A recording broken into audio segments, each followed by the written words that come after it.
Alright, thank you. Alright. Let's check that audio quality.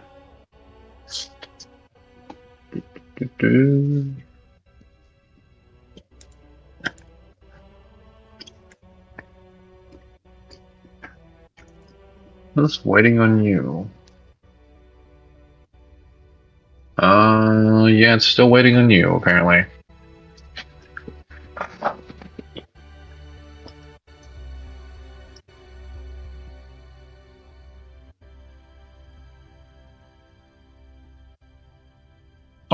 Oh, there we go. That's how we do it. Oh, baby. Alright, guys, it's time for us to finish Halo 5. Well, I say finish Halo 5, I don't know if I will. I have 6 missions left, but 2 of those are interim missions. So maybe. This is also a mythic playthrough. And while I have been kicking ass, I've also been getting my ass kicked. So I'm kind of doubtful. We're guests here. Log, I have a briefing prepared. Given Cortana's show of power, I am reluctant to discuss it over open channels. Understood, Doctor. We're on our way. Hang on one sec. Oh, my phone is just not being reliable.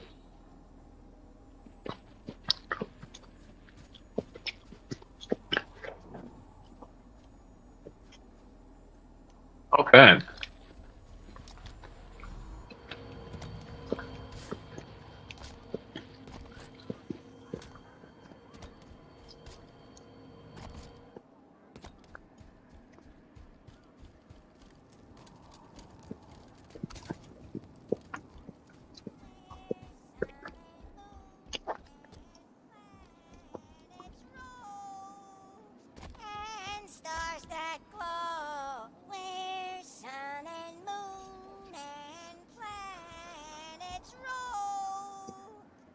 Oh, hello. It's me, Bornstone.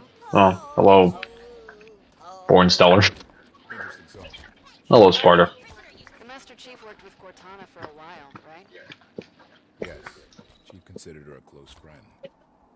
It's unusual for anyone to anthropomorphize an AI so deeply as to consider them a friend. Unusual, but not unheard of.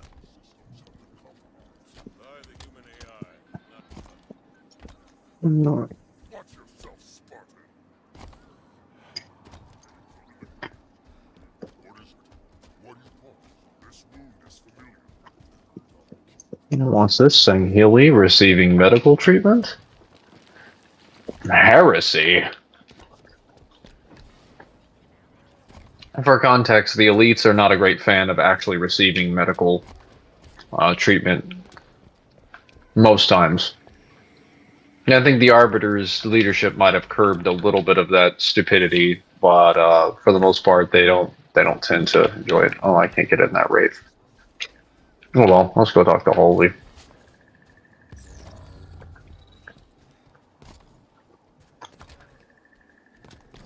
Hello, it's me, the truth. Hello, the truth.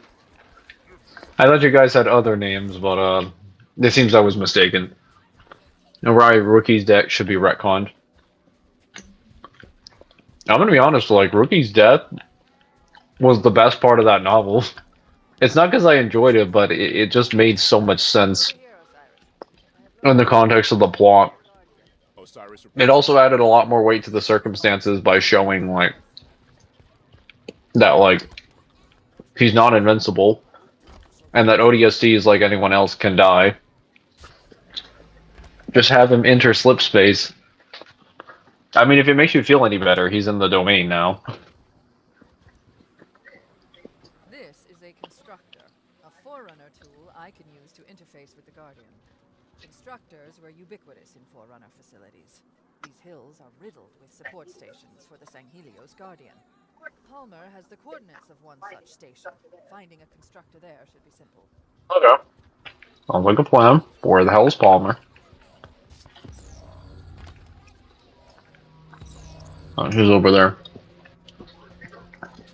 It can stay, but he could go to slip space instead of death. They could just do what they did with the Didact, though. Like, the thing with the Didact is that they had two different stories with him. One in Halo 4. Well, I guess one in the Halo 4, like, main timeline, and the Escalation comics, the spin-off comics. And then the original Forward trilogy of books, and they were meant to build up his character and then show why he falls. And then Epitaph basically continues his story and then pulls all of it together from all of the events of his entire story and gives him, like, closure and completes him as a character while also keeping him out of the way of, like, most of the main cast, but also allowing him to influence the events of most of the main cast. Isn't the domain slipspace? No. It is way beyond slipspace. They're like, the domain is stated to exist completely outside of, like, space and time. Ready when you are, Osiris. It's stated to be, like, boundless, infinite, to have infinite everything multiple times. That reality there is basically subjective. Time and distance are also, like, relative concepts that you can interact with whenever you want. Was it storming where you're at, the demon? That's not storming. Yes. By the way, I only have one earbud in, so if I'm not clear, that's why. We're ready, Commander Palmer. Okay, let's go. Honestly, I'd rather have Palmer on this mission than, like, most other Spartan 4s. Because she's, like, a lot more skilled than them. Granted, any Spartan 4, any skilled Spartan 4 would do. But Palmer would have, like, an assurance. Osiris, Halsey's constructor is in a Forerunner facility north of here, but the Cubbies have a Kraken parked between you and it. Arbiter's people are set to hit the Kraken from the air while you handle ground support. Once you've reached the rally point, Arbiter will give the green light. Understood, Commander. Patching you into Arbiter's battle net now. Good luck out there, Spartans.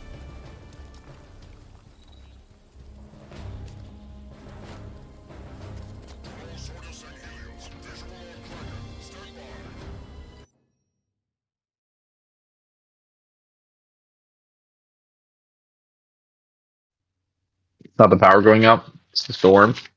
Yeah, unplug that storm.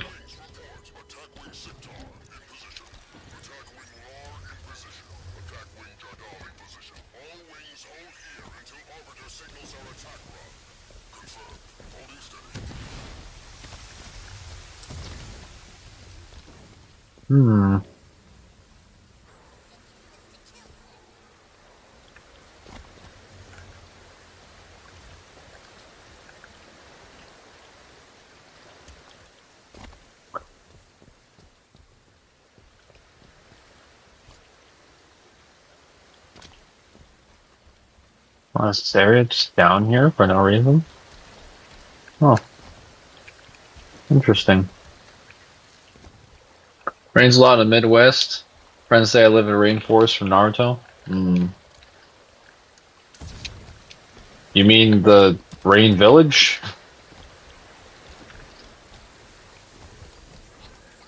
Covenant ahead.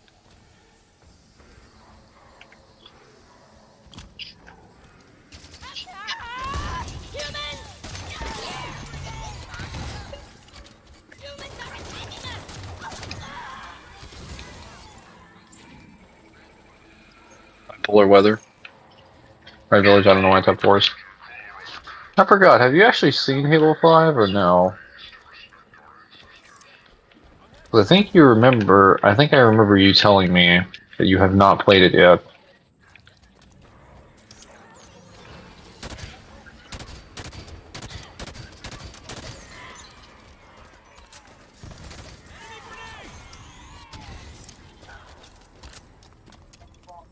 Commander Palmer, we're in position. Copy that.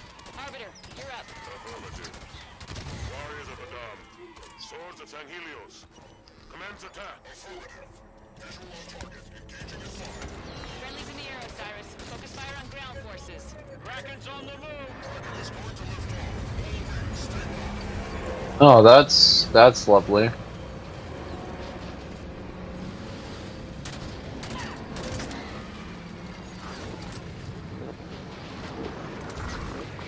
I'm not really prepared to fight that. Only say mission 1 or 2. I meant the level design for the campaign is pretty good. It is quite good. Well, you go to a lot of places in Halo 5, so you start off on Hestelos, or whatever, which is the enemy base of the Storm Covenant. Then you go all the way to you go to Argent Moon for Blue Team, which is a UNSC research station. Both of which we've never really seen. We don't really see Covenant worlds at all, and we've never seen the UNSC research station. And then the next one you go to for, I'd say, good 30% of the campaign is like Meridian, which is like a glass world. We've also never seen a glass world in a campaign, and it looks like, level design wise, it's a lot dirtier because all the area and the ground has basically been burned into well, it's been burned into glass basically. It needs very little explanation. Everything is flat. There's like hills occasionally, but they're pretty damp. Oh, I'm dead. I don't know why I ran at that. Rail glass, like crystals. Yeah, like, so if I were to show you pictures of it, you could always just jump over to one of the other streams to take a look-see at it. But it literally looks like you put like a giant layer of silver, like silver condensed, a layer of condensed silver over the ground. Yeah, it doesn't look pretty. At least not if you're standing out there. But that's kind of the point. It's supposed to look like ugly and messy. Affirmative, Commander. Mangler, are there any side stories in the Halo books you recommend? I was thinking of making a Halo thing, but as far as like stories that are on the side, like technically there's a lot of side stories. You can go through the fucking standalone novels, but that depends. Like, first I have to know what is your main pursuit as far as the Halo novels? Like, which parts of the story or characters things are you trying to learn? Because I know you're going through Epitaph, which means you're primarily focusing on like Forerunner stuff and the Didact story.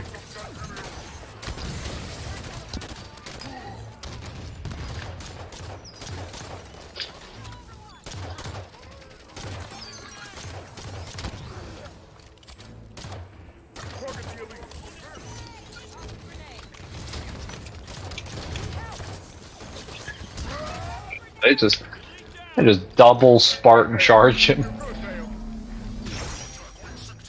Do you think the Grunch singing about the moon and the sun has that song copyrighted? I have no idea. If he does, I wasn't around for it long enough for it to be a concern.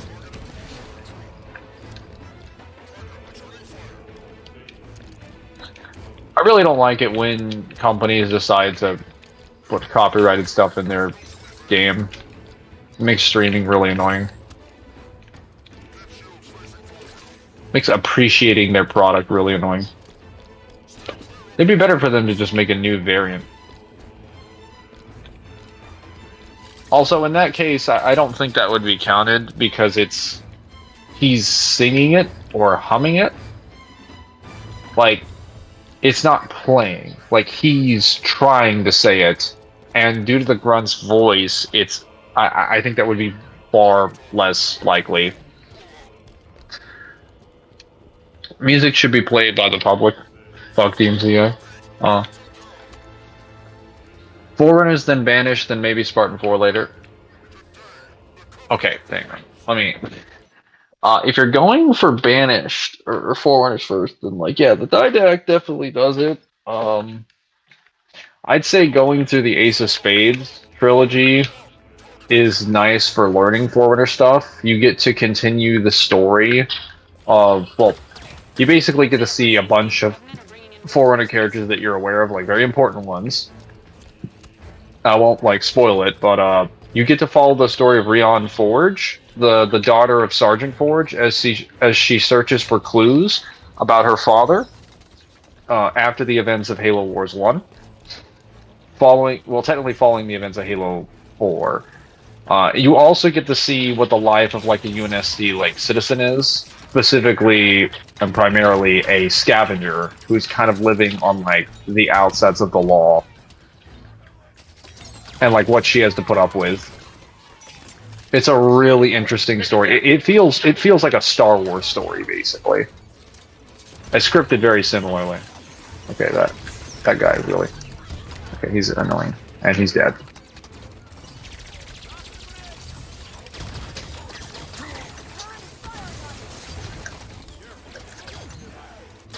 Got him.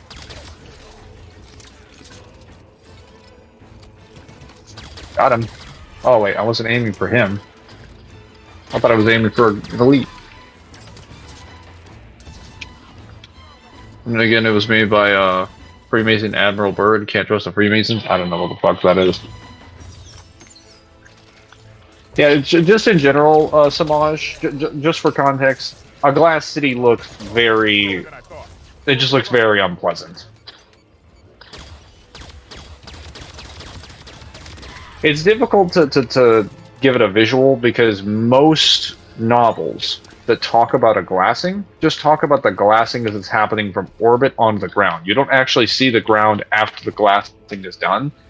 Not immediately after, not, you know, months after, years after. You do get some examples of it, like Glasslands and obviously Shadows of Reach, I think, are the best examples. Shadow of Reach primarily is the best example for what a glassed area looks like. But Halo 5 also provides a fantastic example with Meridia.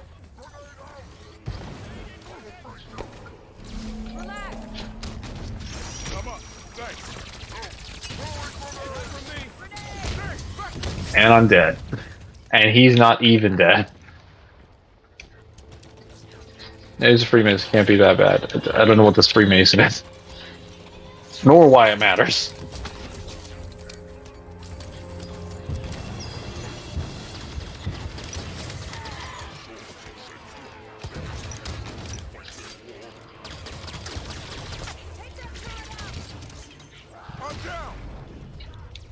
Yeah, I really need to start marking targets.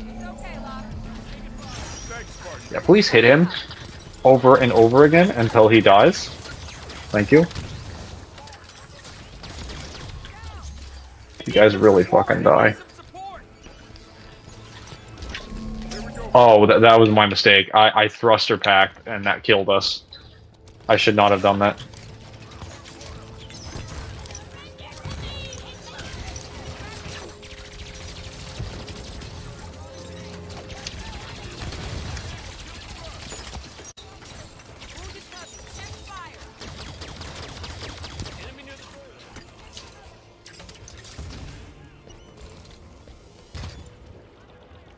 Ah, perfect, the plasma pistol. Beautiful. Got him. Got him. Shield in the way. Take it down. Shield's gotta have a weak spot.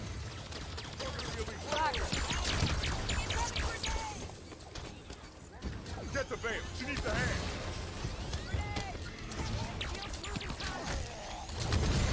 I died, but I took him with me.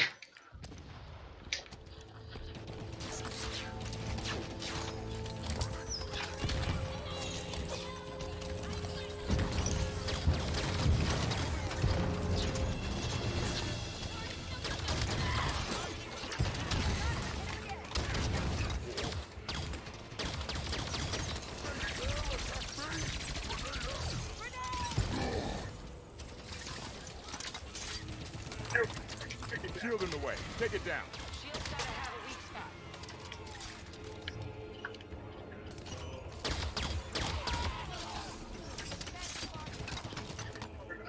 Shield's stronger than I thought. Focus fire.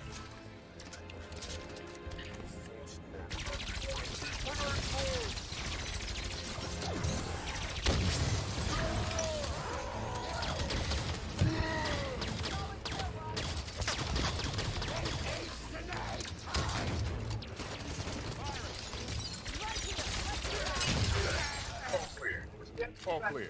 Get that shield. I got mad at ancient humanity when I think of chapter 3 of Epitaph, and I was like, yeah, if they just accepted what they did wrong, we would have let them be great civilization. I think the Didact's problem was that they didn't admit that they had committed wrongdoing.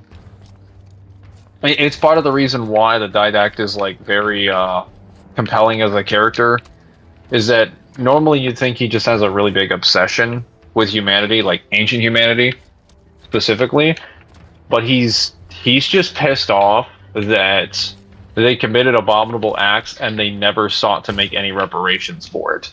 They also refused to share any information about the flood, which was the main concern that resulted in them doing these things. And if they had at least done that, that would have helped the Forerunners deal with the flood. But they chose not to, for like no reason at all. It was kind of stupid of them. Alright, you don't know Freemasons. Corrupt people, the government, basically. Where was the Crystal City in Halo? Like the Covenant's planet? Crystal City? Oh, do you mean the Glass Planet? No, the Glass Planet is Meridian. It's, I believe it's an outer colony in UNSC space. And then after that, you go to Genesis, which is, Genesis is a Forerunner constructed world. This architecture, this history, it's irreplaceable. And the Covenant are willing to sacrifice it to their ambitions. Speaking of ambition, that constructor isn't gonna come to us. We ought to get moving. I gotta say, you played it right. Yeah, I did. Yeah, which pisses me off. It was like up to me. I tell them everything. Well, they were at war with them for 50 years. So I think they still saw them as enemies. But the fact that they were about to be composed and they wouldn't give any information is just like so stupid. Especially when getting composed is what robbed them of like a proper afterlife.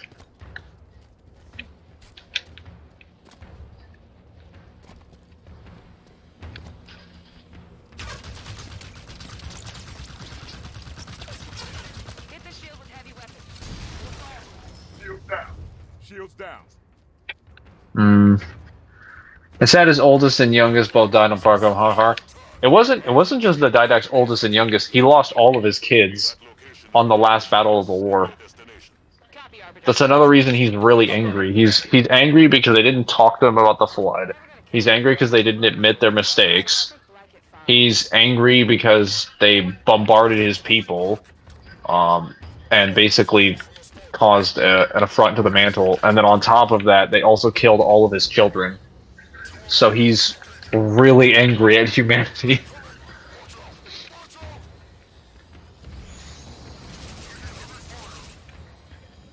Kraken's back. Watch out. Keep your distance. Get to the temple ground. We're just gonna run through all you losers? Oh, that was a suicide grunt. The flood information would be critical.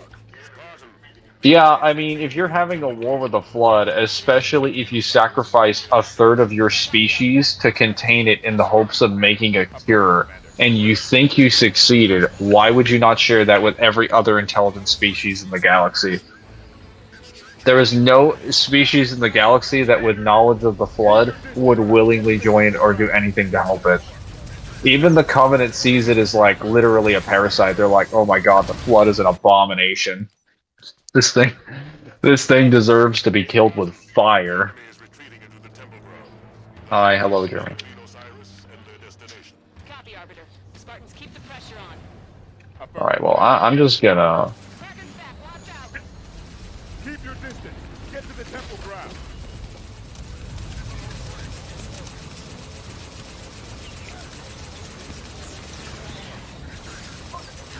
Target that goat. There we go. Oh no, suiciders! We lost truck. Fall back. And they're done.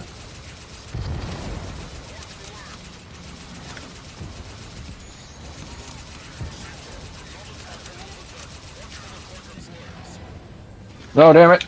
Damn it!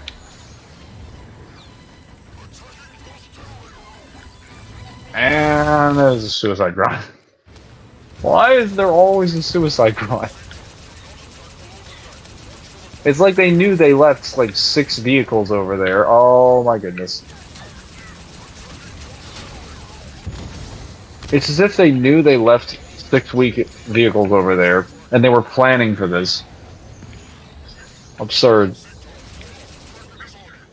Tanaka's out. Tanaka's out. That's unfortunate.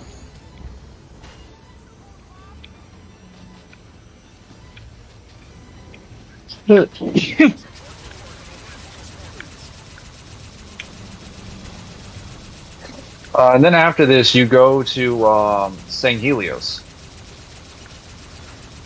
Like I'm on St. Helios. I'm on the the main elite homeworld, the capital of their main systems, and obviously a St. Heli world. So this is pretty huge if you've never played Halo 5 before, because the landscape is different, the visuals are different, the gameplay design is different. Like everything about it is very, very different. Call me a Forerunner simp? Why? It is between having my species return to the Stone Age or simply accepting what we did was wrong, which could lead to possibly joining the Forerunners. It's something the Didact was bored with. Well, see, the problem is that the Didact is like basically the head of the military, so if he sees fit willing to like not compose them, like, yeah. I mean, granted, they would probably have to disarm an enormous amount of their military, but I think they'd be able to keep their resources for the most part. They would just be under strict supervision until they learn to not be idiots.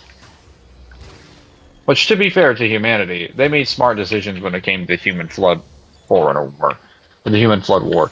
They just didn't contact or communicate with the Forerunners when they really should have. Where is my objective? Where do I go? Where the hell do I go?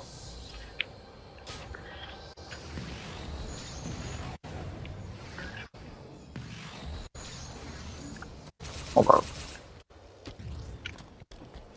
Okay, that's not a wall array.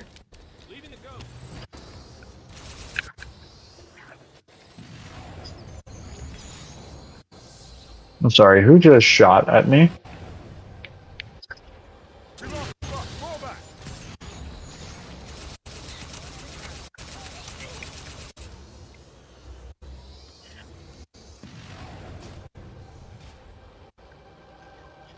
How's everybody doing today?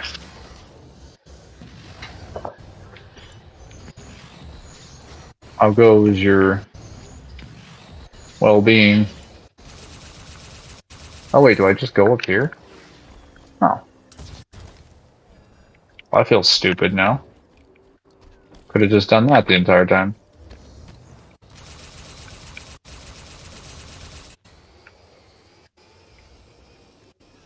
Oh well, I guess this is where we leave.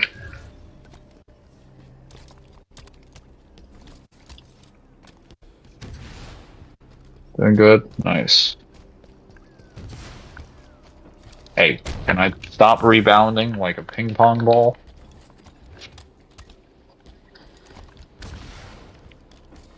Where I go? That is the entry.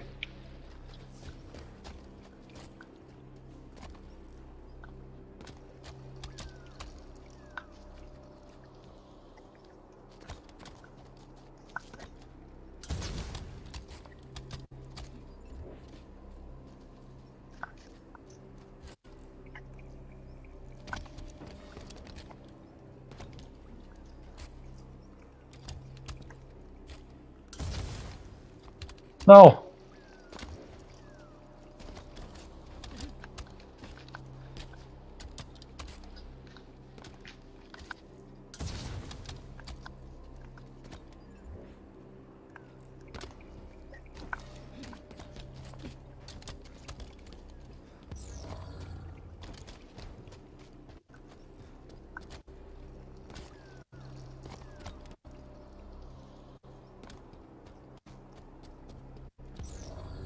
I don't know where I'm supposed to go.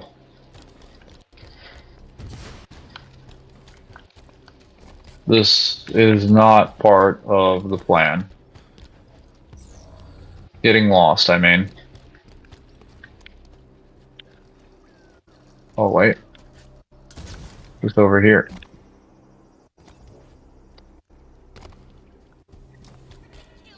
Oh. This section.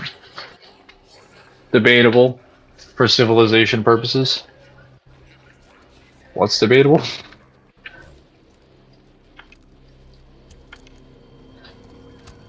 There's another shield in the way. Let's find a way past. Enemy near the rock. Move up. They've got to lead out. Here, watch it! Take this run down. Gotcha. Direct hit on the grunt. Oh yeah, this is one of the better sections in the Sang Helios levels. Grunt's in cover.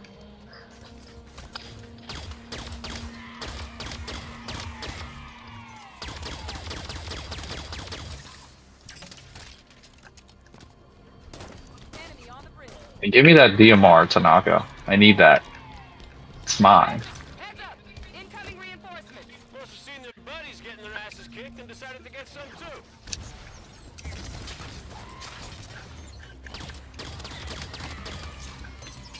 Yeah.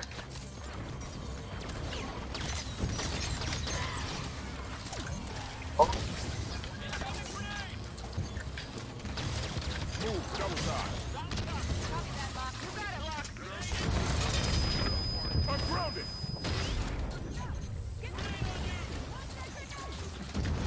No worries, Locke. I got you. I'm up. Thanks.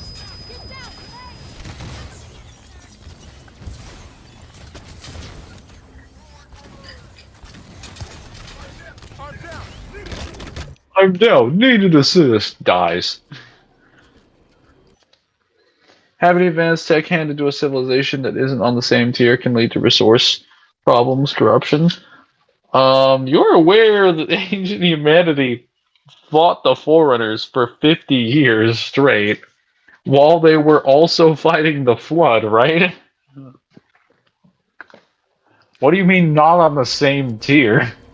They're definitely on the same tier. Let's find a way past.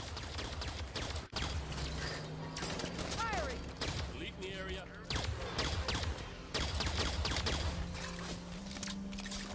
Now, where in the world did that guy think he was going?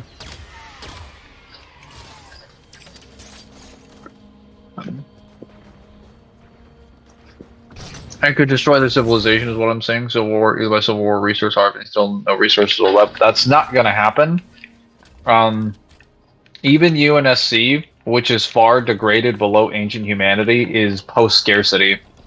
They don't have resource problems anymore. Even if you restrict their technology, you'd only be restricting it militarily. Also, the justification for which would be justified because we have to stop the Flood, which most of humanity wouldn't disagree with. They would have no reason to rebel against the Forerunners. Because they know the Forerunners have more resources than them, and that they'd be in a better position to stop the Flood than they would.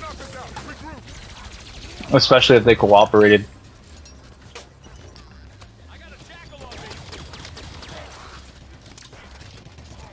Oh, well, technically advanced civilizations should not interfere with other people's progress. You're referring to the manual of responsibility? There's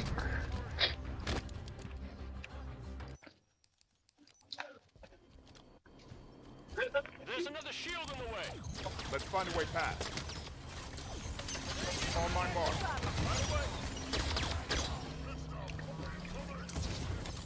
Target the elite.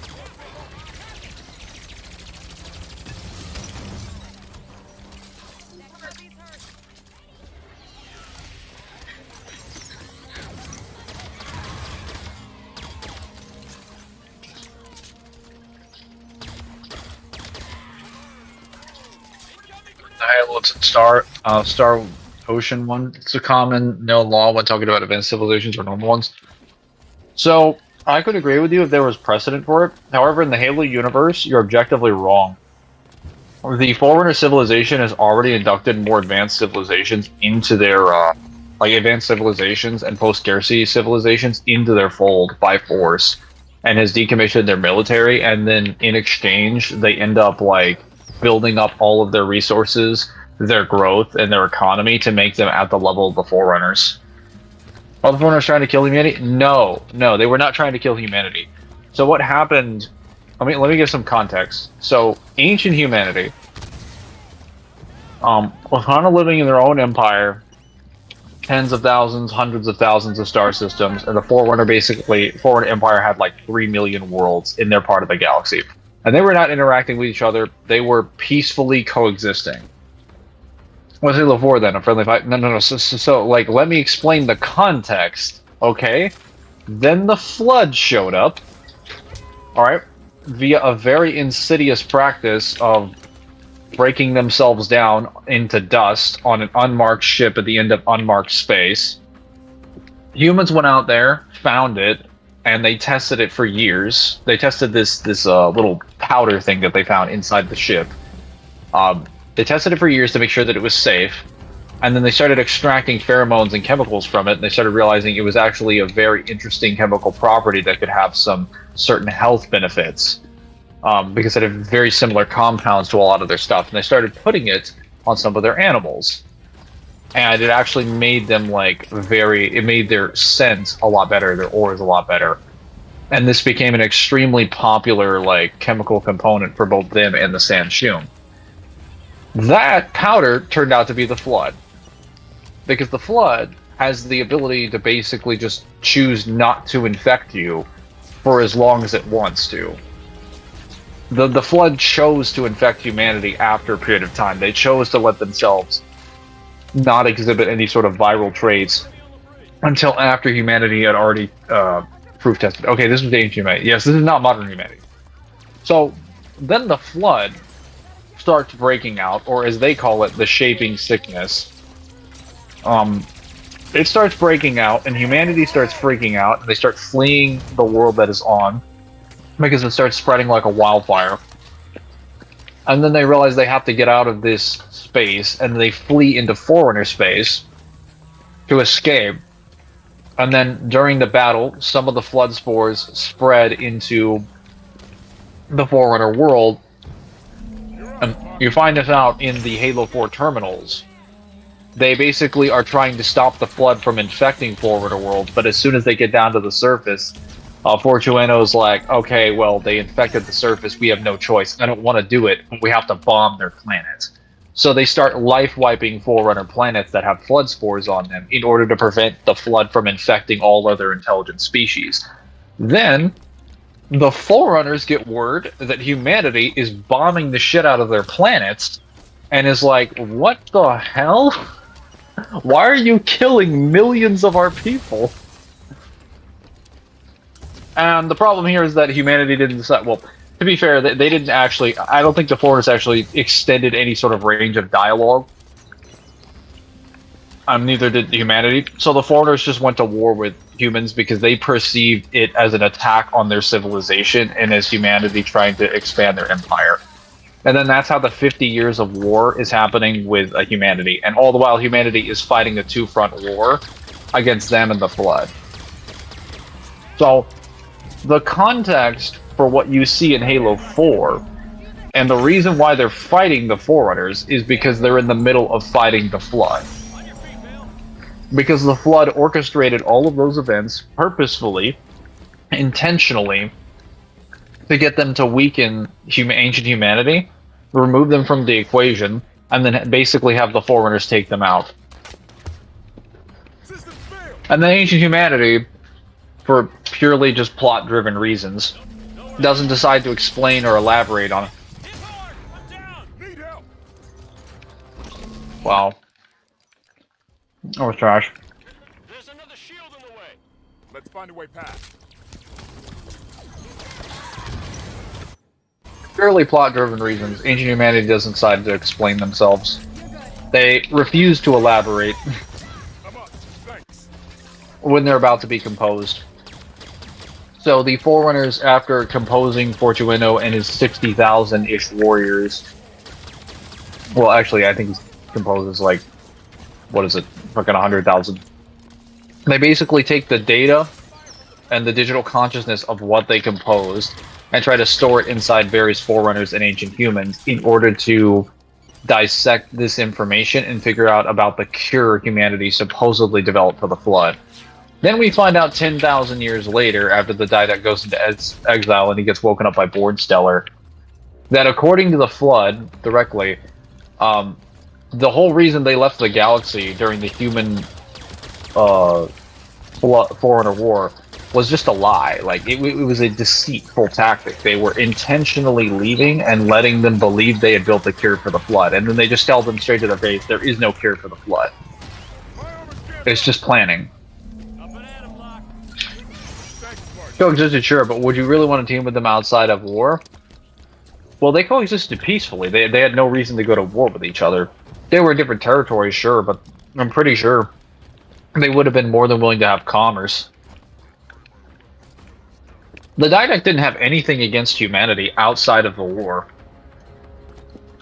Didn't they hate humanity because they were given the Forerunners versus the Mantles? No. So, a lot of people seem to misunderstand that the Forerunners... Well, the Forerunners look down on a lot of other species, but they don't hate them. They just consider themselves superior.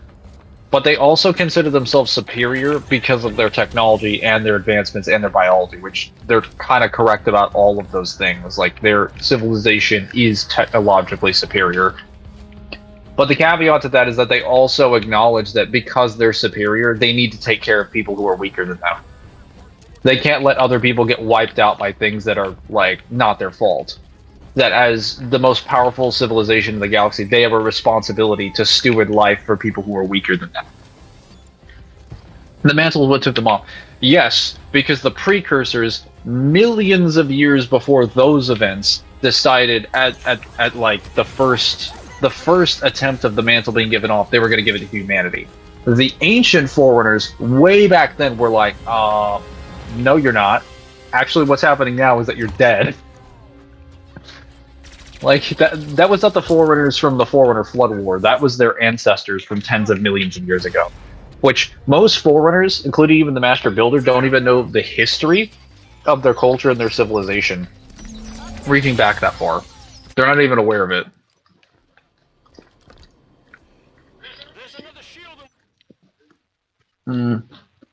I saw a book that was like, this guy's armor is from the culmination of 10,000 light years of the armor's craft or something. It was free on Audible, but I haven't read it yet, but I maybe will after the epitaph. Nice. Could the Forerunners and Ancient Humanity actually beat the Flood if they work together? So the Didact actually says in epitaph, he actually confirms a lot of information about the war as the commander that we didn't previously know. Oh wow, I just got fucking bitch slapped. That was... There's another shield in the way. Let's find a way past. Hang on. That was a skill issue.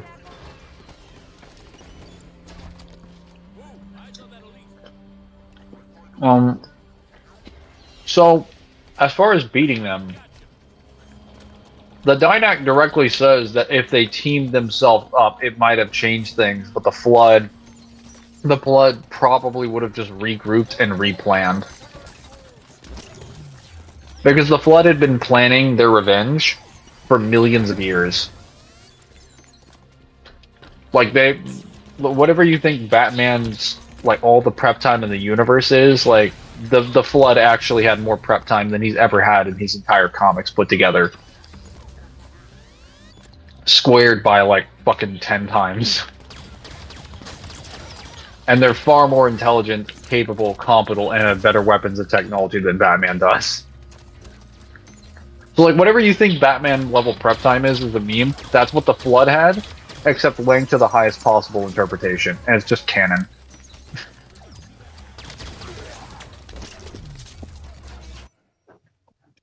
There is a cure for Flood, it's called Flamethrower and Death. Flame is a very effective cure for the Flood, yes. Until they absorb a species or start developing traits that make them resistant and or immune to fire, in which case it stops becoming a cure. Debatable. Really.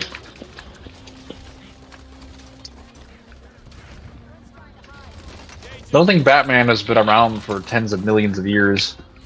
And I know for a fact that he does not have nearly the intelligence of even an AI in Halo.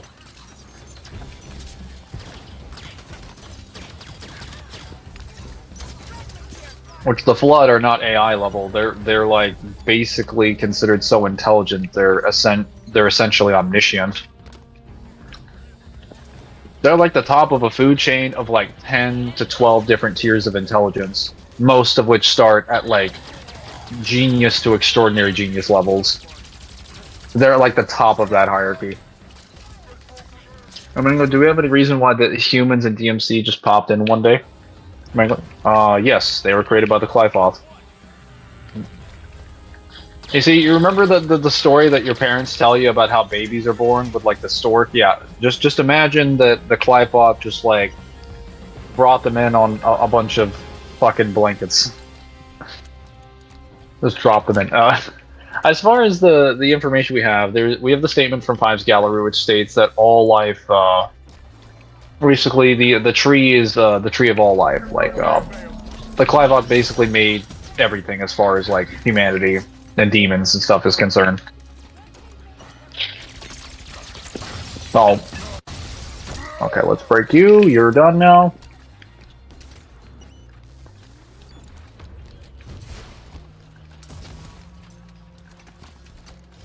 There's a sniper out there. Oh. Odd, I thought they would win with their advanced technological advances.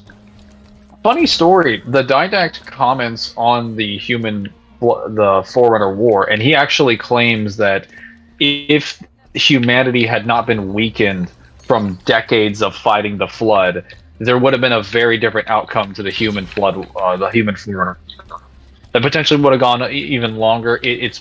I don't know if they would have won, but he makes it clear that like they were destroyed by the Flood. Like the Flood was absolutely devastating their command structure, their tactical plans, their industry, their population centers, and it also forced them to sacrifice 1/3 of their population in the hopes of making a cure.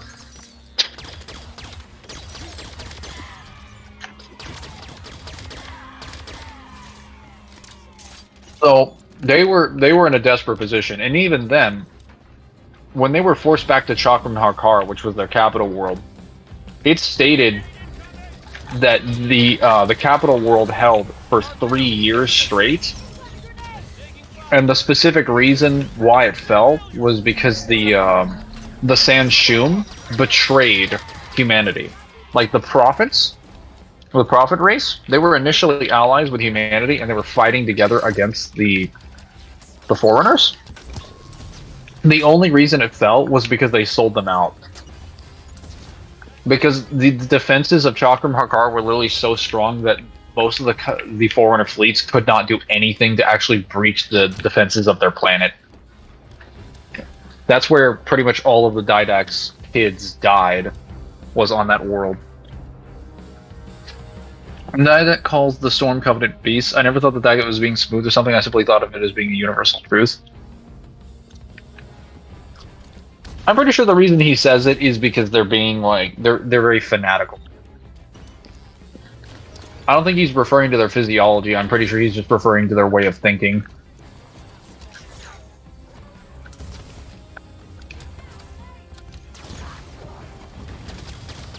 up! Incoming reinforcements! Must have seen their buddies getting their asses kicked and decided to get some too. Oh, I'm dead. There's another shield in the way. Let's find a way past. Wow. He got sent to the moon.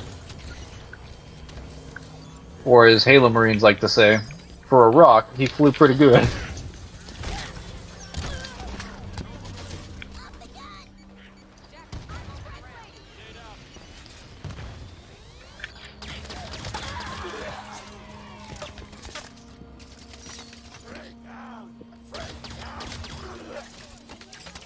Alright. Sorry, I am late. I am in a VC. I didn't really know you had an appointment. Also, hello, Rockin' Owls. Guys, I don't know if you're aware, but Rockin' Owls had a scheduled time he was supposed to be here, and he missed it. He missed it. Even I wasn't aware of this scheduled time, but apparently it somehow existed. That's crazy.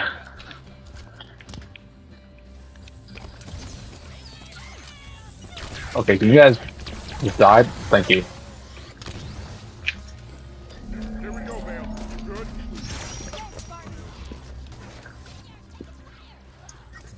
His Forerunners are robots for the most part, so no reason to teach them history or ethics. They're not robots. What on earth? They're completely organic.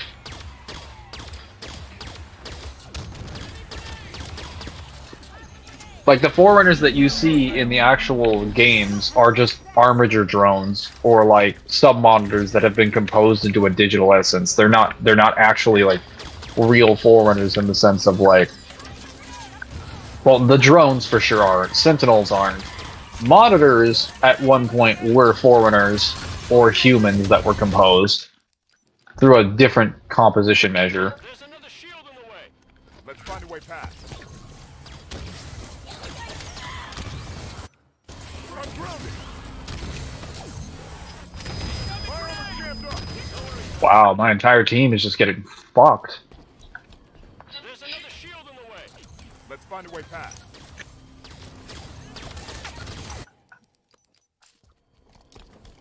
There's another shield in the way.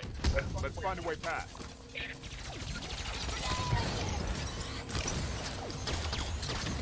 We lost one. Fall back. Down! Down! Moving! Copy that! I just stopped chewing gum. This is being distracting to me. Why don't they talk about the precursor ancestors? Because the information was restricted from their archives. Like, that information was repressed a very, very long time ago. Keep in mind, like, the Forerunners are taught about the history of their people pretty intimately. They take everything that they have, put it in their databases, and record everything that they can find, and then stuff it into the domain, stretching back millions and millions of years. They're definitely not bad at keeping track of records. Someone intentionally messed with the records there. Specifically a Forerunner that would have been in control of the acumen at the time. Most of the Forerunners would have loved to know that information. In fact, the entire heads of the civilization that were running it at the time, the Master Builder, the Didact, the Librarian, were like, why the fuck don't we know anything about the precursors? This is valuable information. It's like some idiot repressed this information. It's like, oh, wait, yeah, they did it because they were responsible for committing genocide against the precursors. They covered it up. Obviously, the lesson here is that the Forerunners are not really, like, as perfect as they make themselves out to be. They're definitely just as fallible, morally and ethically as anyone else, as evidenced by the amount of corruption they have. They just simply have, like, a way better civilization when it comes to quality of life improvements, general decisions, technology, etc. Like, they're better in every conceivable way, but they still have the same fundamental flaws that any civilization has. But they are your best bet. Generally speaking.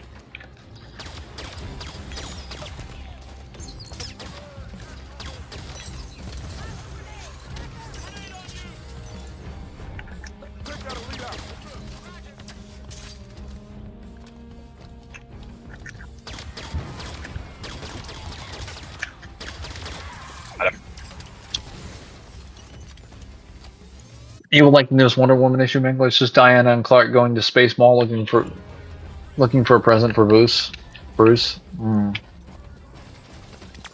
do I feel like the Space Mall that you're speaking of is like in a vault somewhere that doesn't actually give you gifts, but is actually like a forbidden location? Push up.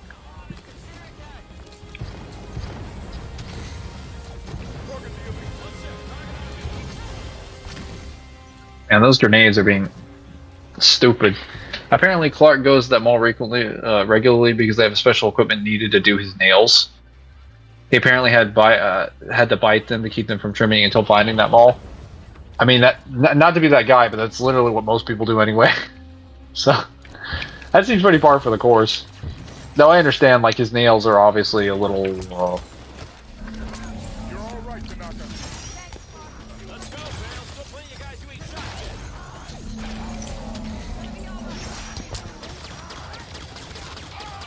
Visual on go. Escaped by the statue. Nails are a little strong. Put 'em to good use.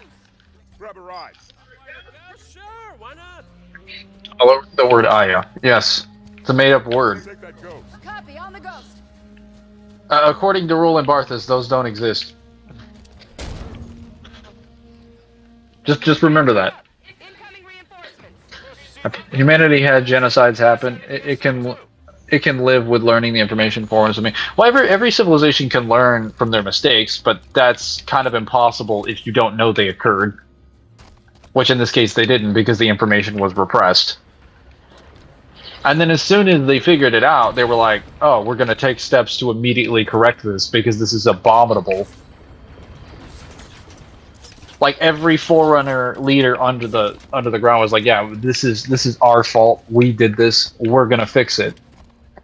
They immediately took responsibility, which is surprising because one of those individuals was Faber, a guy that's known for being like a corrupt piece of garbage, and is arguably one of the most hated Forerunners out of any of like the actual what's it called? The cast. Like everybody hates him. Both the characters and the fan base. And rightfully so, that's how he's presented, but he's also like pretty well written in that regard because he's meant to be hated.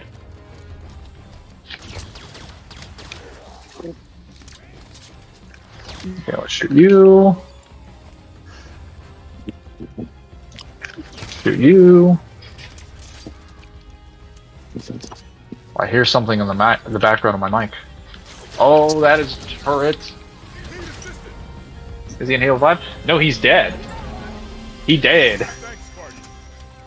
He's the master builder. He died during the events of the Forerunner Flood War.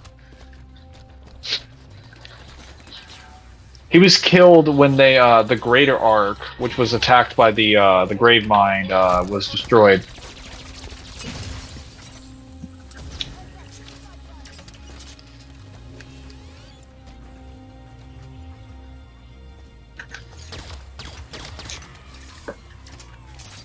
Take this, Spartan. Copy that. Someone take that weapon.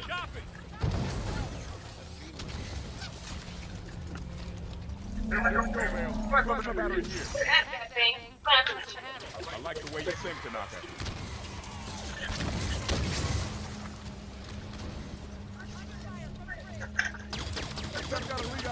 You guys please shoot that elite. You have beam rifles. Or just don't. That's fine. Just die. I see. Yes. Yeah, but for side novels, if you're still planning on investing your time in Forerunners, Pimp Demon, I think the Ace of Spades trilogy is the way to go. If you want stuff about like the slip space, I'd say like some Oni missions, Spartan 3s and a lot of Spartans as well as like Banish stuff and like former Covenant remnants, read the Ferret. That'll give you a lot of that stuff. It also gives you stuff on like Forerunner AI. We lost Buck. Fall back. So who will be the main character for the new Domain book? I have no idea. The thing is that most Halo books are not written from a perspective of like, well, first person, obviously, but they're not written from a singular governed third person universal perspective. Hang on one second.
Hello, Balrog. Morning.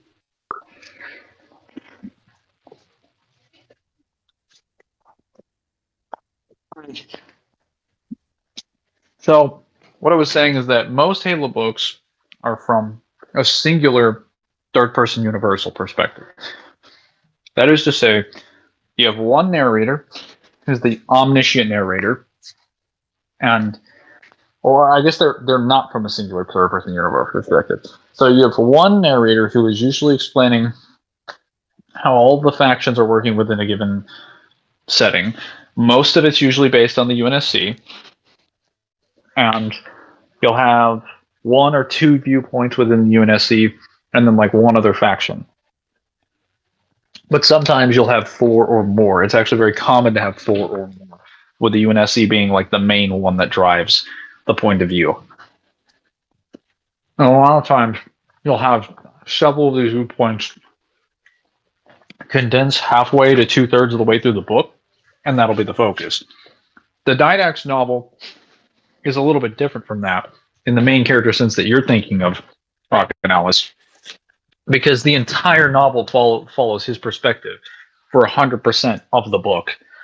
I don't think the Domain novel is going to be like that. Based on everything that's being presented, it seems like we're going to get one point of view for the UNSC, 1 point for the Banished, and then 1 point for someone else.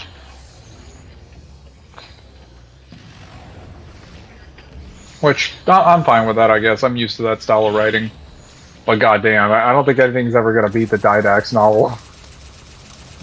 Like, just 300 pages of just raw character focus is just too good.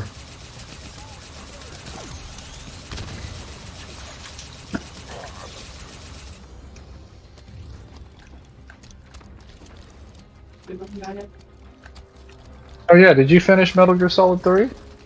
I did. How was it? It was very good.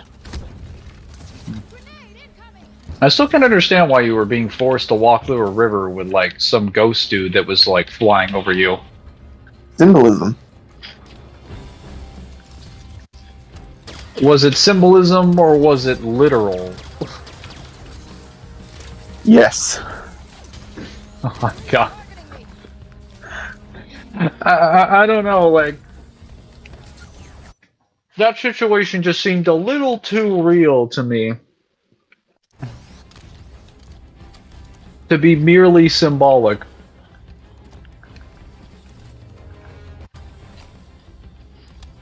Yeah, so how did you get into that discussion that you were talking about with me earlier in the week? Which one? The one how somebody thought that Richtofen could be Dante, because that just leaves me scratching my head. Because the only thing I can think of is he's either thinking of the summoning key or one of the wonder weapons. So, for context, this was a, someone posted, like, an edit video of, like, one of those stupid, like, 1 minute edit videos of this character versus this character. I was like, okay, so this is gonna have, like, no research at all. You mean when they have shit music and it basically just says, like, strength and it just shows a picture and it gives, like, no evidence why? Yeah. It's like a flash. It's like a flash PowerPoint where it's like, oh, here are the stats. This stat, this character's picture. This stat, this character's picture.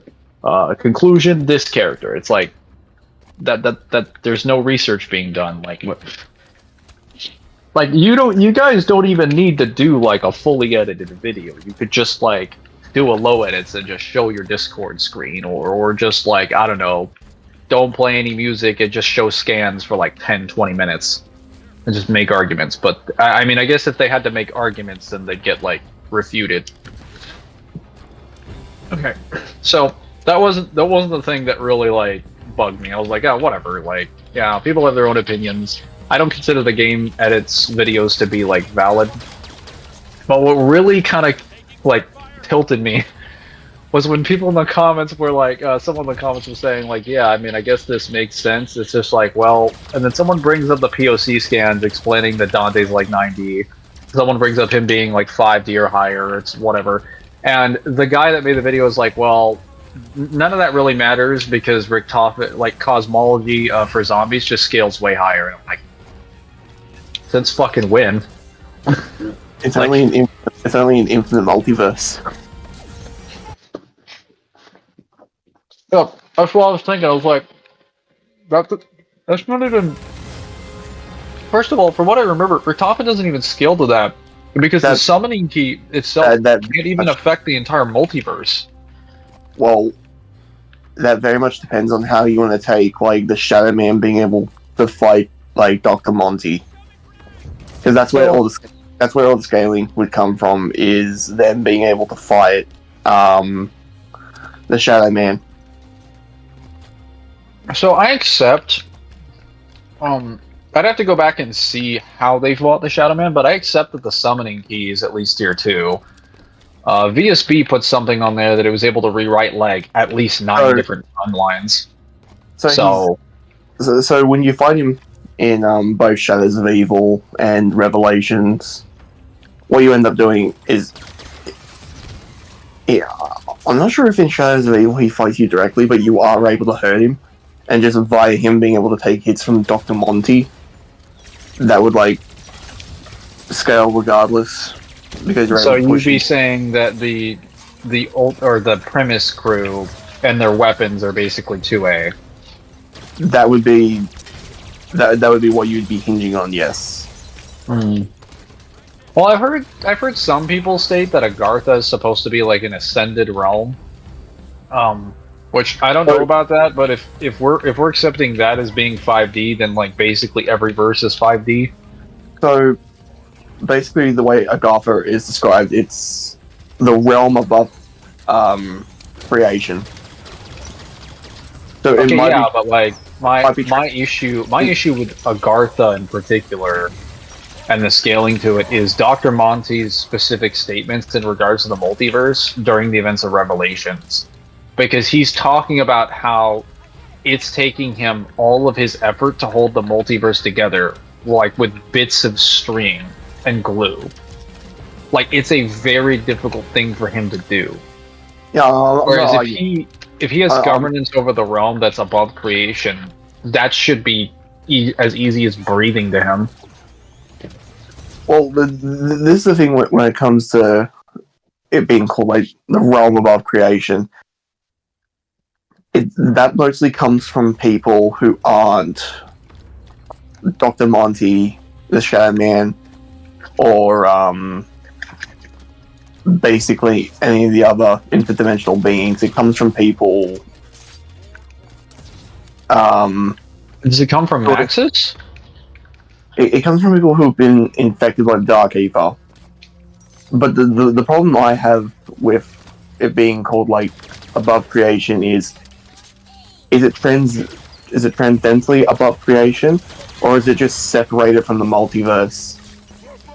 Well, you can have multiple different examples of that. It can also be transcendent in a couple different ways. Yeah, because like Agartha, from what I remember, I don't know was if the final destination. Dimension, or if it's just separated in its own little pocket from the actual like multiverse.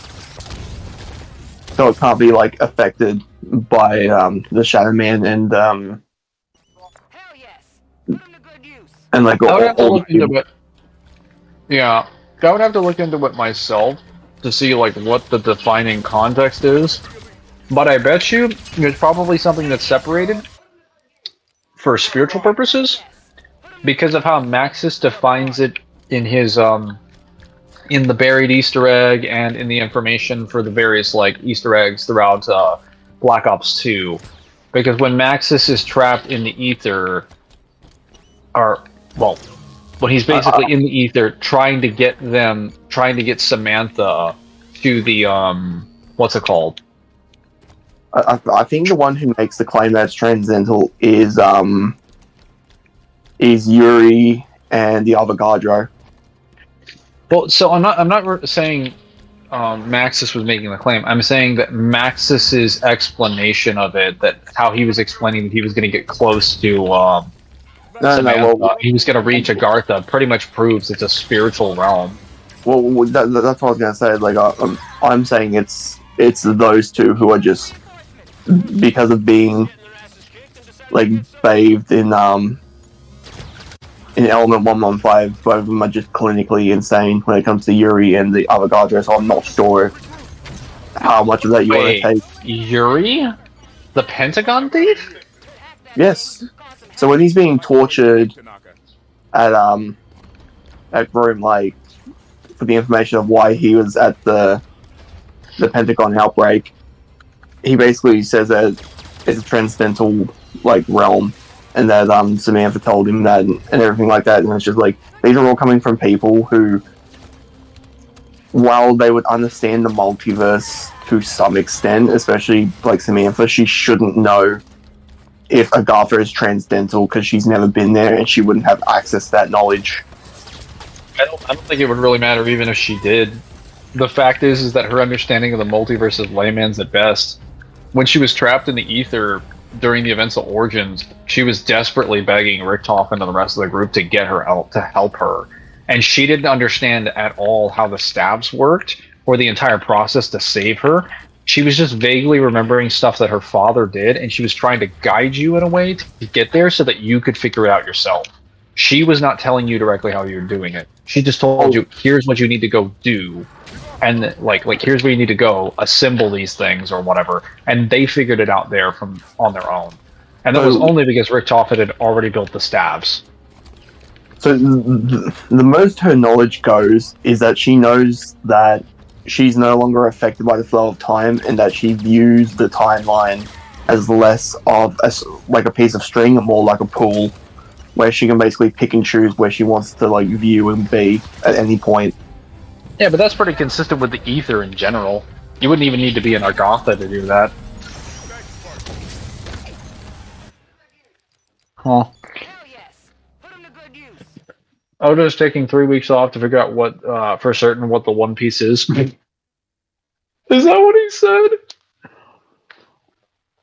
Wait, Oh, that's Oda funny. off to figure out what the One Piece is. Motherfucker, you've been doing this for over 20 years. You better have a clue.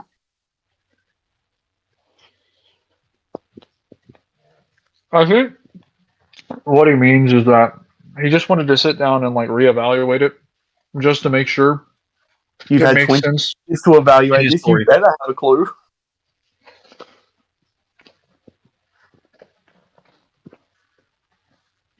Yeah, we just get there. We find out that the One Piece is just like a used cigarette butt. It's just nothing. Literally trash.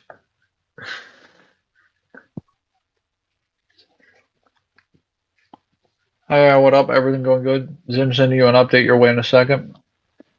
Oh, hello, Nguyen. I wish I didn't look at the Doctor Who wiki because now I'm confused, and I want what I read to be true because I just read that like, oh yeah, the Daleks have a population of quintillions.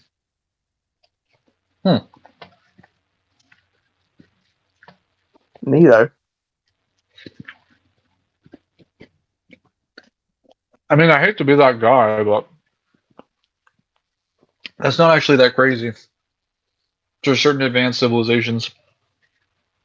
Or, I think based on the numbers that I have right now, I could theoretically prove that if the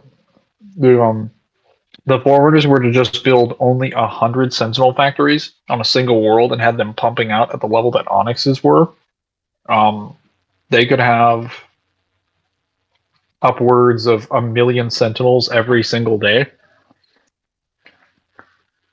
So, we'll go on. No, just goddamn. Well, they specifically state that the amount of Sentinels that they can produce is 1 every 6 seconds. Which, if you calculate that times like, what was it, a minute divided by 6, that's like 10 every minute times an hour is every 600, or 600 every hour. 14,400 every day. And then I guess that's multiplied by 100. Yeah, that's like 1.4 million. So if you do 140,000 and then multiply it by like 5 or like 10. Like, yeah, they can produce like 10 million Sentinels in a week with only 100 Forerunner facilities, but like they have access to like 3 million worlds and billions of worlds under their industry. So I could just argue they could make like hundreds of thousands to millions of facilities, which if they were producing those, they would literally be producing somewhere in the realm of hundreds of billions to trillions of Sentinels every single day if they really just wanted to make nothing but Sentinels. So technically, it's not so crazy that someone could have numbers in the quadrillions. Because there are species out there that have an output that is like billions, sometimes trillions. And if you do that for long enough, that hits quadrillions and quintillions.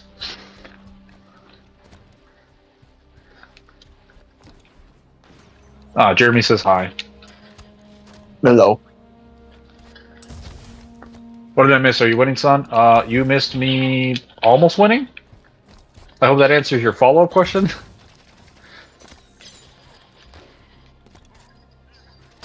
What the One Piece is a special gift for Luffy in revealing that Goldie Roger is his father. I'm pretty sure Dragon is confirmed to be his father. But hey, maybe there was some mix-up in the nursery. We found out it was Roger the whole time, and he gave him to Dragon just to let Luffy believe that was his father, even though Dragon has like no relevance to Luffy's character at all. Yeah, you say that as a joke, but that does feel like the kind of swerve that Oda would do.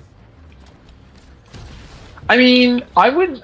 That would be the kind of situation where, like, I don't think people would even have a problem with that. Because it's not like we don't like Dragon or anything. It's just Dragon's not around. Like, he's doing his own thing. He's fighting against the world government. His story is not really. That's the thing. It's like, yeah, we can't exactly like or dislike Dragon because we haven't seen him enough to actually give a shit about him.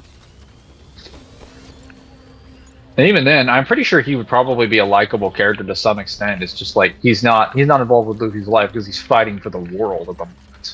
Which Luffy is too, but for different reasons. I'm sure if he had his own spin-off where he basically hangs out with Sabo and all that, I'm pretty sure he'd be pretty cool. Dude, everybody would love a spin-off with Dragon. I think they should do that with a spin-off for the Revolutionary Army. Because it would just fill in the other half of the story about what the hell is going on. Yeah, no, that'd be great. That's the only like major problem with One Piece is the world is so expensive that once it ends, it's not going to end satisfyingly. I know it won't. There's too many bored. It won't. Like the main characters will probably get their stories wrapped up. It will need multiple spin-offs to actually like satisfy. Yeah, like you need.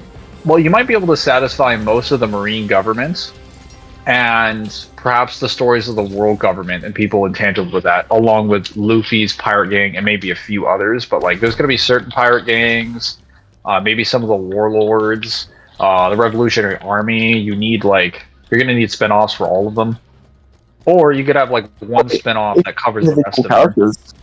You'll need it for like some individual characters as well, even if they're not integral. Yeah.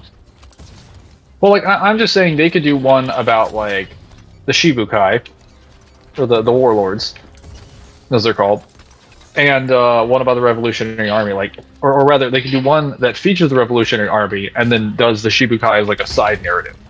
And whenever they're not covering them, they just jump back to the Shibukai and does like a lot of their stories. Because a lot of people love the warlords. So, I don't know, I feel like that would sell, well, everything would sell like hotcakes. It's Oda's work. But, that in particular would be very popular if done well. Well, even if they didn't want to do, like, guidance and stuff, they could always fix that by, instead of doing, like, original movie ideas, they could just use the movies to, like, show the other side. Maybe. That is a possibility.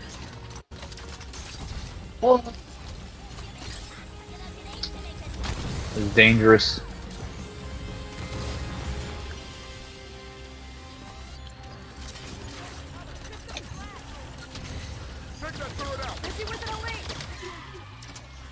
I literally just killed myself by throwing a grenade at the ceiling, and it landed on my foot.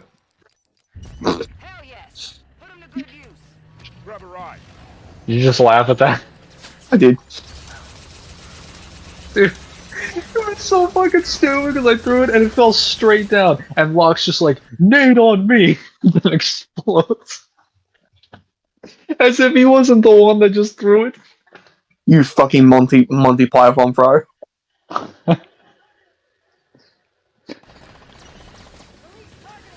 To quote a very silly person, that was the worst throw ever of all time.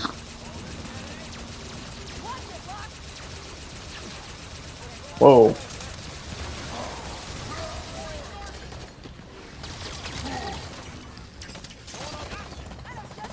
Okay, come on.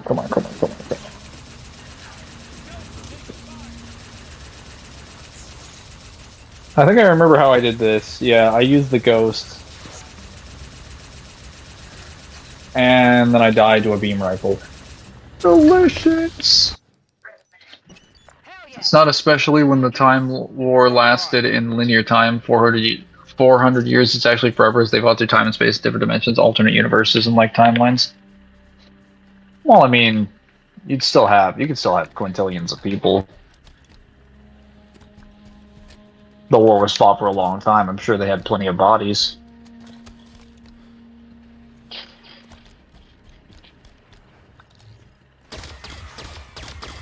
Has Oda worked on other mangas aside from One Piece? That is a good question.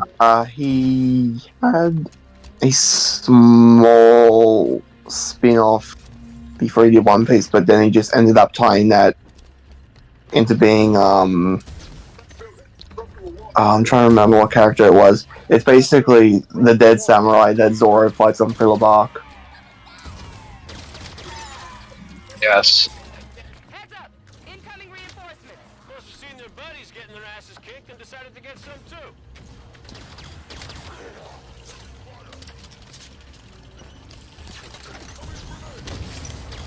Right, well, that takes care of that.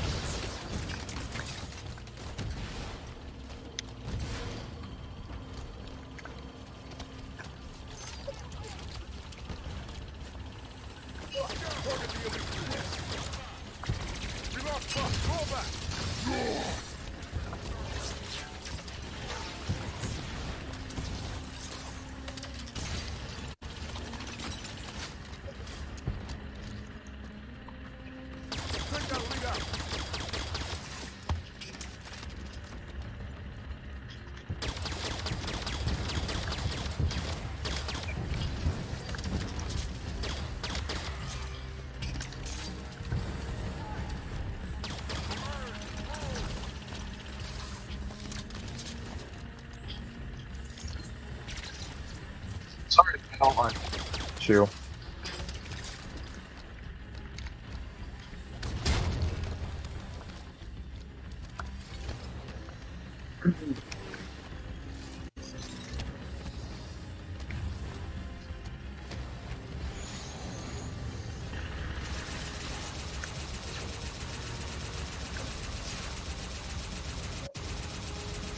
Well, that was trash. I shouldn't have done that.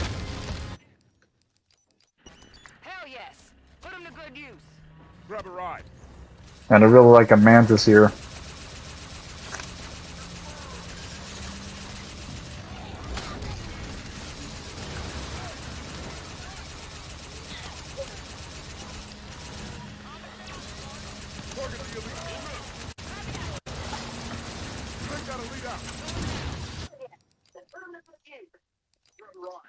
Hell yes. Put him to good use. Grab a ride. Target the front. Take the front down. Copy that, Lock. Copy that.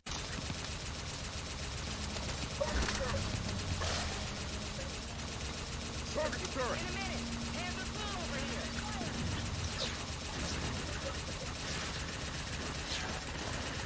Take out a lead out. Copy.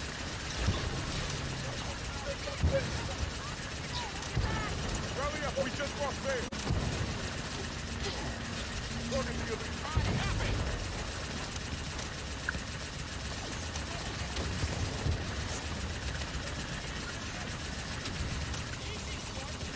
Okay, perfect.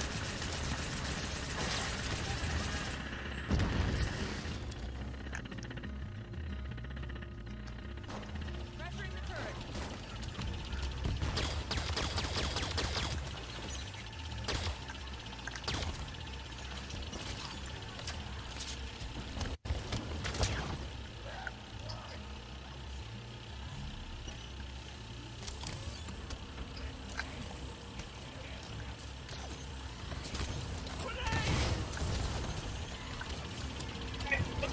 Heads up! Incoming... Must have seen their buddies getting their asses kicked and decided to get some too.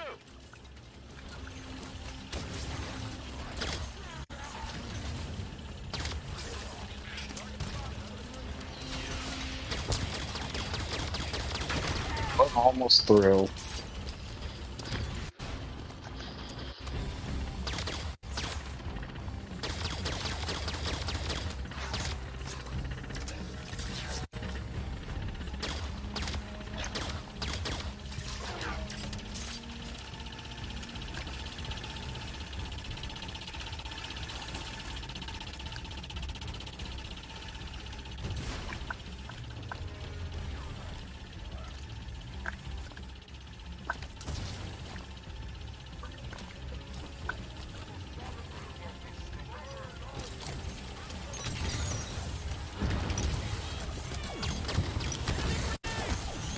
Systems down!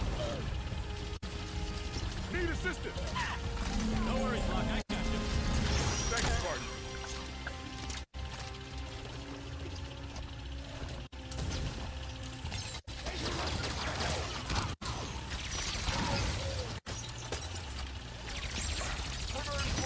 Alright, it's done. We've crossed to the other side of the room now. Oh. That thing.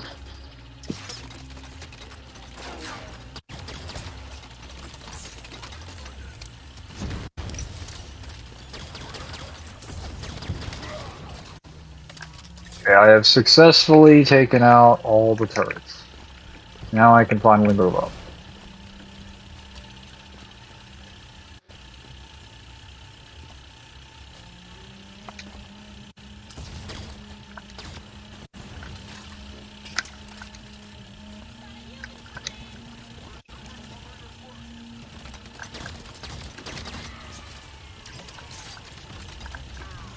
Check. Oh, Passageway, under the shield. Kyle, what do you think about the odor break?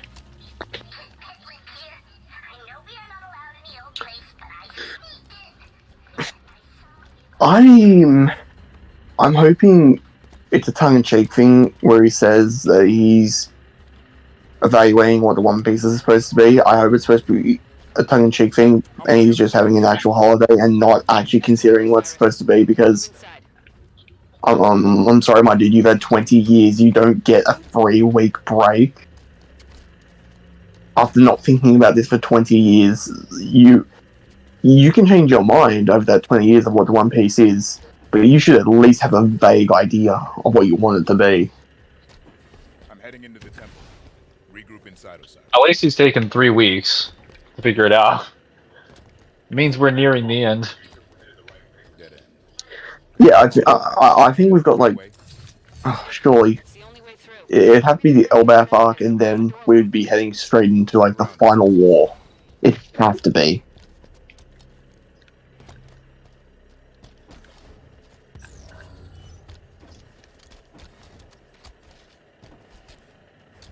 One of my other favorite animes is Mob Psycho 100.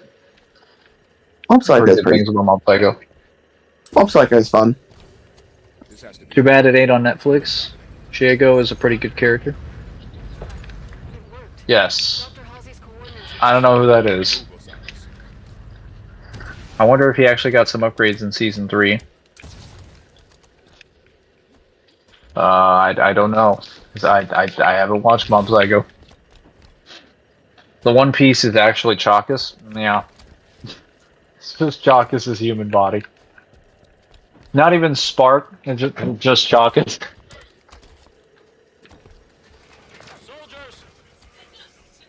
I think the biggest relief once One Piece ends will not just be the conclusion of the story, but finally, like, being able to put pen to paper and figure out where the fuck everyone scales.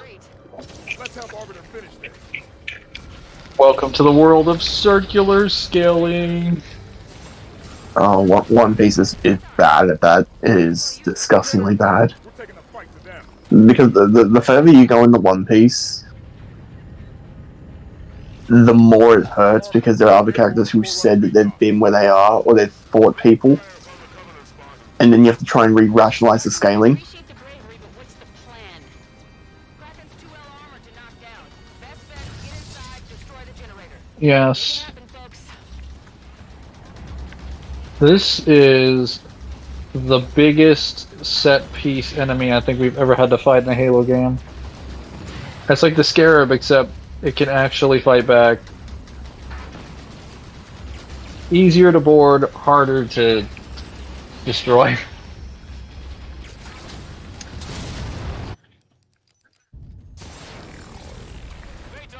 Get airborne. We're taking the fight to them. Saddle up. Arbiter, we are airborne in Forerunner Phaeton. Excellent. Bring fire from the Covenant Spartans. Spartans, I appreciate the bravery, but what's the plan? Kraken's 2L armor to knock down. Best bet, get inside, destroy the generator. Make it happen, folks. Yeah, rockets. I forgot about that.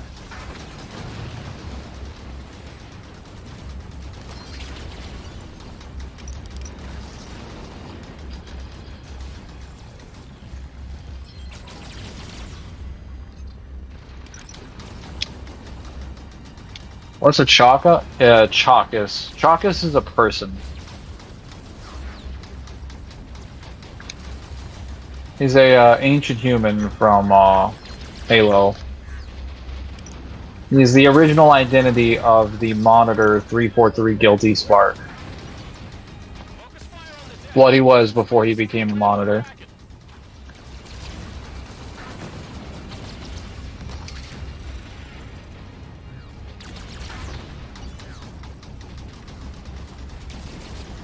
Oh yeah, Rockin' Alice, I finished those 3 codexes I got. Well, I didn't finish the Space Wolves one, but I don't really care about Space Wolves.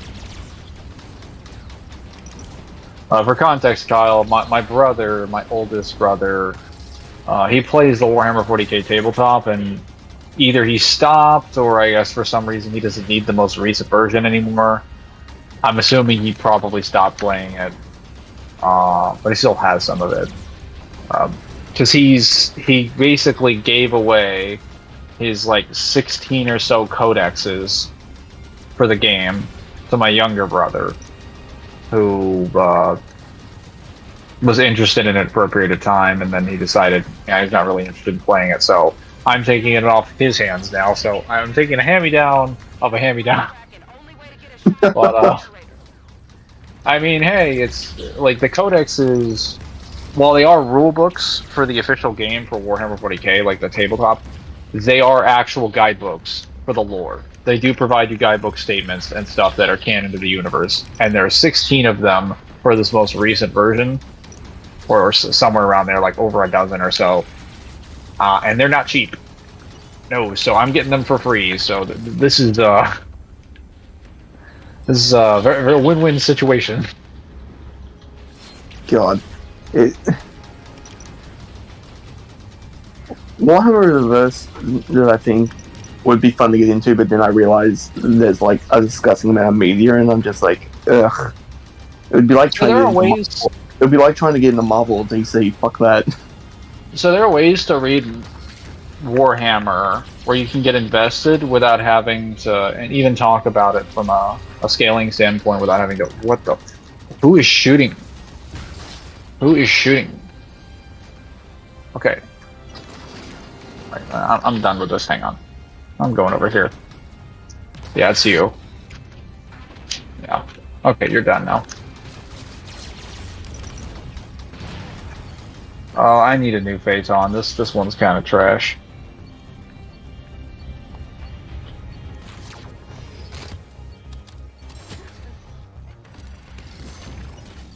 I will land when I'm good and ready, Tanaka.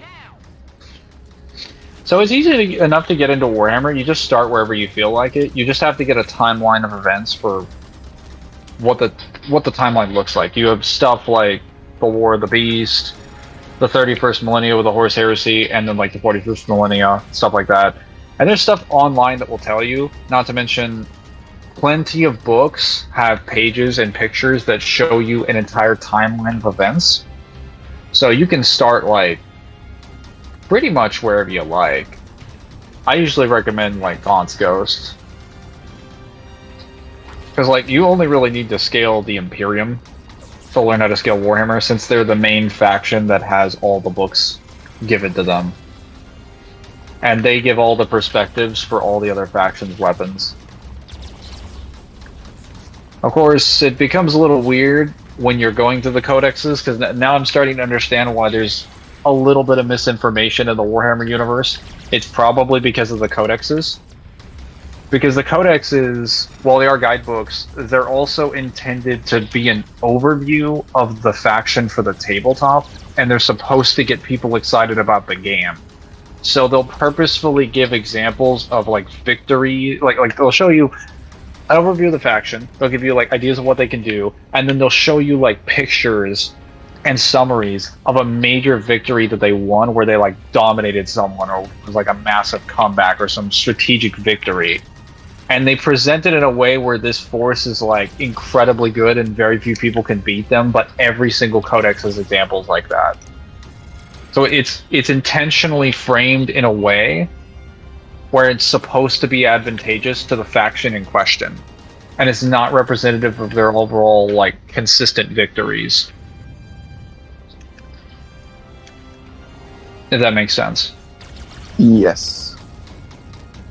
Well, so this can obviously cause a lot of problems, because what if you have a faction where, like Chaos, where it's like, oh well, you have this demon invasion where they spawned on the spawned inside on this planet, like Cadia, just wiped everybody out. Like, oh, that's crazy. And then you look into the context a little bit more, and it's like, well, actually, that only happened because in the middle of the war, there were like hundreds of thousands to millions of people dying on that battlefield, empowering Chaos, while a bunch of Chaos ritual summoners were creating an art to put them into the battlefield specifically, and were waiting for the right moment. And the planet happened to be located close to like the Eye of Terror. Like, there's 4 other conditions that are not really being clarified, but the Codex doesn't present it like that, even though it does tell you about all that information. The Codex just makes it seem like they're just this unstoppable force, and it's like, but no. This unstoppable force that needs 4 specific optimal conditions to have their invasion. How's the plans with Darksiders video going? It's going.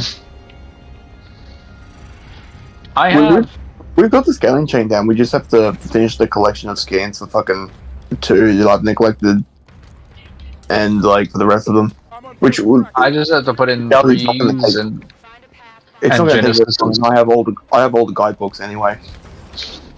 yeah, I do as well. I just have to sit down and decide like how I want to put them in the chat, and then just like label them, and then once I figure that system out, I get to start throwing them in there, and then scripting. One of my goals is Chakras-like energy. No. One of my goals is to find a series no one heard about and ask myself which Halo faction could they be. Cool. I think Pendulum Penitent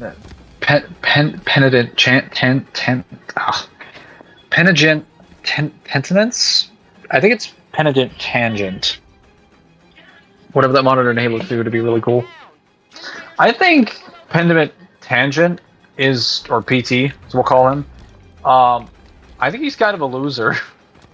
Because we just don't see anything from him, and then he shows up and he's already taken over by the Grave Mine. I like most of the other monitors a lot more. Not because he specifically follows the Grave Mine, but because he has like no screen time. His screen time consists of being corrupted by the Grave Mine and nothing else. Well, damn. Well, like, so for context, every monitor is given like a lot of personality. They have tasks and goals they have. Guilty Spark goes kind of crazy, but he's really interested in humanity and Reclaimers as a whole.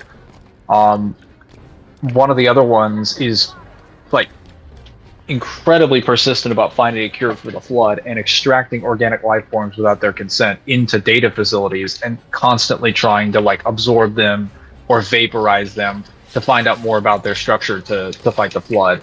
And it gives them a lot more personality and about their goals.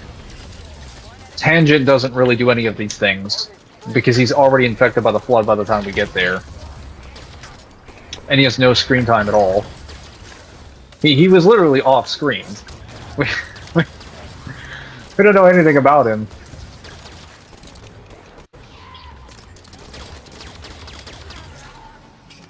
Where did you find the codex? I was mainly paying attention to the...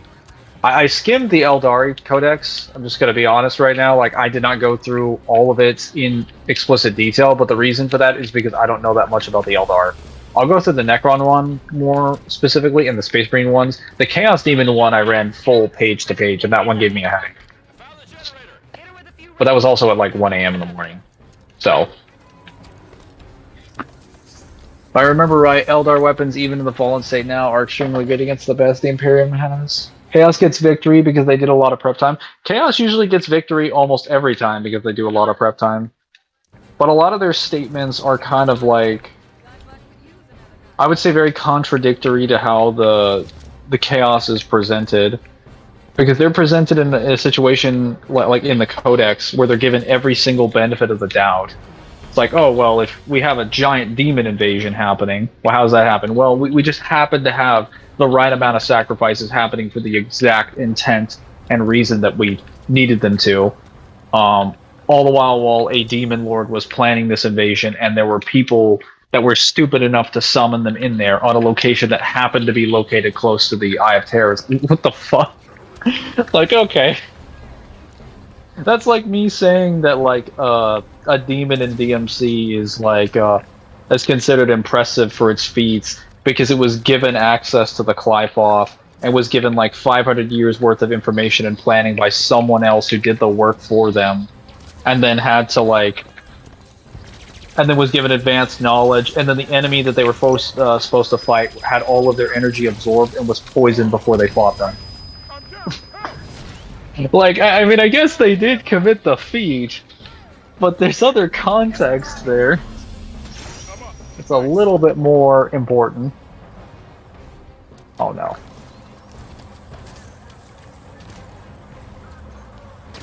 Directed on the pulse generator. It's working. The group's panicking. So I looked into the Codex's statement for most of the demons, and yeah, there are statements about the demons and their relationships to the warp in regards to, well, and real space, and they do state verbatim that, like, demons can't really exist in real space normally because the laws and rules of real space are anthema to the warps. So the warp, in terms of its actual nature, does not necessarily have a relationship of superiority to real space in the main universe. Which was really weird to me to hear that. Because I was always under the impression from all the hype statements people have been telling me that the warp in Warhammer 40k is this thing that is just this unstoppable force of nature that just overrides reality through raw power, but that's not the case at all. It's just that the nature of how the warp works is just completely inconsistent with reality, and it causes reality to have problems. But it's not due to strength. It's due to the properties of the warp. But that also goes both ways, based on the codexes. Damn, Osiris, that is beautiful work. Kyle, who's funnier, Jack and Daxter, Ratchet and Clank? Constructor. Halsey's coordinates are inside that Forerunner site. I'll go. Are they asking what series has more comedic moments? I guess whatever you consider to be funnier is what they're asking. Well, it kind of depends, because both of them have different types of comedy. Yeah. Nexer is more tongue-in-cheek adult comedy. Well, Ratchet does have that, but it is more, how to put it, not political, but it is very much Alright, where's this constructor we're after? tongue-in-cheek and makes fun of like capitalism to a certain extent. Because the It's even entirety part of society in general, honestly. Because the entirety of Deadlock is basically taking the piss out of the Fox network. Well, just I think major news networks in general, because like they don't just point fun at like Fox. It's just like any reporter in general. Like they just Actually, criticize their ability to report information at it's all. It's taken like direct shots at Fox because Oh it's yeah, no, I don't disagree. It's Fox Industries, and it's basically saying that like all the reporters will twist stories to the point where it's not true, just to try and get like a viewpoint out there. Yeah, but that criticism, what I'm saying is that criticism can technically be applied to like news networks in general, even if it is a criticism of Fox. I mean, like you can pretty much throw that criticism to just like the fucking news networks in general. They all fucking do it. Yeah. Well, there's also other ones like I think there are some criticisms against like consumerism. Oh, there's criticisms against pop stars as well. There is. In two, there's a literal joke in there where it's just we have to pay. I think it's like I think it's 50,000 bolts to get the next clue to get to the next planet. And Ratchet says, "Are you serious? This galaxy blows." Yeah, no, like the entire. I think Going Commando in general has just massive consumerist criticisms. Because the whole point of the Bogon Galaxy is that you're being hired as a commando for a private corporation. And you start realizing as you go through there that all the problems with their like leadership and decisions. You're basically a one-man private army. Yeah. Yeah, and you run under their rules and their regulations, which you find out over the course of the game. Because you're basically on hire. And then Ratchet and Clank Up Your Arsenal has like a huge amount of like pop star and like I want to say like internet criticisms, especially with like what's it called? Courtney Gears. It's basically a giant thing of making fun of people who are just heavily obsessed with pop stars. Oh yeah, no, that whole thing. Like, he has that one moment where they're talking about her videos, and he's like, "Well, she was always so innocent in those videos." Well, except for that one. When God knows what I'm talking about, but like as a kid, when you see that, you're like, "Oh, that just seems really silly," but I don't understand what that means. And then you see it as an adult, I'm like, "Oh no, what's that doing in there?" If Ratchet and Clank ever becomes available, where we can play it on the PS5, where they give us like the trilogy or anything like that, or even if I just feel up to trying to figure out if I can stream it from the computer, just the original PS2 trilogy. The game is littered with jokes that a child wouldn't understand, but when you go back to it, absolutely fucking funny. Oh yeah. I think there's even some criticisms in Size Matters as well, from what I remember. I could probably go back to it. It's been so long since I played Size Matters. I don't know about the newer ones though, as far as the PS3 variants or versions. They do. Well, they do to a little bit, but it's not. They tone it back because it's again like they get older. They get different viewpoints and stuff like that. Different people come through.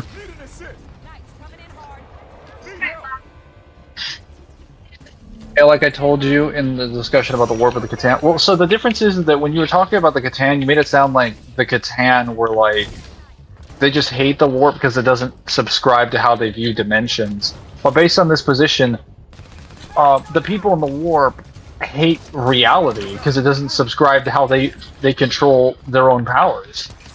Meaning, not only do they not have the ability to use their powers correctly, anything in real space that forces its own reality on a demon can kill it.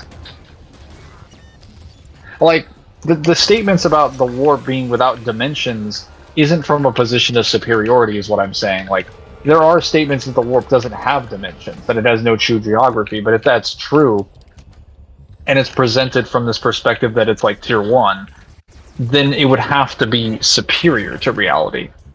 But it's not. It just happens to have more space. Everything that's there can still... Like, if you have a reality warper or someone who creates like a pocket reality with their own laws and rules and is basically God, and they assert this over a Chaos Demon can't do shit. They're fucked. They're literally, like, done. It doesn't matter if they can exist in any level of, like, dimensionality. They can't exert their own powers, despite being without dimensions. So if we take this as its natural conclusion, that basically means that every single character in Warhammer 40k now has to prove an AP and dimensionality scale independent of the statements about the warp and the rest of the codexes. So the entire idea of a 1A Warhammer has gone out the window, basically. Yes, that's what the Big E does with his aura. I mean, isn't that pretty much like what all the Primarchs do in general? They just show up and they're like, hey, and you're just like, oh well, hello there, mister. Hang on.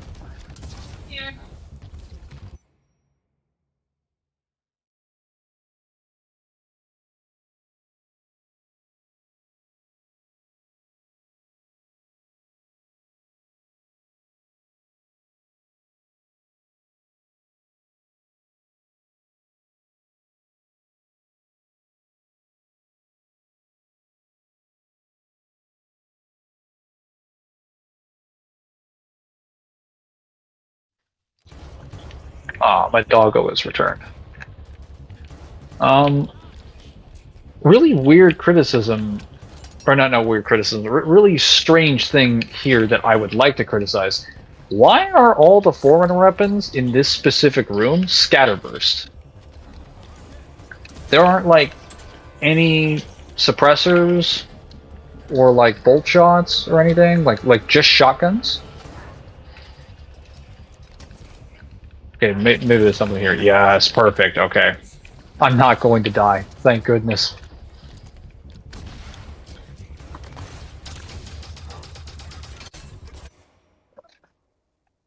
Based? Lol. What's based? Man, I really need to keep an eye on what you guys are referring to when you comment, because I'm usually rattling off about like 5 different things.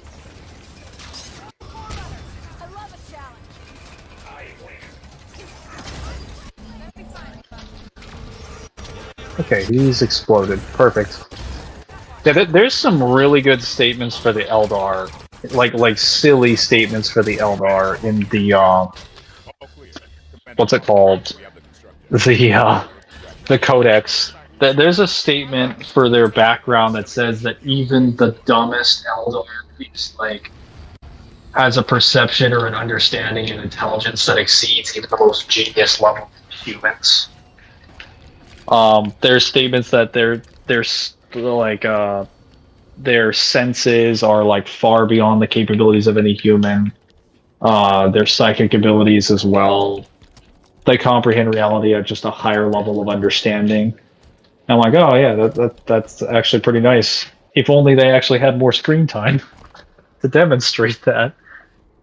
Now they were literally built different by the frog lizards. Yeah, no, I accept that. Shotguns are good, Mangler.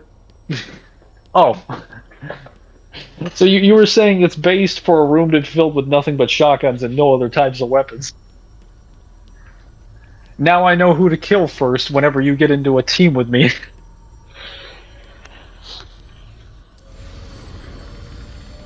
I'll be zoning you to death next time I see you, Samaj.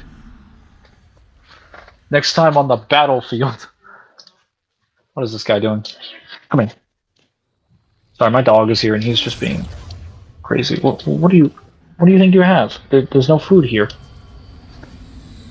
It does upset me that we never get enough of the space elves. True that. Not if I kill you first.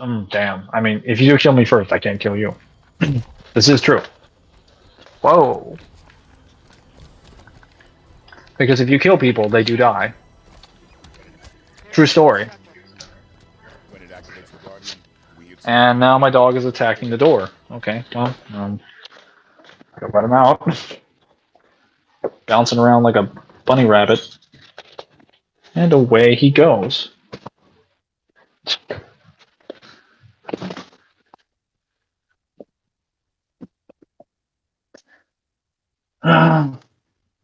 The Jack and Daxter comedy. Revolutionary. I don't remember too many of the Jack and Daxter jokes. I used to memorize like all of them by name back in the day when I was a kid. Because they were so funny to me. Like my little brain was like, oh my gosh. This is comedy.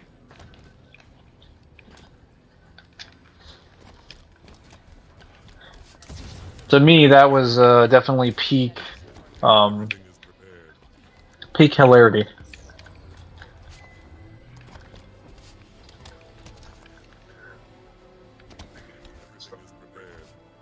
We will begin when the constructor is ready. So the calibration could take days. Then we will begin without it. I have waited too long to let this opportunity pass. It was kind of funny. Palmer's like, "Oh man, we need the constructor." It's like, we'll wait until the construction is ready. It's like, well, it could take days. The arbiter, well, then we'll begin without it. I waited too long for this. Arbiter, one moment, yeah, I will completely cooperate. The moment you give him information he doesn't like, forget whatever I said. That doesn't matter. That was the Arbiter 5 minutes ago. I can't be held responsible for his decisions. Did you know at their heights, the Elder made magtech stuff that allowed them to build stuff by just imagination thoughts? I think there are statements that they can do that in, like, the Codex. It is mid-range, I think, if you want to spam the scatter shot. I haven't played it, I can't say. The scatter shot in Halo 5 is way better for range than the one in 4. Because this one's scope actually works.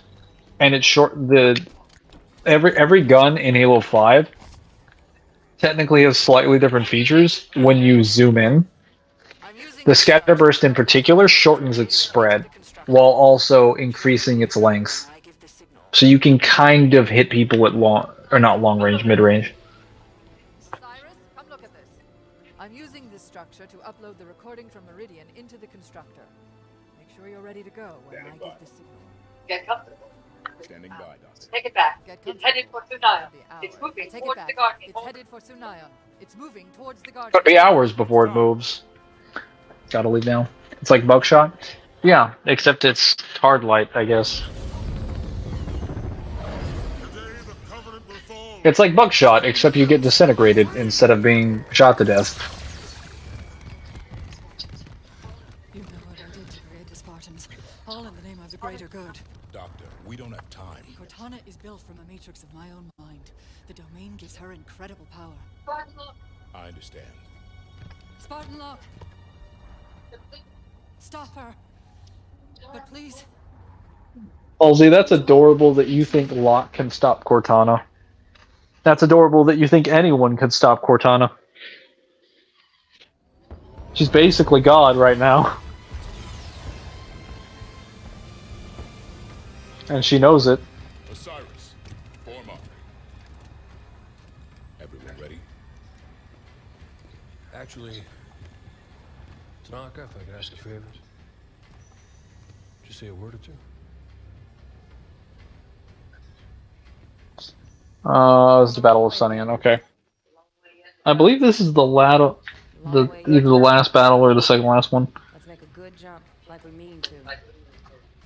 And handle fools like we need to. 90 seconds to insertion point. And may Buck... Halsey, shut up before stopping Cortana. They should be putting you down first. To be fair, Halsey is finally useful in the way that she should have been, which was just doing her job without having to worry under strict ethical concerns in a way that benefits humanity. Offering her expertise and then just putting Spartans ahead of it. Though to be fair, the whole reason, to give some justification to Halsey, the whole reason she did most of the stuff with the Spartans was because they were now they have hundreds, I would argue thousands of Spartans. So there's not really like a reason for her to be as like, you know, gung-ho about highest possible greater good. Oh, sweet, we get to fight alongside the Arbiter. I forgot he's actually in this opening section. And they gave him a custom energy sword, too. Disable the air defenses. Target either the cannon itself or the power supply. Spartans, the Guardian is at the far end of the city. There are more anti-air emplacements in that direction. We'll clear out air defenses as we go. Good luck to you, Spartan. And to you, Arbiter. Are they just gonna stay here?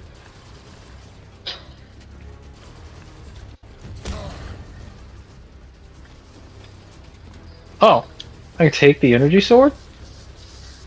Oh yeah. I gave him a pistol, that looks so funny. Today Sanayan will fall, and with it, the Covenant. To me, brothers. All right, Spartans. There's ground to cover between here and the Guardian. Where are we going? Move out.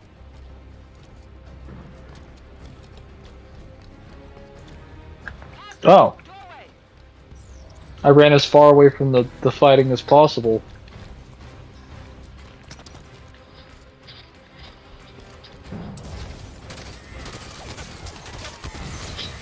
Is it really considered desertion if I just don't know where to go? I know, ask your commanding officer. Like, sir, if I just stuck at finding directions, does that mean I'm deserting if I just happen to be going away from the battlefield? Guardian will start moving.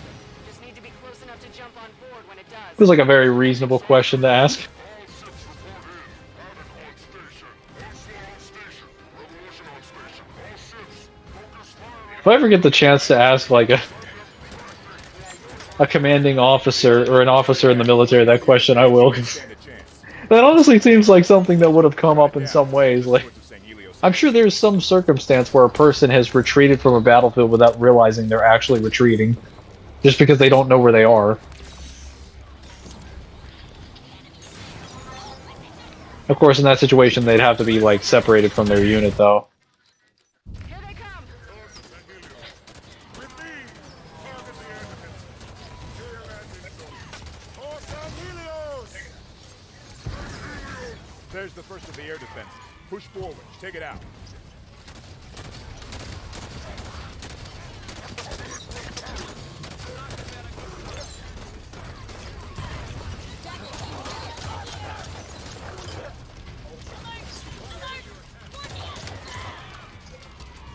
All clear. Disable the air defenses. Target either the cannon itself or the power supply. Spartan, the Guardian is at the far end of the city. There are more anti-air emplacements in that direction. We'll clear out air defenses as we go. Good luck to you. And to you, Arbiter. Swords of San Helios. Like, short of. Today Sanayan will fall, and with it, the Covenant. To me, brothers. All right, Spartans. There's ground to cover between here and the Guardian. Move out. They're going to charge. Hostile, coming through the door. How do we know if Dr. Halsey's plan worked and the constructor did its job? Guardian will start moving. Just need to be close enough to jump on board when it does. Swords of San Helios. All ships report in. Attic on station. Onslaught on station. Revolution on station. Eyes on anti-air emplacement. Shut it down. Give the Swords of St. Helios some All airspace. ships. Focus fire on Covenant air forces. Send them blasting to our watery grave. The Arbiter's fleet is arriving. Bring down the air defenses so they stand a chance.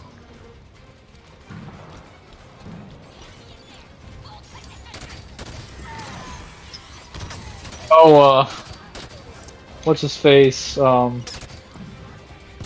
and Alice, the Inquisition. I have statements about them from the Astra military that they have basically sacrificed trillions of citizens and stopped the spread of the word of chaos. And the Codex does kind of indicate directly that they do use Exterminatus frequently, but I think that's just meant to specifically hype up the state of Warhammer 40k or to present you an idea of Warhammer 40k. I don't think it's intended to be accurate. Because again, like, there are statements I've already found in the first version, the first novel of, what's it, Eisenhorn? Yes. Which I believe is...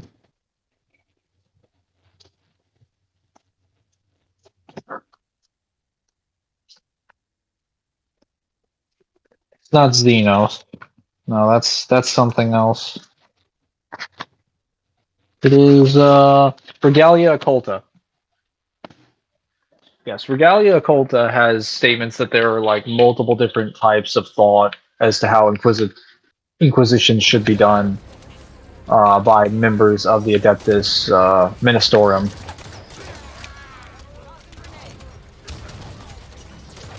So it's not a unified group in terms of their opinions.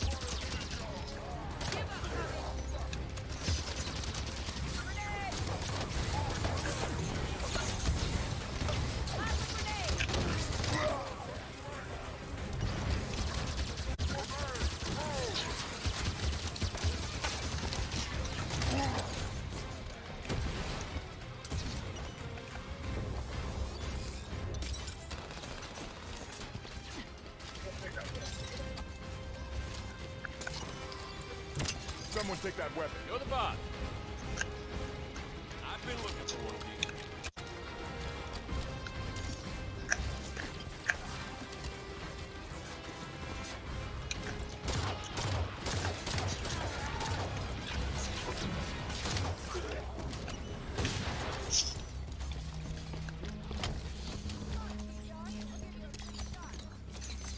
Oh, I did go through.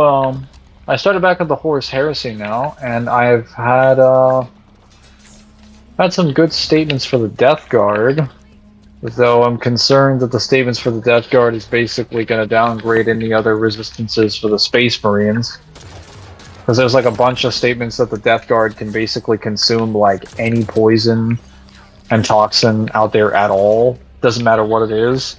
And that after every major battle, like their Primarch or whomever their certain battles, especially ones with their Primarchs and certain members of like regiments of the Space Marine Legions, they grab a collection of toxins from the worlds they're sent from, combined it with like different combinations of like some of their worst ailments, and put it inside of a goblet, and then give it to some of their highest ranking officers to drink.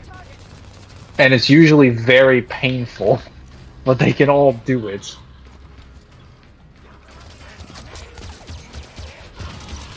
Which is kind of nuts. Doctor Who War Doctor audio episodes, time to finish all 38 hours, cost of them $274 of the time. War stuff, that will be a percent. That sentence didn't make sense in the last part, unless I read it wrong.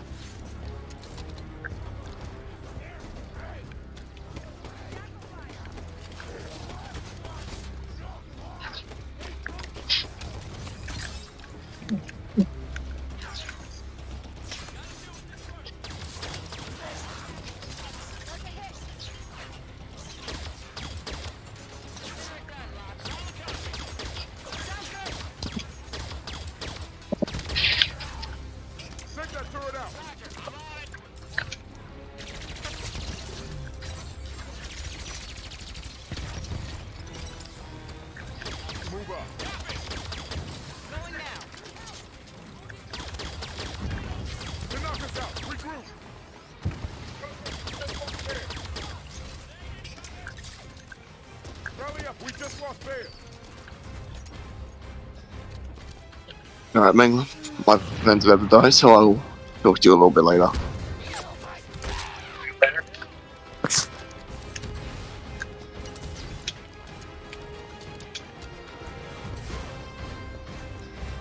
I do use it frequently, but I do believe it's mostly on the fact that some Inquisitors use it while others don't. In Xeno, he mentions that some prefer fixing things, others killing those involved. It really depends on which Inquisitor you end up getting, but it's majorly looked down upon if an agent uses it too much, since the world's resources are not something to be wasted. But yeah, I would have to see the statements for myself. I'm just saying that I'm pretty sure the misconception of that comes from the codexes. Like, I think most of the information that people are getting wrong about the series comes from the codexes. Because there's a lot of crack statements about what demons can do in there. They seem unstoppable. There's statements in there that make it seem like pretty much nothing can actually kill them. But then, like, the statement is like, it's like, oh, well, they're basically invulnerable to conventional means. But not really. It's just like, the only way to really beat them is to have, like, faith and be locked in, like, a melee battle. And I'm like, well, then they're not invincible. Like, what the hell? Like, there's a better statement for durability for the Eldar than there are for the Chaos Demons. Which is kind of silly. Like, there's statements that even the highest caliber of a bullet will just simply, like, deflect off of, like, an Eldar's armor. As if it's not even worth their thoughts. Like, they actually have really good statements for the Eldar.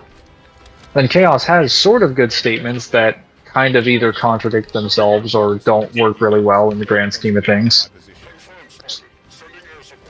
But that's kind of how, like, Chaos is. Like, I think if Chaos wasn't contradictory, that wouldn't be fun. And wouldn't also be consistent, because they're from the Warp, which is known for its inconsistency. So the idea that they have conflicting amounts of information, I think, is fitting.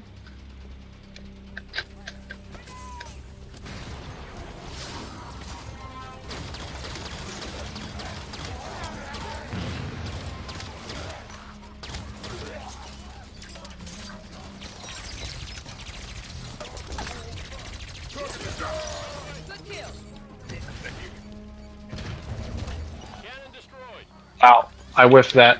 Another cannon down on my position. Affirmative spotted. Need assistance. Use another notch. Systems down. Nothing that can't be fixed. All ships, the Spartans have opened more airspace. Move in and make your presence felt.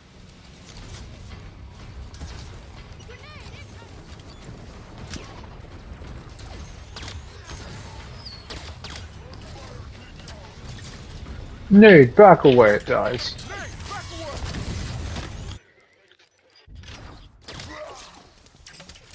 Move in and make your presence felt.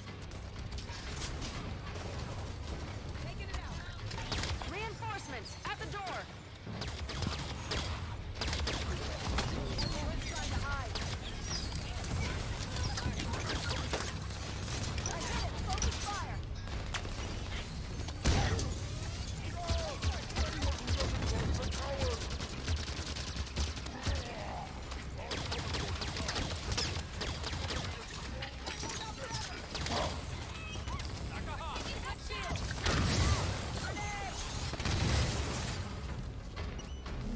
That's your Doctor Who. Bro, wish you well, you have my best wishes. Yes. I don't know how big Doctor Who is, but from what people have told me, it seems very large.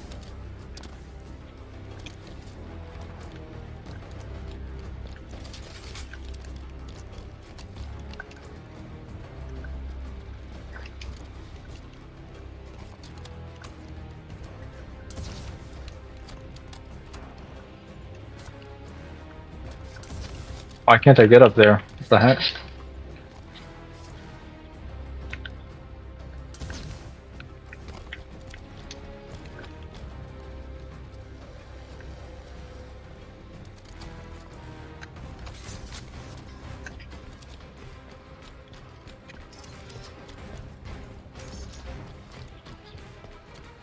Think the constructor found its way through this chaos? If it didn't, somebody better come up with another solution real quick. Dr. Halsey said the plan would work. I trust him. Three cannons here. Take them down quick. Our ride's going to leave without us.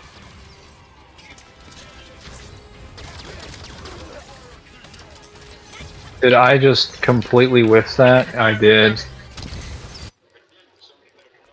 Mostly going to do Cyberman and Time War. If it didn't, somebody better come up with another solution real quick. 3 cannons here. Take them down quick. Our ride's going to leave without us.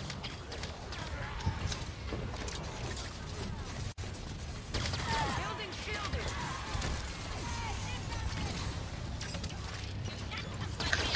One sec. Have to get this guy a mobile debt.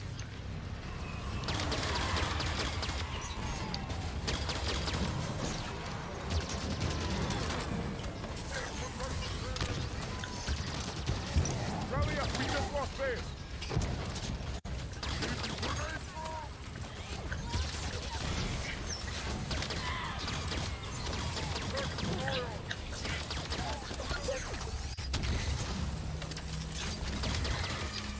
Target the elite.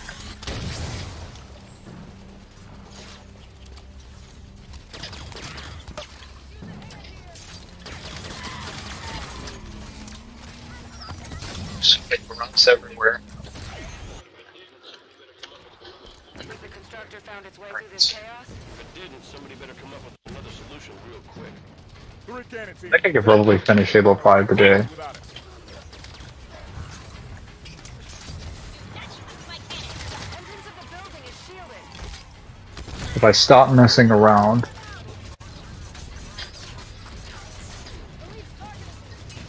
There we go.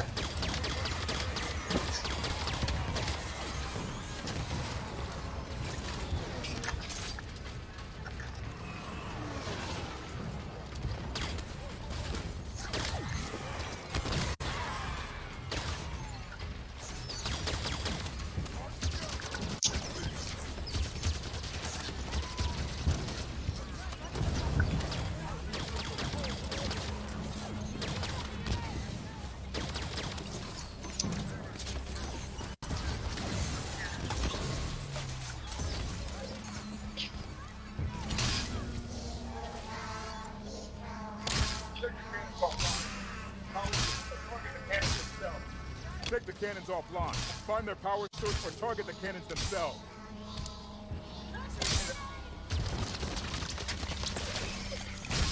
Shields down.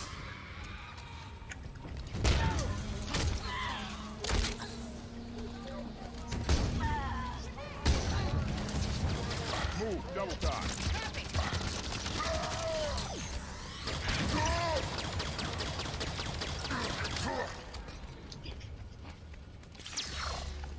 Here we go, Vale. You good? I'm up. Thanks.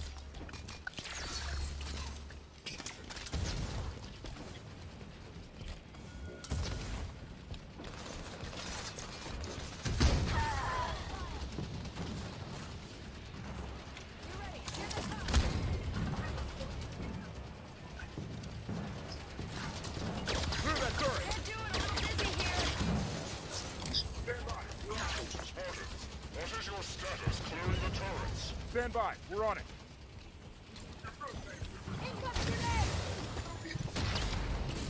You're good, Vale. Thanks, Spartan.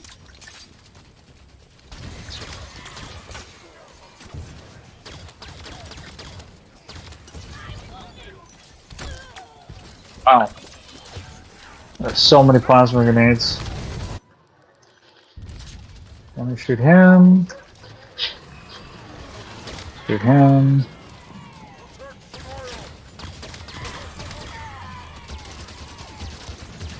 To knock us out. Regroup.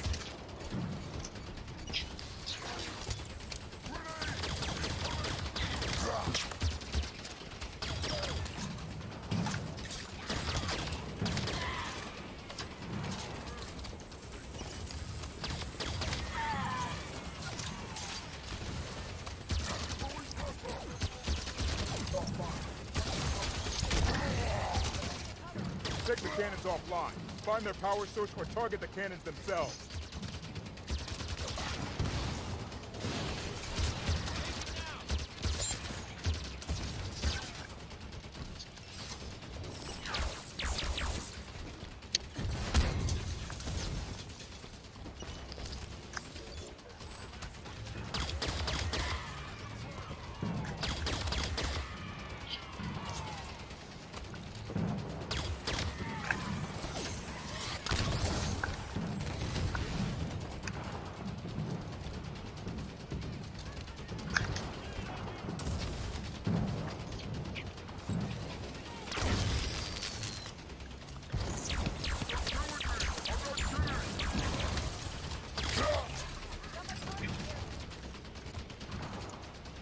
Take that turret, Spartan. Copy on the turret. Take out a lead out. What is your status clearing the turrets? Stand by. We're on it.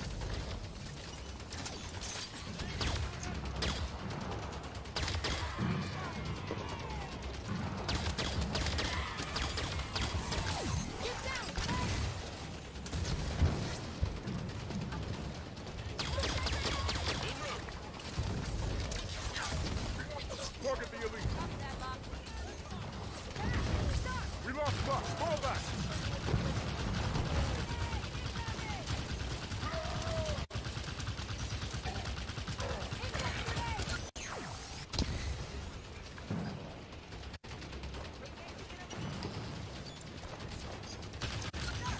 To knock us out. Regroup. Well, it took forever, but they're dead now. Finally. Alright, let's take out those turrets.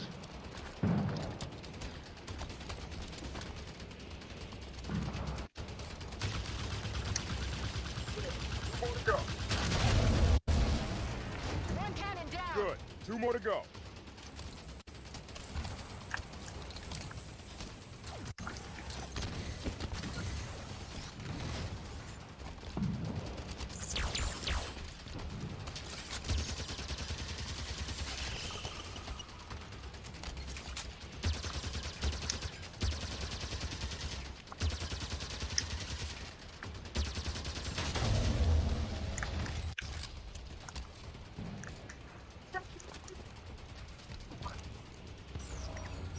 Second cannon eliminated. Only 1 left.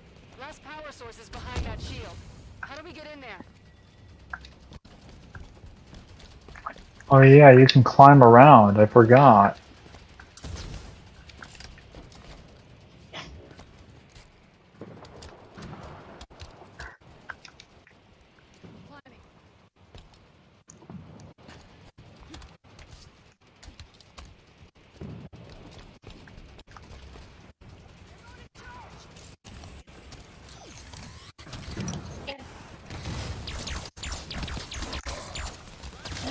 Engaging target.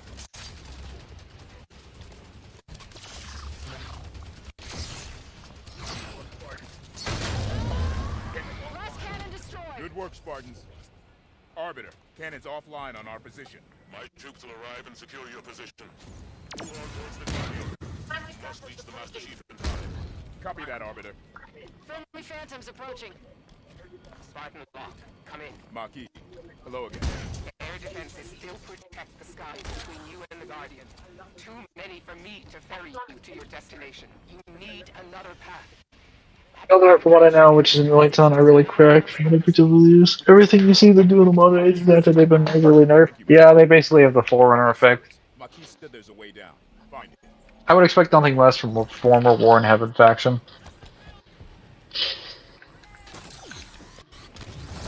Like, it is my opinion that there are, like, out of the psychic races that I've seen, that, like, the Eldar is probably one of the most advanced I've seen in fiction. The Necrons are one of the most advanced scientific species I've seen in fiction.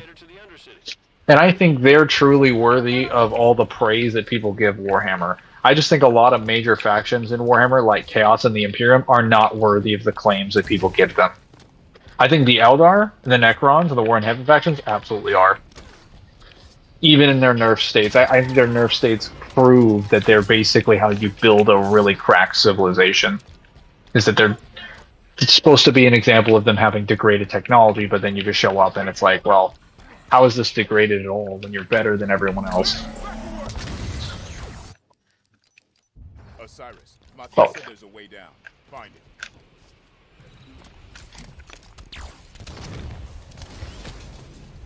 Here we go, Vale. You good? I'm up. Thanks. There's a camo elite out there. He's stealthing around. There's an elevator to the Undercity.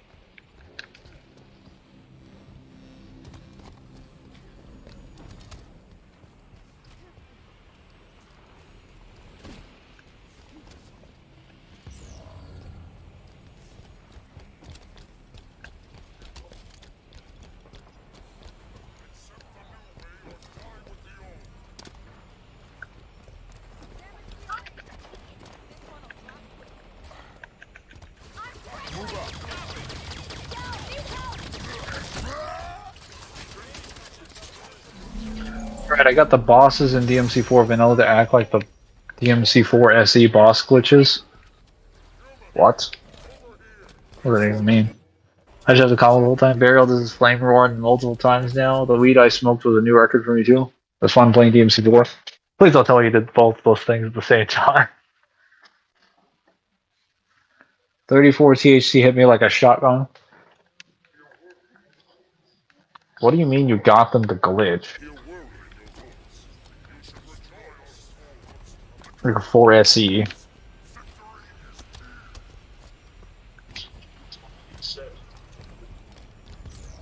You should shut up.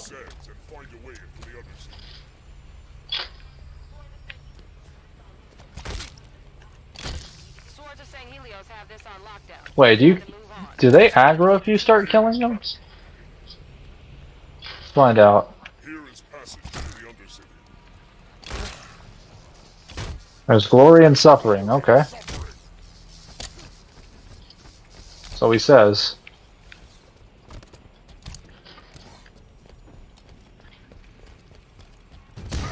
Wow, they don't even aggro.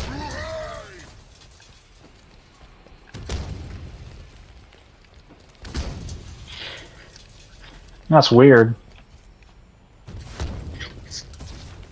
I did, I sprung back. Everybody on the elevator.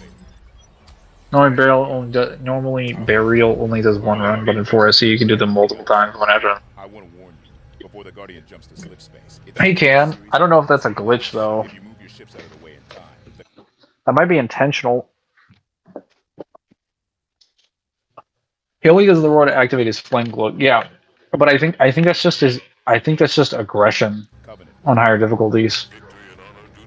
Because if you zone him the entire time, he doesn't bother doing multiple frame wars. People say it is. Yeah, but like you can't really trust what people necessarily say. You kind of have to test it and then challenge it against a set of variables. Because the thing is that I find out when I play bosses different ways, they don't consistently do what I always think they're going to do. In Burial's case, if I just zone him the entire time, he doesn't do multiple consecutive flame roars. Whereas he does when you like attack him up close on higher difficulties. But you have to attack him a certain way, like you have to be in front of him and proc the flame roar. Because there are times that I played him in 4SE, especially in BP, and he never does multiple flame roars. And then at times he does. So it's not a consistent thing where if you're around Burial and his shield is down, he'll just do multiple flame roars whenever his flame starts dissipating. Like you have to proc a certain set of circumstances to get the multi-frame roar.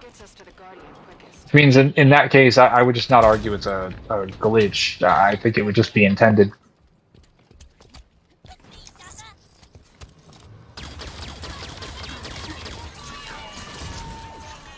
Because if you have to do so much to get him to actually activate it, that seems a little silly.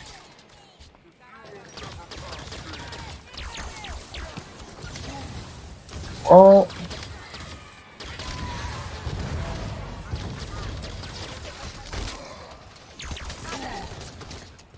Speaking of DMC, I might not be able to pull Endless Judgment, Virgil. I've already dropped like 40 vault, or not 40 vault breakers, like 20 on him, and I haven't gotten him yet. I actually got 2 ultra rare versions of one of Virgil and then one of Lady, which I guess they helped me upgrade Lady and Virgil, so that's great. Now I'll be able to do their challenges, but that was not what I wanted.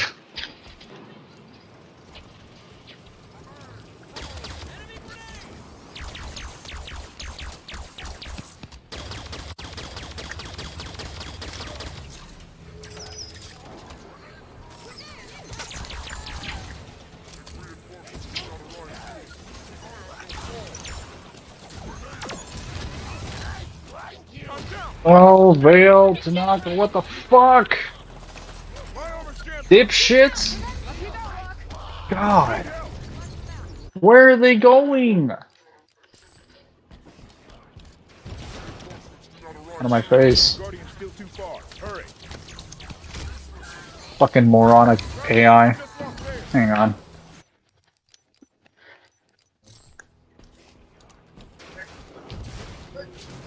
You gotta put them over there. position. Take that jackal down. On my mark.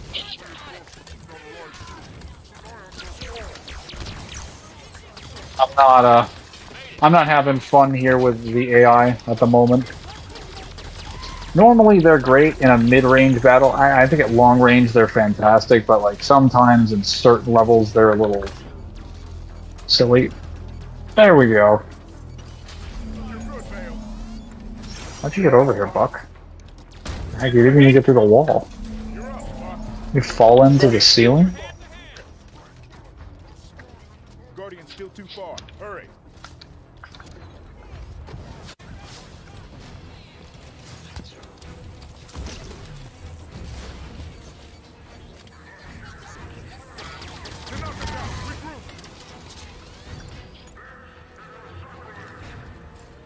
How many suicide grunts?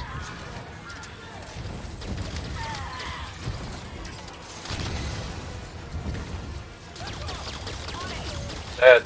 They're all dead. Okay, I'm just gonna sit here and just chill. Andrew, Dante, however, is a boss from 4SE and 4OG. 4SE is more fun to fight, uses Dread Elixir DT. Have you beaten POC Store yet? No, because my hunters were not strong enough. They were too weak. So I finally got stonewalled in Mission 4 by something called Agatha. It's a demon. It's a demon that basically spawns 4 different versions of those little reboots, those DMC reboot enemies that fly around the air, the Chiribuses or whatever they're called, that shoot with like the bows.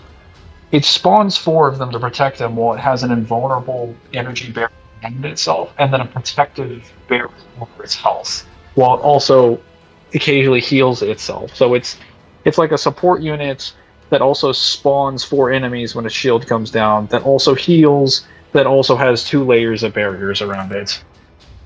It is like every single defensive archetype inside of one enemy, all more annoying than the last. Like, to put it in perspective, Samaj, imagine Sanctus's shield, except you can't break it now. It's unbreakable, and it repels you every time you try to touch it. And then imagine they just have like a DT armor under that, and then they can also heal everyone around them like Malphas's heal, except unlike Malphas's heal, it doesn't take like an enormous length of time. They can heal in under like 5 seconds. And then they spawn in 4 archery units. That one encounter is a little cancer. It's a little crazy. Take that elite out.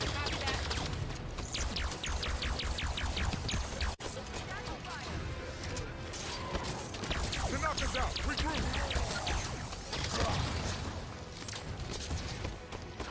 All right, let's go. Finally.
Vanilla DMC4 is a cake. DMC4 Dante. 4 Vanilla Dante is a cakewalk. Alright, I'm gonna go watch Futurama then Dead. Nice. Later, Spent Demon. This is for the upcoming Halo antagonist. Who is the head tag of Halo 5 anyway? Cortana.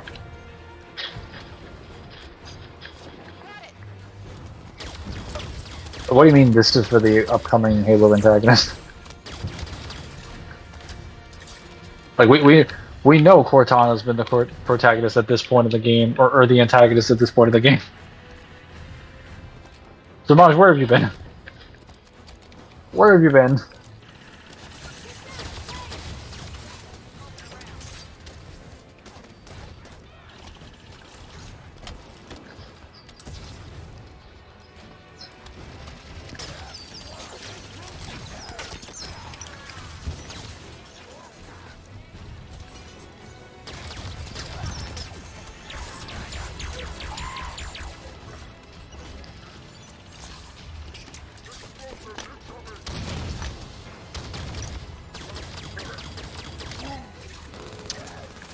Mount that turret.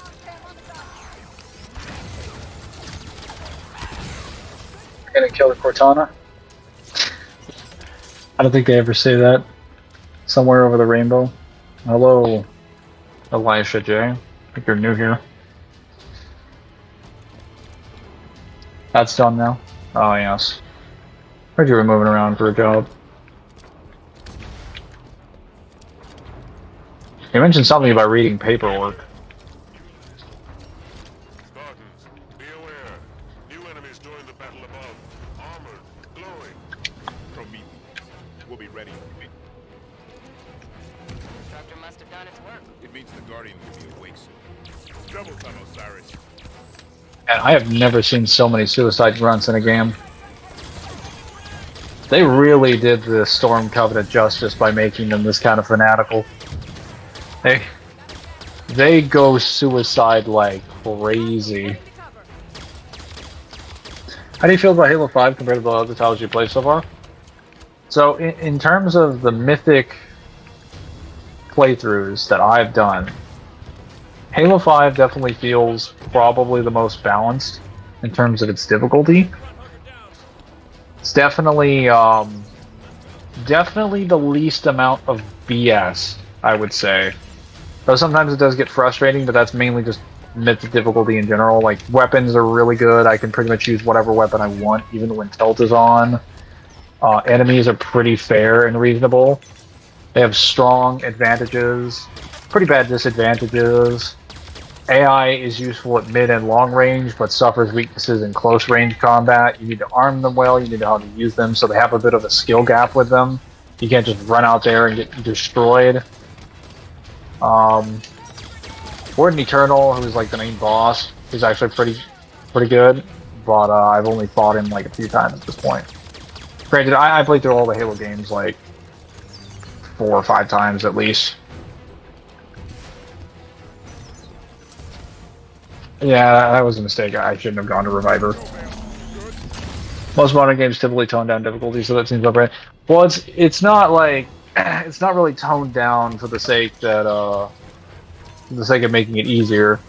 Because most of the difficulty of like even previous Halo games, I would say, is like not even harder. Because Halo 3 was like way too easy. Halo 3 was super easy. ODST was like, I slept through ODST's Mythic. It was incredibly easy. Halo 1 actually got finished in a shorter length of time, despite being genuinely hard at times, because the game is just really panned out. It is panned out really well from like a pacing standpoint, and so many guns are actually pretty solid in that game. Not to mention vehicles are overpowered in one sandbox. It's hard to say that they're necessarily more difficult, because some of them are so over-bloated and overblown in some ways, but not in others. Know what I mean? Like, one element of the game is, like ODST for an example. You don't get too many vehicles in ODST. I would say your ODST sandbox for vehicles is not strong. However, you don't need a strong sandbox, because the Magnum in that game is cracked. It's incredibly accurate. It has good bullet velocity. It basically does what the battle rifle should have done in Halo 3 and hit the target effectively, instantaneously within medium and long range. The SMG basically does the same things. Matters of balance. Yeah, Well, you have to have a sandbox that works intuitively. Now, obviously, you should attempt to make a game that is like difficult in combination with those balance matters. That's kind of why I preferred Halo Infinite, like higher difficulties, and I'd say fours, reaches to some extent, because they actually give you enemies that are capable of fighting you without just resorting to like catch. Because in this game, the enemies are very catch reliant. Granted, they are pretty accurate, so their storm rifles are crazy good. Snipers are good in this game, but they're not broken. They're just really good, so if you're not paying attention, you just get destroyed.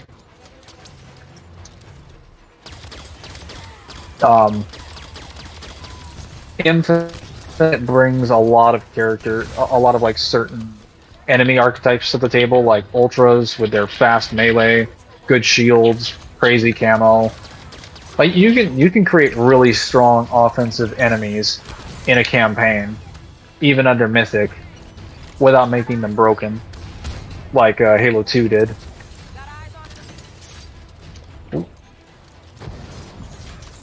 Because I know difficult games can be a tad bit unfair sprinkled in, like Ninja Gaiden Sigma 1, but even unfairness can be managed depending on how well the game is done. This is true. It is all a matter of what you're giving the... What is this guy doing? he just ran up to me and was like, I'm just gonna throw a grenade at you. I mean, it worked, but like, it caught me off guard. What he really killed me with was the mind games. Hang on. This guy's being a bit of a problem. There we go. Yeah, Ninja Gaiden gives you a lot of tools. Ninja Gaiden's very fast-paced, but it gives you a lot of tools to win. I'd say most Halo games do a pretty good job of giving you the tools you need to win. And Halo 3 does as well. It's just Halo 3 balances its sandbox, both in campaign and especially in multiplayer, horribly. Because not everything in the sandbox serves a proper optimal purpose. 2 kind of suffers this a little bit, but 2 has like certain strong weapon combinations through dual wielding. It has a lot of really like a lot of niche weapons, I would say, but they're very, very niche. So when they get into their optimal situation, they're super strong, like dual wielding needlers. Or needlers in general in a close corridor. They go from being like the worst weapon of the game to one of the best weapons in the game. Even one of the best needler variants. Despite the fact that in a vacuum, the Halo 2 needler is considered like the worst needler overall. It is cracked if you put it in a hallway where no one can dodge. Because the Halo 2 needler, if you're unfamiliar, has the ability to super combine 3 times on a single magazine. And it super combines at roughly the amount of crystals that the Halo 4 needler super combines at, which is about 8. And 8, I think, is the lowest out of any of the crystals needed for any of the games. Halo 5 basically does the same thing as the Halo 4 needler as well, but Halo 5 at least requires like some lock-on to do it more effectively at medium range. There's some balancing factor to it. You have to use Smart Link to set in. And enemies have like longer range, so even if you didn't have to do it, they could shoot you before you could shoot them. Like, there's some limitation on it that's reasonable. Oh crap. What happened? Something went wrong? Okay, he's done.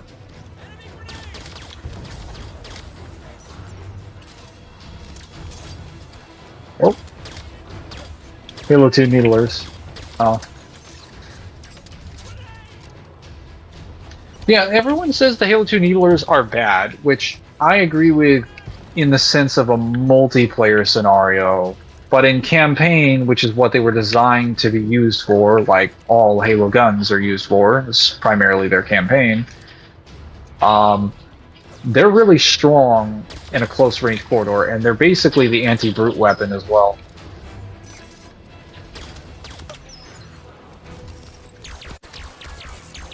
I didn't know they stacked? Yes. So, technically speaking,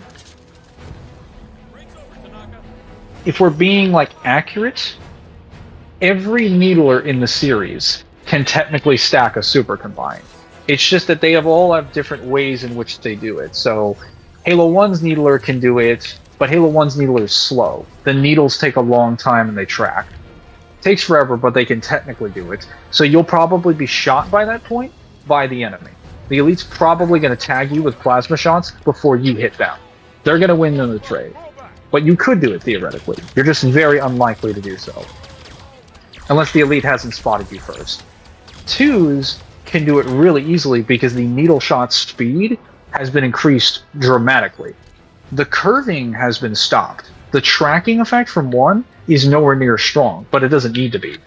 If you're near a straight line, you're going to hit that Elite with the needles at around the same speed they're hitting you with the plasma shots. That's what makes it so strong in close quarters. So it can super combine consistently in close quarters almost all the time. Assuming there's like a narrow hallway and your enemy's movement is restricted. So a lot of conditions need to be met, but in those conditions, the Needler is like S tier. And then Halo 3's Needler improved the tracking, but it can't super combine as much because you have to dump like half the magazine to get a single super combine. But it's consistent for 1 super combine. ODST's Needler works the same way. Reach's Needler technically works the same way as 4's, in that it could super combine multiple times pretty consistently. Reach's Needler just has one really big problem, and that's that when you fire Reach's Needler, it can't super combine on a shield. All Needlers in the series can super combine while a shield is out, but not Reach's Needler. If you've ever wondered why people don't really use Reach's Needler, that would be the reason. It cannot super combine on a shield. It's the same reason why the needle rifle, yeah, that's quite the nerf. No, it's actually massive when you think about it from a practical standpoint. Because when you're comparing all the other needlers, you think there and you're sitting there for a minute and just observing, and you're like, wow, isn't that kind of funny how like all the needlers can like super combine on shields? Doesn't that make them really consistent? Yeah. But then like the Reach Needler just doesn't do that. And it reminds you that the needle rifle also didn't do that, which is what made the needle rifle consistently outclassed by every other projectile weapon in that game. And then 4's Needler is largely considered the best one in the series, which I agree generally that 4's Needler is probably the best individual, like, single handheld Needler in the series.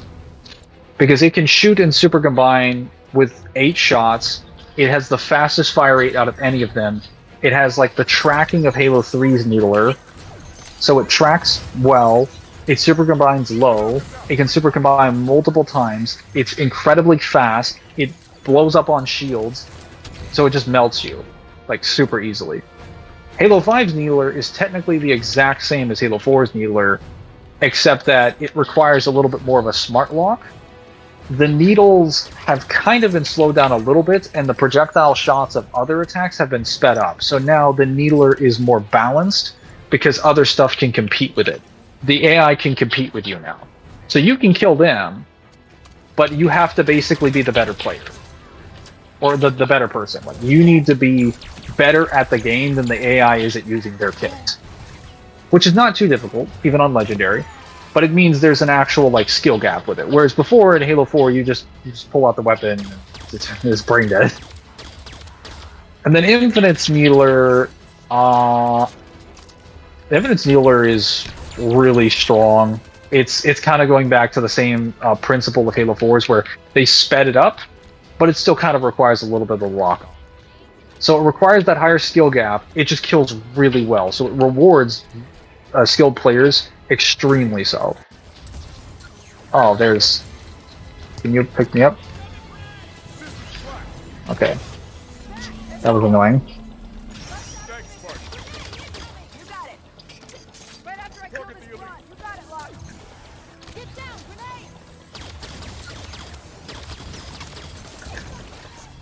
They keep blowing my teammates off the side of the bridge. I just learned side raves, the hardest variant of star raves. Damn, I'm just the DMC4 crackhead, truly. It's crazy that I can learn a technique really quick, it just takes some time. Well, it's just a variant of Star Raving. Like, of course you gotta be able to learn it. Basically learning the same thing. Just a slightly different variation. I'm glad you did, but I'm just saying that's not entirely a new technique, technically. Whoa! I am gonna die. No reason to not feel proud of it, though. New knowledge is new knowledge. Speaking of something new, we need to find some new ammunition before I find myself a new state of existence. That being death.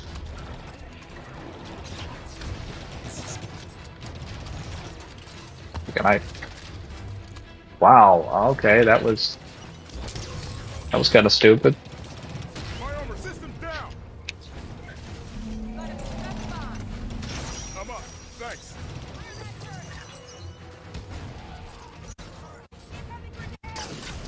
This beam rifle has quite the shot.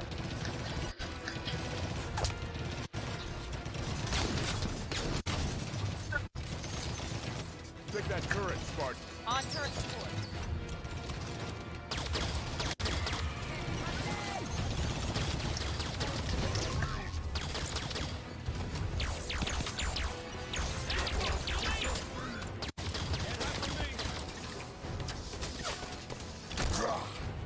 It just went flying. I'm gonna go ahead and eat, folks. See you for now. Later's Elijah. Thanks for stopping by. Oh, I'm getting blasted. Okay, he's done.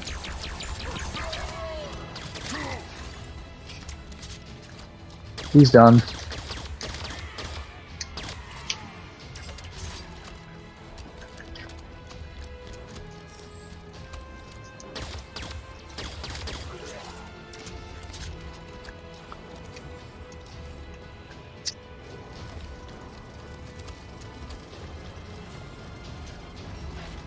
Maybe like, okay, but I just learned it. Well, it's not as hard to make it out to be where I'm built different. Well, what were you doing? What is a side rave? Because a star rave, from what I understand, is just using shooting star into aerial rave, and then you JC to do the same thing again. It's like a more complicated version of sword rave JC.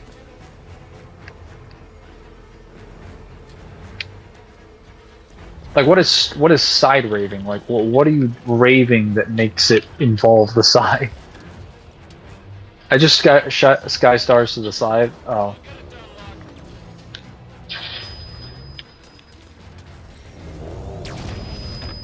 Systems failed. My armor's jammed up. God fucking damn it, fail. Why? He killed me.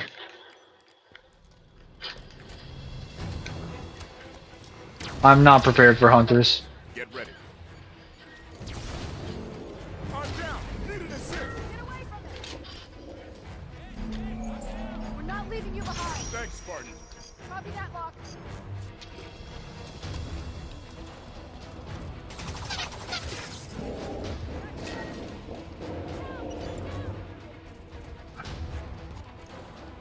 Bring off clock. Fall back.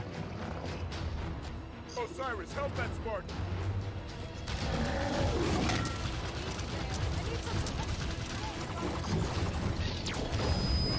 Armor failure.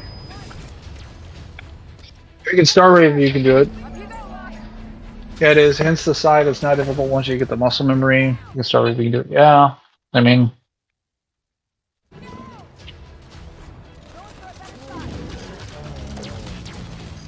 Osiris, get that Spartan some help.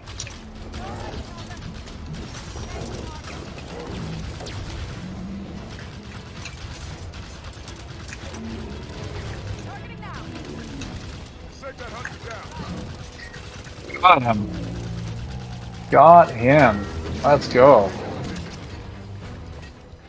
Did Tanaka just fall off the edge? Yes, she did.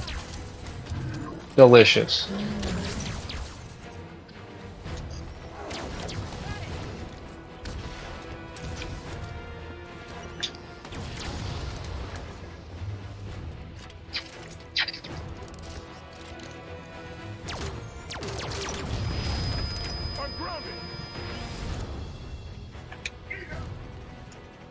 He's not making it to be in time. Oh my god.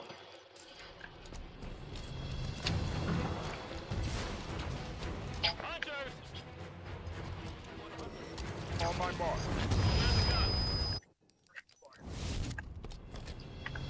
Take that turret, Spartan.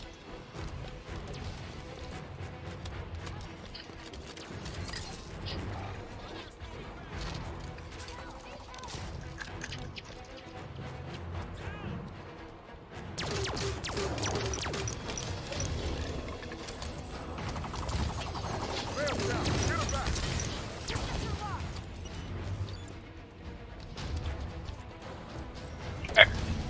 You know what? You guys just go over there. Because you keep dying whenever you're going to the turret, somehow. I don't know how that's happening.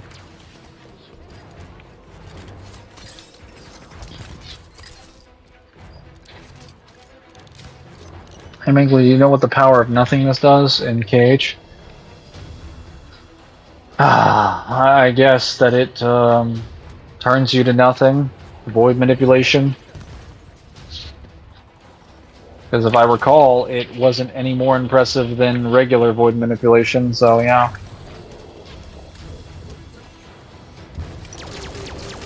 I know it makes you eternal. If that was what you were planning on telling me.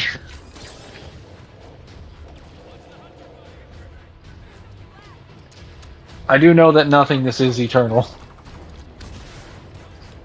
DMC Bros love that tech, so I'm glad I learned it. Oh my god, Vale. What are you doing? Damn it, I was gonna make the jump. I know. I knew that was coming. You thought you had me. But I know what you're about. I know what you're about.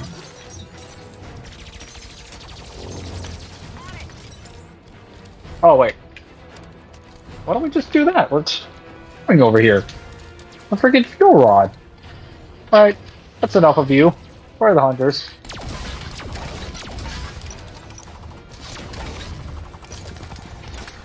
Oh, what's this? Give me that. I love the nothingness. I can show them wrong, it's not difficult. It's more confusing at first. Pretentious pros will tell you. But pretentious DMC4 players? What? No, they're not pretentious. That's not true. They would never. No. Samaj, you're slandering them. How dare you? Crazy to think about, I know. You didn't want to die, why did you open the door? Seems like a very simple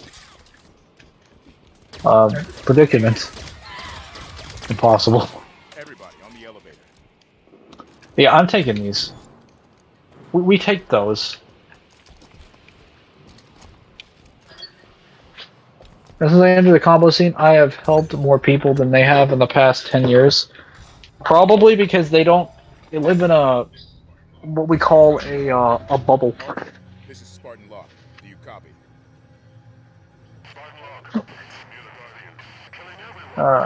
Arbiter. Seems the Arbiter is suffering the effects of a dial-up connection. If we can help Arbiter, We do, but not at the risk of missing the Guardian. Reaching Master Chief is more important.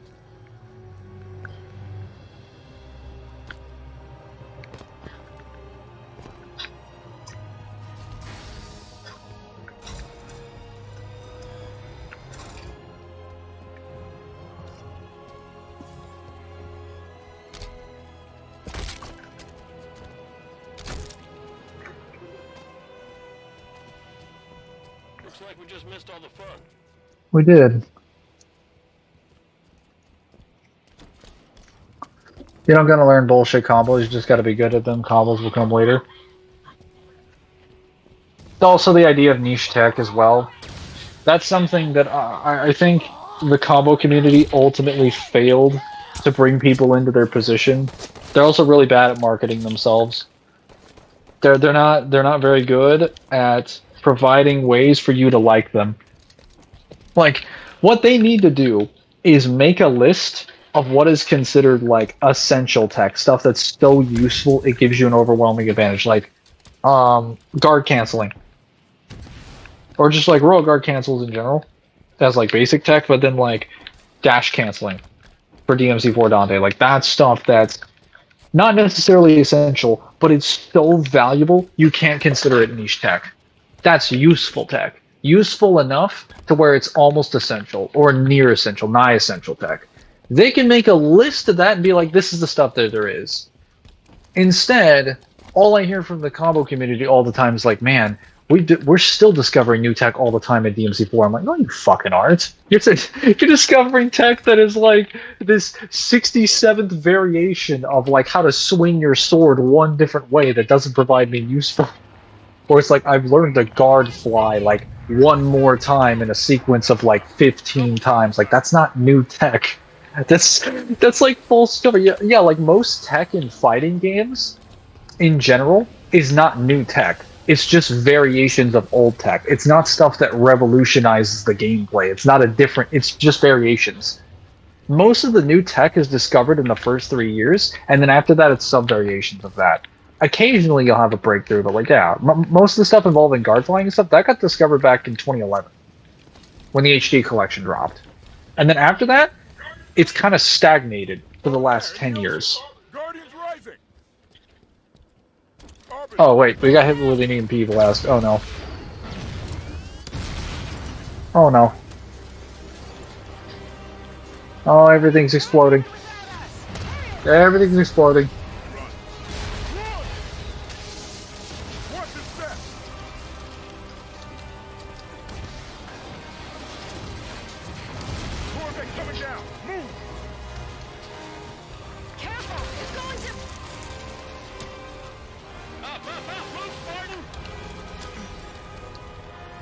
Wait to show them so they can shut up. Their brains just like, what do you mean? But that tech required like months of practice. It's like, no, it just took me like a day. It's really not that hard.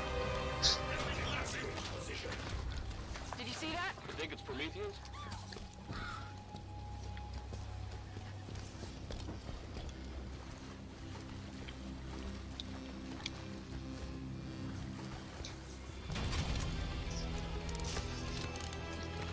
I'm better fighting bosses, but they're better versus lesser demons. Yeah, they're better against what? A lesser demon that they stick inside of debug mode, that they train on that can't fight back. Like in one specific way, and just practice those combos relentlessly for hours and be like, look at me, I'm very experienced in the game. Like, yeah, you're very experienced at playing the game like one specific way. Like, these are the same kinds of people that say that when a PvP comes, Dante would just dominate everybody. And I'm just sitting there on the pragmatic side of things, like, you realize that Dante's a playable character in the game and also a boss, right? Like, every Nero player under the sun has a complete perfect matchup against him because they fought him. How are you going to beat Nero players who you've never had any experience fighting? Like, the arrogance. At least when Virgil players say they beat everybody, they have a reason. But like the Dante players are like, yeah, no, we just clean your tracks, you know, like we take you all out. I heard Nero boss fight was supposed to happen. It was cut from my understanding. Nero was supposed to have a boss fight in the second portion. You were supposed to fight him, which would have been great. Instead, we just got another Dante. Which, to be fair, that Dante was still fun. Maybe dumbfounded. True. Yeah. I'm reading all your messages in the wrong order.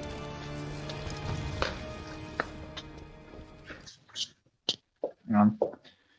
I need to clean my ears. I can still keep you with me while I'm doing it, though. I smell chemicals in my house. Why are there chemicals? But Nero's Buster Snatch could be royal guarded. It can't be. It's treated as a grab. Even the boss Dante cannot grab it. Yeah, like even the broken version of Dante cannot grab Snatch or cannot block Snatch.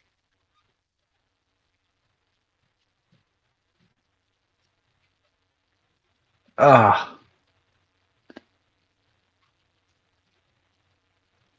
I knew a boss fight would be fun. Yeah, yes it would. It's a skill, block, parry. Royal Guard is very skillful.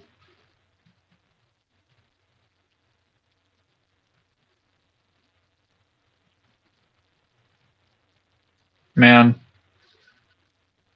Devil was right about the charismatic V ally. I wasted my money. Well, actually, I technically didn't waste it because I still got good lady variants from my polls, but man, I shouldn't have spent those other like standard vault breakers. That was a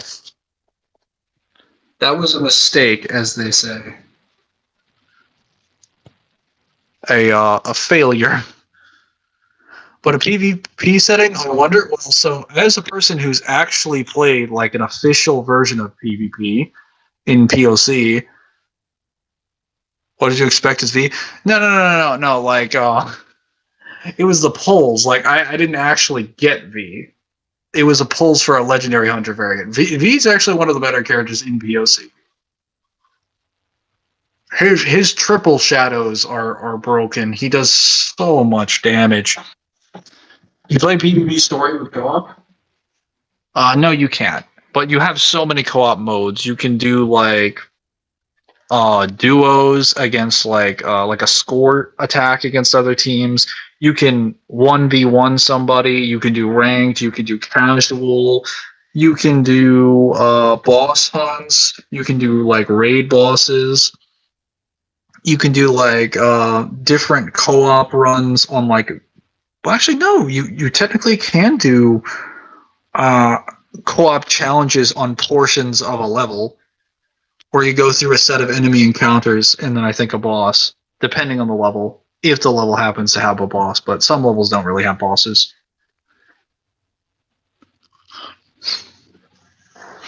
Three shadows. What the hell? Yeah, V has three shadows in POC.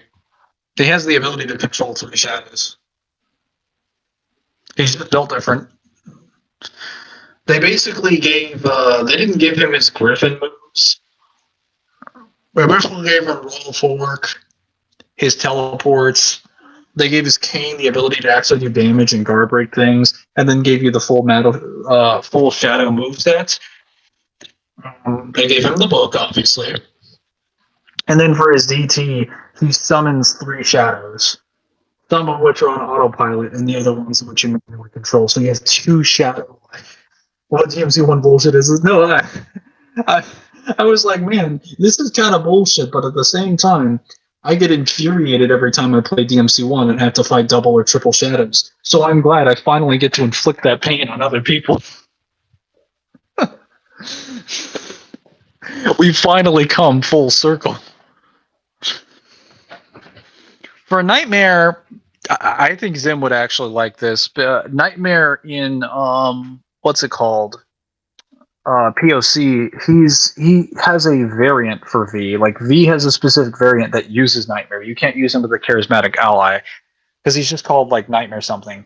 When he swings, Nightmare basically gets his portal punches, where he can attack you from the left and the right sides. He can also spawn out and do his normal attacks, and then his ultimate attack is Domination. Because for once, a DMC developer finally realized that Domination is his best move. Like, Domination is his best move. Nebula Joy was like, yeah, no, we're not stupid. We know the giant laser thing is obviously his best move. That's why we're making his ultimate attack. And I'm like, thank you. Finally, someone realized it was his best move. The people who said promotion was like one of V's worst moves is stupid. Stupid. It's so good. Also, V is technically counted as like a Frost Hunter, so he does like ice damage as well. Which is kind of fitting considering, you know, what's his face? Nightmare actually has like a Frost Beam from DMC1. Nightmare is supposed to do ice damage. oddly enough. Clear a path. Get on board the Guardian. Even though he seems more like an electricity-based guy. Domination's laser move, right? So, yes and no. There are two laser moves. The laser move where you sweep to the sides and then sweep upwards, that's your normal laser move. I think that's something else. Domination is a follow-up move that happens from the style, from the command style, as I call it, which is promotion. Promotion is when you get on top of Nightmare and you ride him around, and then you have like 8 different commands from that point. Domination is when you get on top of Nightmare and you force him to get down in the turret position and he fires forwards. And V will say something like, witness the end of your nightmares, or ascend into the demon world, and it does like this massive amount of damage. It's his highest damaging move, and one of the highest damaging moves in the game. Yeah, it's so high. It requires a lot of setup and a lot of skill, but if you set someone up, especially a boss, you're murking their health on like higher difficulties. So you're gonna get those other 7 intels? I am not. I will get them later. I will get them later, and I will listen to all of them. And I will keep track of any of them, but I'm not going to do them for the purposes of the stream. Because this ain't a research stream, folks. Capcom should make a DMC5 Definitive Edition do a complete overhaul of V that adds its POC moves in the game. I mean, its POC moves would just be like Nightmare's little portal jump, and like triple shadows. V would literally only be getting like 2 or 3 moves. Now, if they added everything from the game, then we would probably end up getting like the Count Thunder Virgil stuff. I don't think Nero gets anything new. Dante gets more than a few things. Dante gets like aerial, he gets his normal combos in the air. He can do air stinger. His stinger also has bleed effects. Like, he can do air stinger repeatedly. Virgil can do air stinger, which Virgil can kind of already do air stinger in general. Let me see. Fists of Salvation, Dante is actually one of the cooler ones because he has like a mix of, what is it, Balrog's moveset and Beowulf's. Where he'll just like, he basically has the crazy combo from Beowulf where he punches like 30 times and then hits you really hard. Yeah, actually, no, he has his entire moveset for Fist of Salvation is just crazy combo Dante from DMC3. Is all of Beowulf's like crazy moves, plus like hammer, plus what is it? The stomp move in midair. And then he also has like a charged beast uppercut. He's basically just Swordmaster and crazy combo Dante, except in an actual moveset. So if you ever wanted to use those moves a lot, that is your Dante. And he also does fire damage. So, you know, if you want to set people on fire on top of kicking their ass, Keep pushing, Osiris. that's the Dante for you. Can you explode?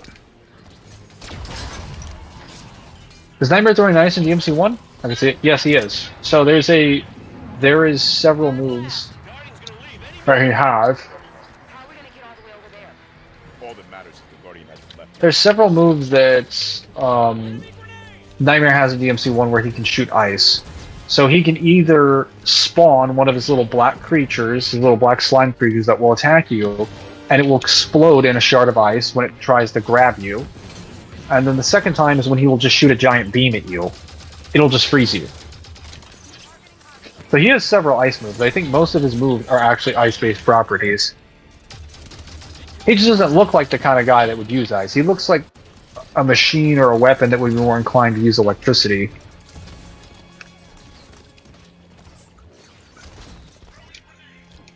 Osiris, help that Spartan.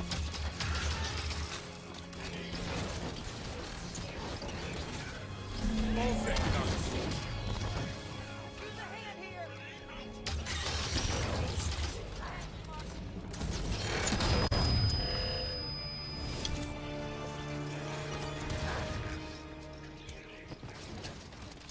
Oh! Oh, I fell to my death. Stupid. Arbiter. Huh? watching Arbiter just turn a Promethean Knight into cheese. Prometheans incoming! We're almost to the Guardian. They can't stop us now. Clear a path. Get on board the Guardian before it leaves.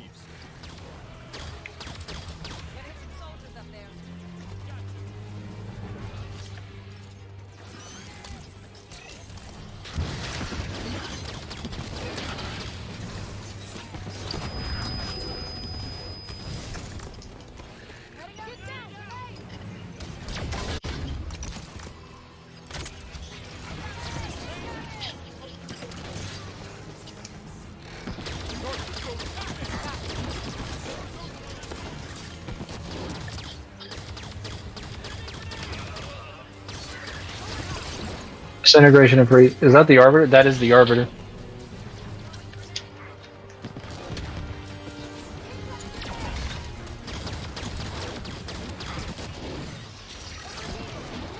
And he is just taking like hits like a champ.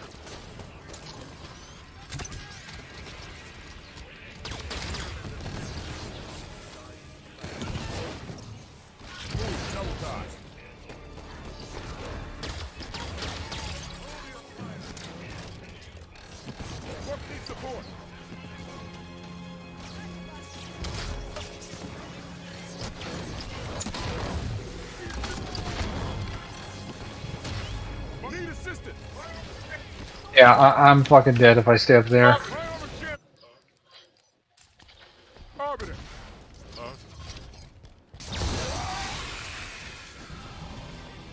Prometheans incoming! We're almost to the Guardian. They can't stop us now. Clear a path. Get on board the Guardian before it leaves.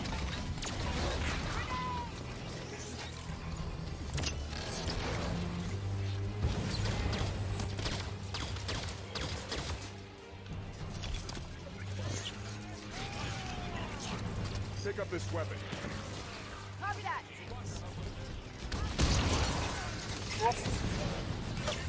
Keep pushing, Osiris. We're almost to the Guardian.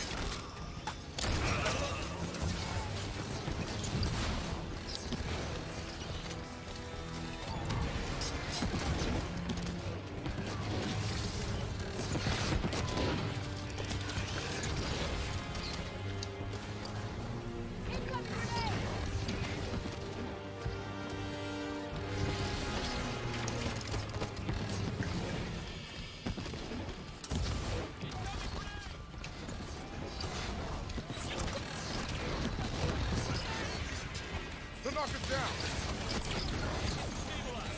Sticky! Grenade incoming! System flat!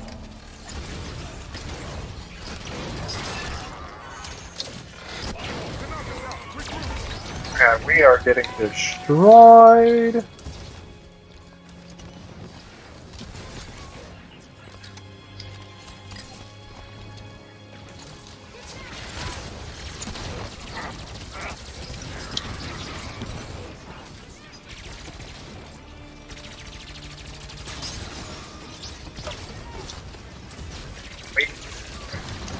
Kill, beautiful. Ooh.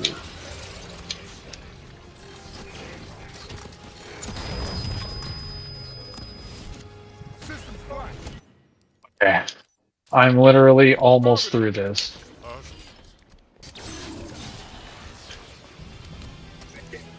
Prometheans incoming! We're almost to the Guardian. They can't stop us now. Clear a path. Get on board the Guardian before it leaves.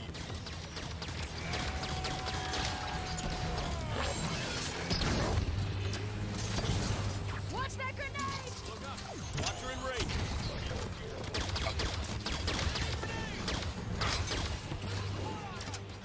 Take that soldier down.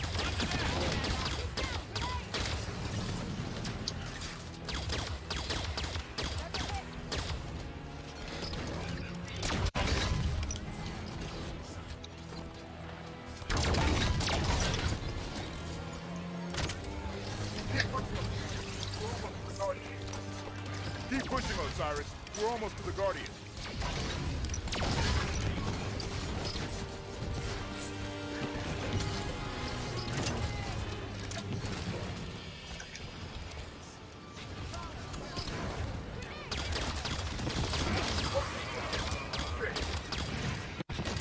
Buck went down. Move to assist.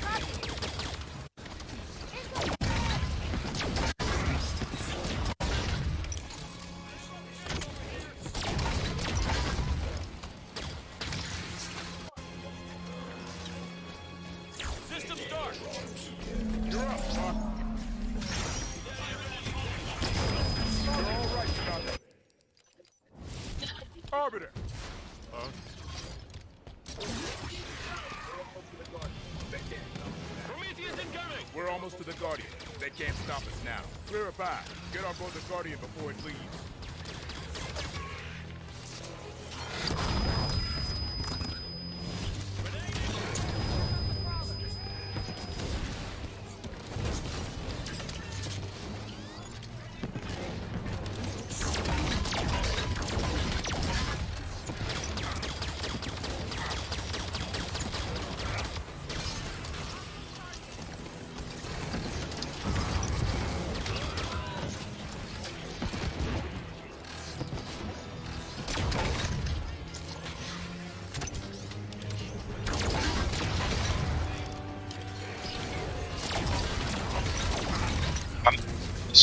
That is doing nothing.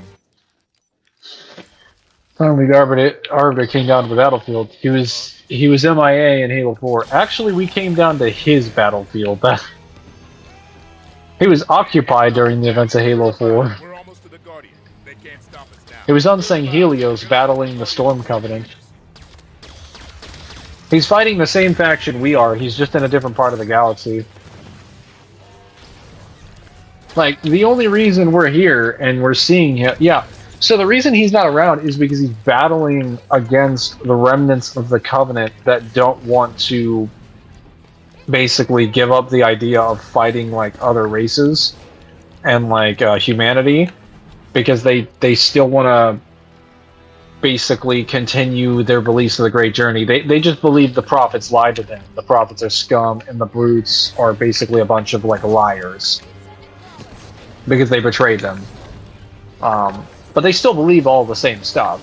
And Arbiter spends, like, 7 years basically kicking their asses and telling them, no, you're stupid, and I'm ruling this government because I know the correct way to do things. Because we're all not going to effectively survive if we don't work together. And they're like, no, I don't want to do that. And he's like, well, I guess you'll enjoy the taste of my energy sword then. And what in Halo 5, the reason you meet him is because you're looking for a Guardian. There just happens to be one in St. Helios. So you show up to basically, after killing the leader of the Storm Covenant, you show up. Was Arbiter in Halo Infinite? No, he is not in Halo Infinite because he is still on St. Helios. Again, he's the leader of the St. Heli people. He has better things to do than be on a Halo ring. Like, no, I have no problem with Arbiter. He's a great character, but, like, he needs to have a reason to be somewhere. People just want him back because they like him, and I'm like, that's great. Like, I like Sergeant Johnson, but he doesn't get to come back from the dead. You know? Like, I like, what's it called? I like the Didact. I think the Didact's fantastic, but, I don't think he should come back from the Domain. Born Stellar is one of my favorite characters, but he's dead, and he's been dead for hundreds of thousands of years. I don't think he should be coming back. And in the Didact's case, I can make it argue that the Didact can do literally anything. He could literally be anywhere. I could write a story for him, but it's not right for his story to be written, because the story's over. Same thing with Spark. Spark's story's over. He's happily living on the shield world of Bastion. He's just chilling, he's absorbing knowledge, he's doing research. He's basically guarding a safe haven of Forerunner knowledge. That's what he always wanted to do. It's what he always dreamed of doing, and he's finally doing it without being imposed upon by other people. Now, I could say it would be really cool to have him in a game and give a bunch of cool mechanics with him. It's like, yes, you could do that. You could give him a story, but you'd also be, like, kind of ignoring his continuity.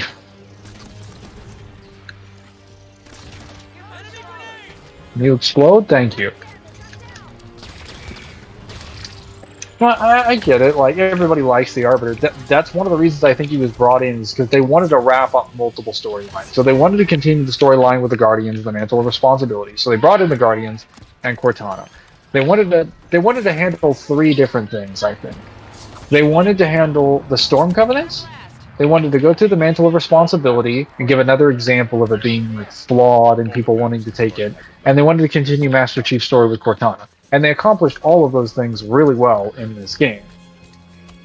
It's just that people wanted the game to be about Locke and Chief chasing each other, even though I'm gonna be completely honest, that's a boring as fuck game. Like maybe it's just me, but like Samaj, do you like the idea of like chasing the Master Chief as a rogue Spartan? Is that interesting to you, or is it more interesting to you to fight like alongside the Arbiter in the Sangheili Civil War, or battle the Warden and various Forerunner artifacts that are ancient that you've never seen before? A revenge story is always one. Well, it's not a revenge story necessarily, but it could devolve into that. I just mean like you're going after a rogue Spartan, unless you're Dante and Virgil. They're not doing a revenge story. Nero, they're not revenging. They're not even avenging. There's no venging going on here. They're just Locke's just going after a rogue Spartan.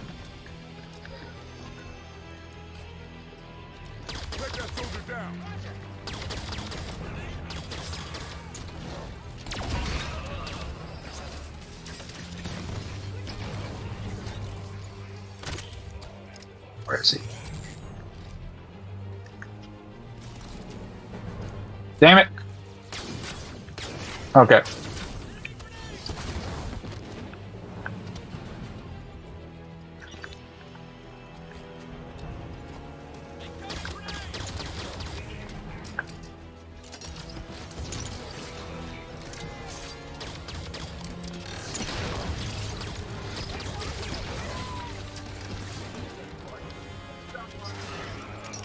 Take this, Spartan. I'll get it done, Locke.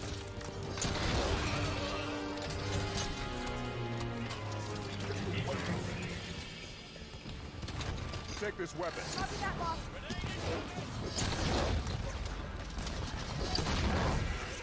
Move up. New target, Osiris. Fuck is getting fucked up. Bucks need support.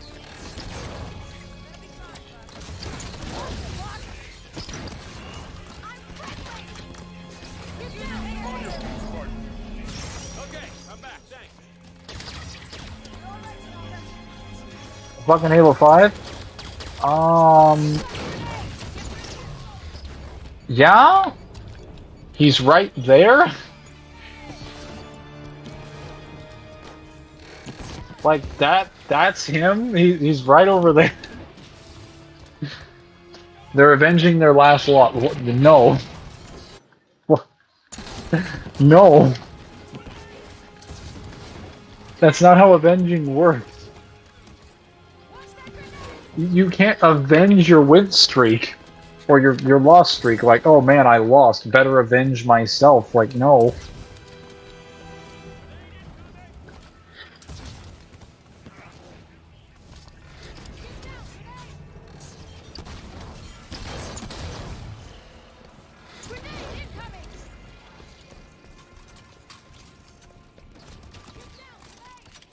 Alright.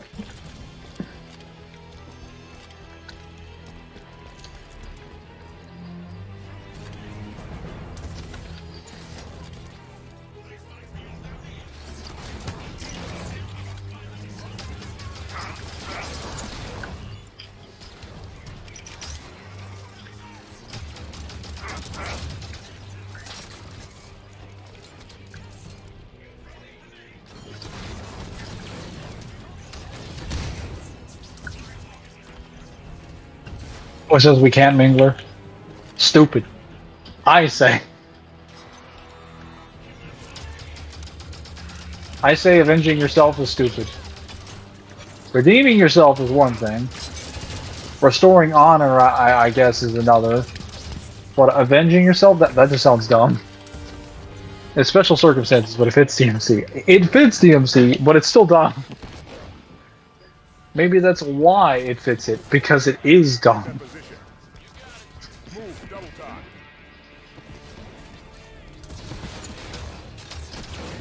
Oh, there are way too much stuff going on here. Man, this was a lot easier when they weren't throwing grenades like every 5 seconds on Heroic.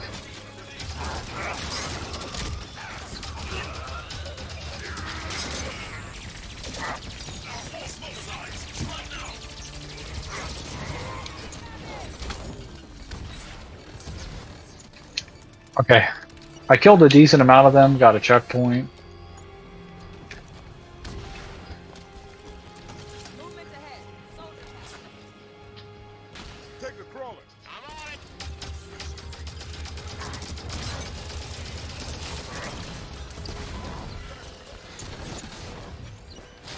Osiris, help that Spartan.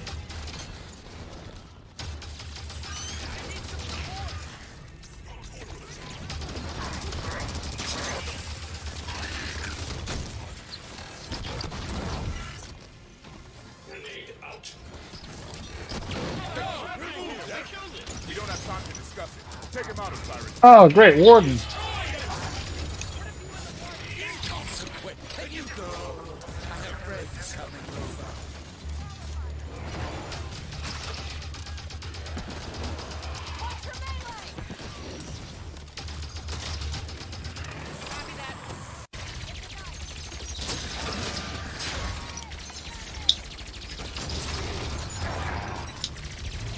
And when the needler melts knights, you know your gun is too broken.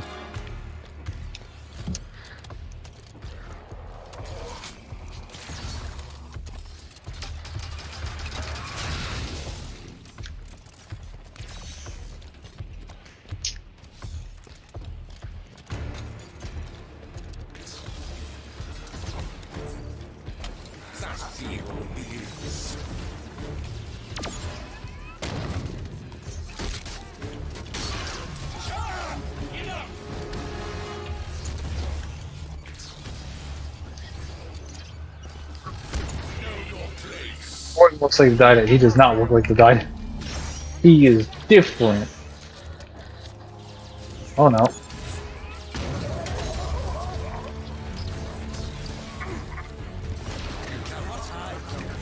That's more like a giant construct. I think he's a little bit bigger than the Didact, though.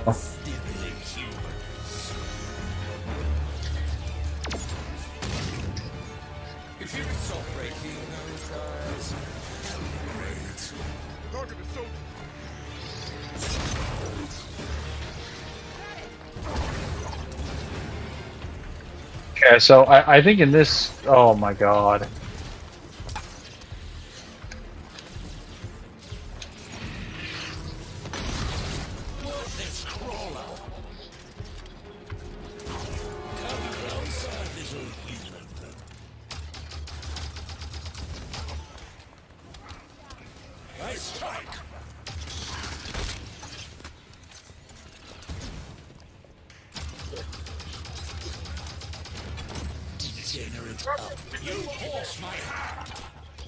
Rally up, we just lost Vale.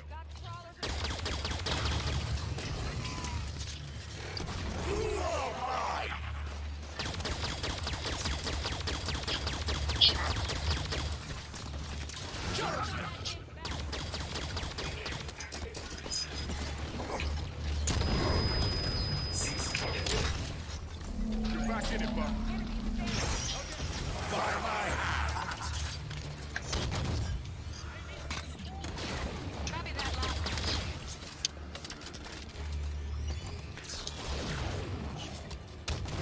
Oh! But he's not in Halo Infinite? Buck is not in Halo Infinite. I wish the Prometheans were about Halo Infinite. They were cool. They are pretty cool, but there is a reason they're not in Infinite. Primary reason being the Banished are there, but, well, actually, no. The primary reason being that, like, Cortana no longer has access to the domain during the events of Infinite.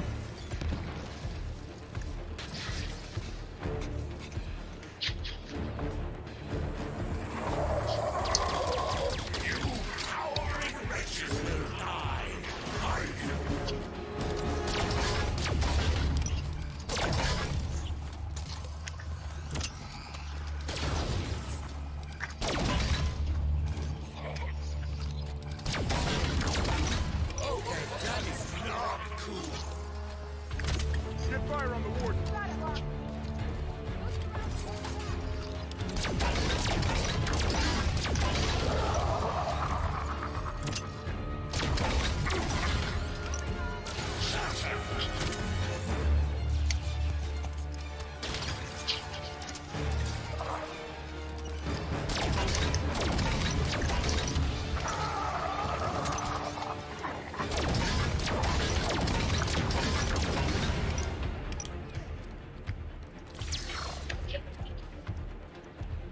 No!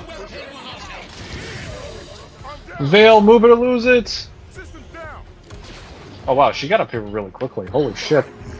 That was fast. I did not expect that. Aren't the Prometheans sentient? Just robots that make us grow? Yes? Well, okay, do you consider... I know you consider smart AIs to be sentient. Do you consider dumb AIs to be sentient?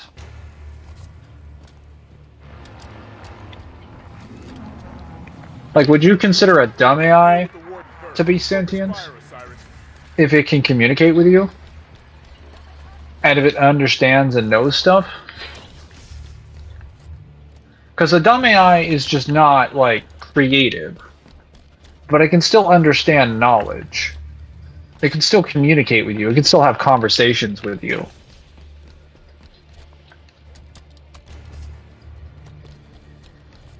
Yeah, that's fair game. Okay, then yeah, they're technically sentient in that regard.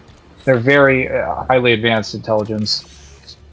But if we're talking like which ones actually have like a soul, or like a pristine consciousness, in the way that you would interpret consciousness, then that would only be like Warden Eternal and the Promethean Knights.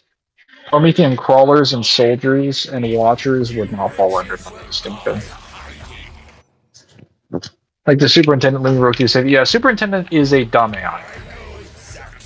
Watchers, crawlers, and soldiers are all dumb AIs.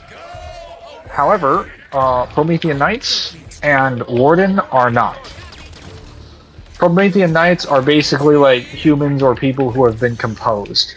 Humans or forerunners who have been composed, and they're currently in like an AI body construct. Warden Eternal is something else entirely. He's basically like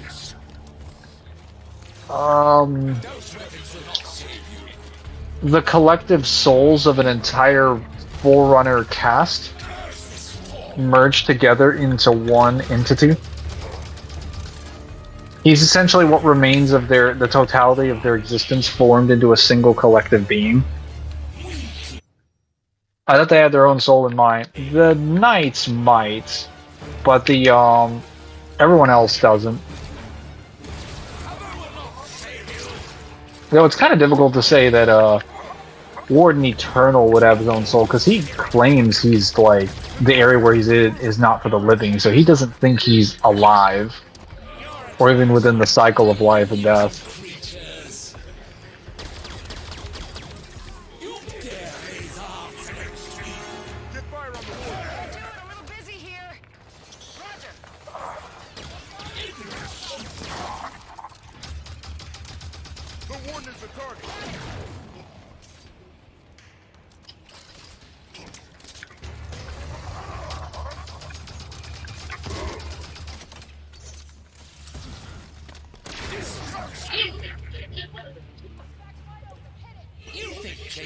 Yeah, I think changing weapons will help me, actually.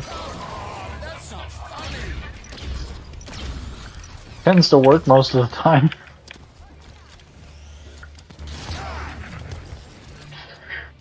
Back I got lonely. Also, I found out where the Quindalian Zelics come from thanks to Reddit. Yeah, Reddit can sometimes be useful for sourcing stuff. They're really weird like that.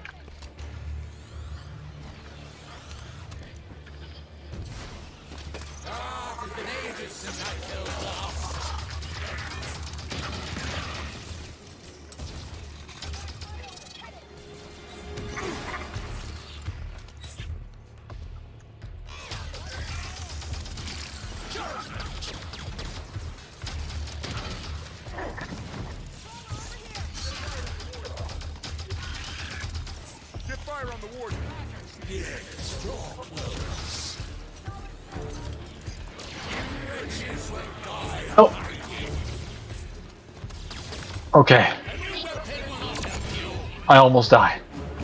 Woo. Okay. Gotta get up and not do that again.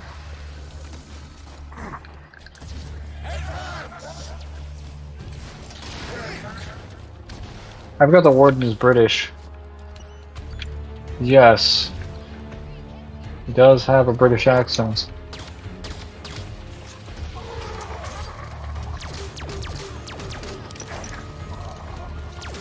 He also has a constant repulsor field around his body at all times.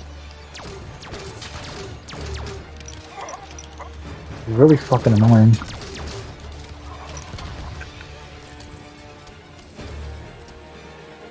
Yeah, if you wonder where the repulsor idea for Halo Infinite comes from, it comes from Warden Eternal's boss fight. They just took that mechanic and made it an actual equipment, which was genius. But like God, imagine that. Like, look at what humanity needs to do to mimic a fraction of Warden Eternal's power. Passive deflector nonsense on at all times. A thing of utter and pure beauty, as Sanctus would say.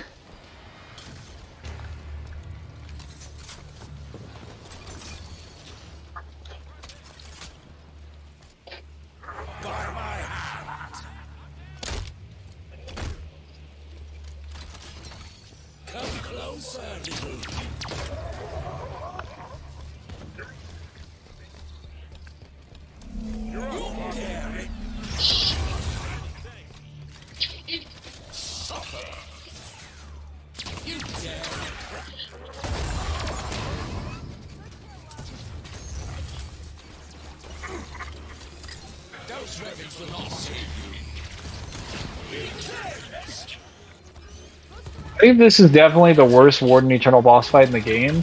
All the other ones are really, really good. This one is bad because you don't have the weapons to really hit him where it matters on the back, and you can't arm your AI with anything but Covenant weapons, and Covenant weapons are not very effective against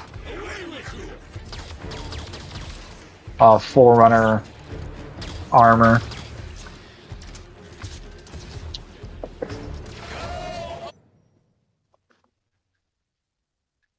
Yeah, I thought so, the way, since they're all their own advanced. I just assumed they're all consciously aware. Kinda not. Since grunts and shit are all lesser developed civilizations, you could chill down there and let Buck handle it. No. Buck handling it is running up there, and then the next 5 seconds, Buck is begging me for a revive. The Elden Ring mimic way. One guy asked me, why don't you trust the wiki? And my prime just responded, well, they are stupid, very stupid. Did I mention they're stupid? You know what you should have said? It's like, well, the wiki don't source correctly. Armor Lock is better. Armor Lock is not better than Repulsor. UNSC is only struggling because they don't have the rookie. Yeah, I'm sure that's the reason they're struggling. Not 100 other things.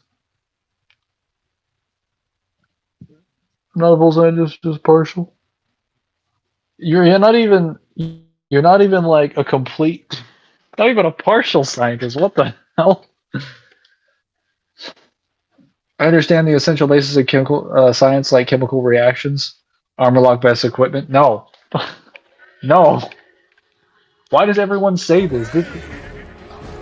Man, if I could make a gameplay misconceptions video, whenever I make videos on my channel, that's gonna be one of them. Is Armor Lock being this relevant thing in Reach's metagame?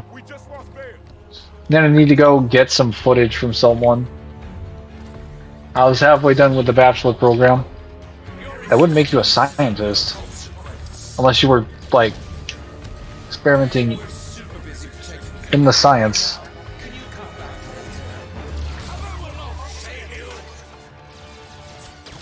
Unless you were goated with the sauce. Armor Lock does make you invincible. Yeah, but Armor Lock's a dedicated animation that sticks your ass in one position, so I can just wait. I could get a job, honestly.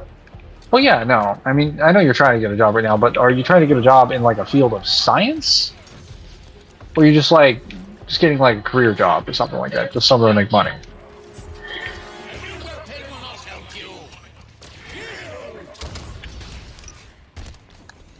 Science job. Ooh. What is it gonna be? Is it gonna be forensics? You're gonna be dissecting people? Are you becoming Dexter? Is that what you are? Are you a murderer now? Again, Offer's just not a fan. More into biology. So, to repeat my earlier point, are you gonna be dissecting people?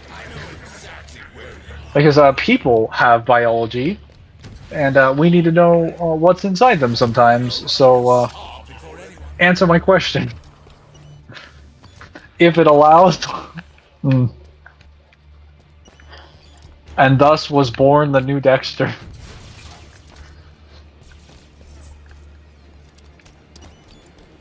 In order to save society, I had to dissect these people and then throw them in the pain.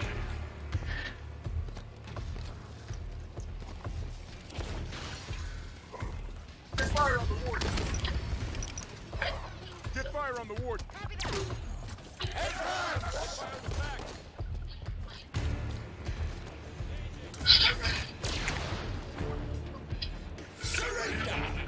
The warden is the target.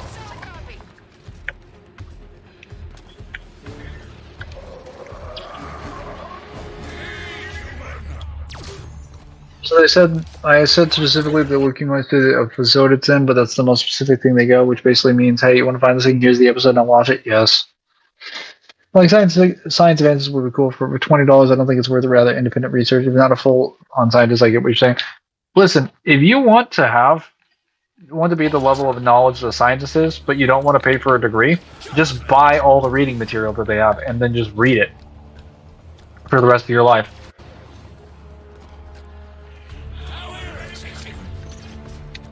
I plan on getting as much information as I can about various established scientists, so I'm just going to buy all of their textbooks. I'm just going to become more knowledgeable than people in that field. I will just become better. Also, because I don't feel like bankrupting myself, paying for 10 different degrees. So I'll just make 10 different degrees. By make, I mean like I'll make my way there. I'm not gonna like actually fabricate degrees.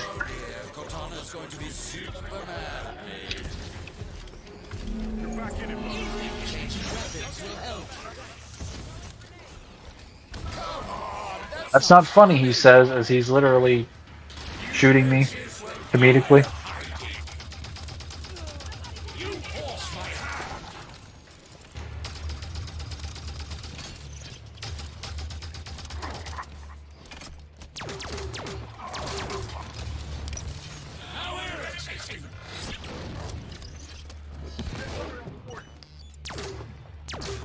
Get fire on the warden. Solid copy.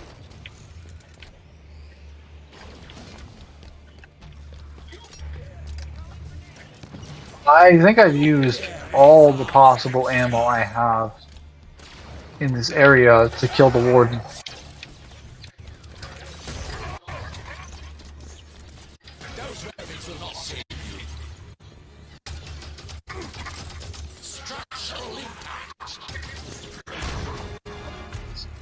If you could stop breaking those guys, that would be great.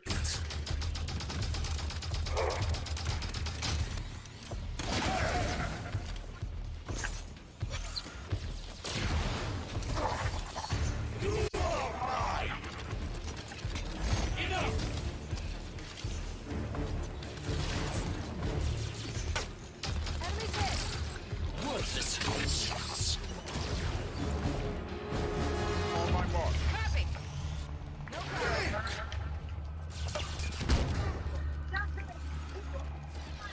Move up. Sounds good. Move up. Move. Double time. Oh. Yeah, I need a new plan. I need a new plan. This is not working. Take that position. I'm just stupid though. One lab annoyed me was putting small drops to alter the color chemical composition. I fucked up 4 times. How do you fuck that up 4 times? You just follow the instruction. Oh no. Oh no. He's sitting outside my doorway. I'm just chilling and Warden Eternal's like, hey. How you doing? Time to die.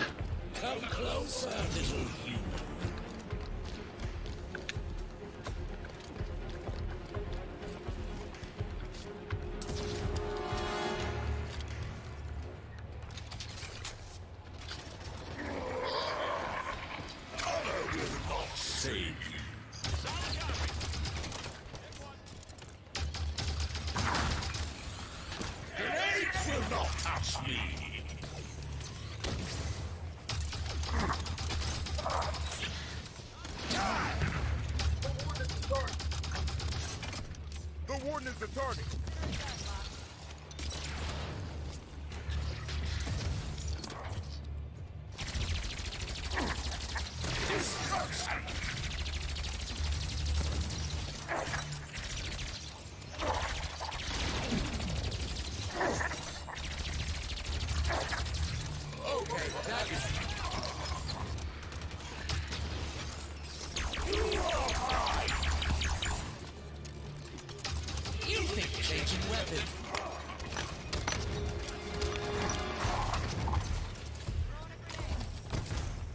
Oh. How am I supposed to beat this man?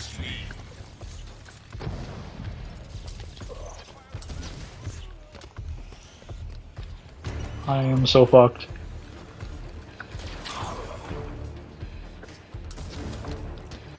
Why can't you use a spoon and drop it in slowly? Gotta use a droplet. Bitch, who asked? Anyway, the specific wordings said about the Daleks is that the war doctor is extremely serious, as well as the one who fought in the war specifically says there's still a billion Didacs up there. Oh. Pipet's your ass, man. Let me use a spoon. I'm not a chemist. We should be able to measure out how much we need to alter color, not just intuitively do it. It's not an unknown chemical compound. Is Warden the final boss? Yes, but you fight him in a much better condition than right here.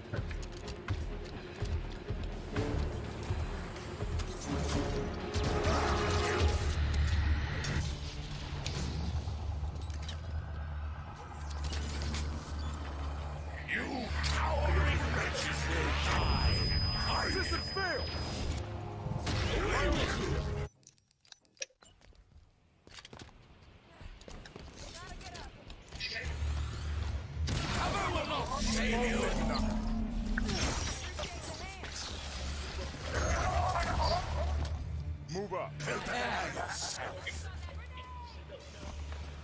Your resistance is of no consequence. But this time I gotta be smart.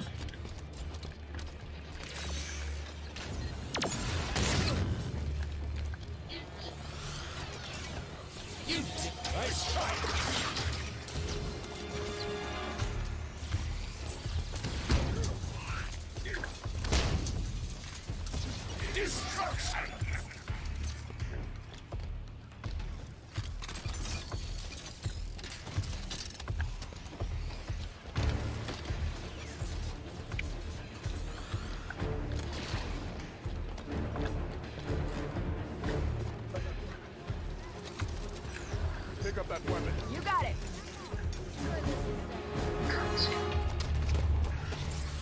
Cut it out! I just made them! Someone take that weapon. On it.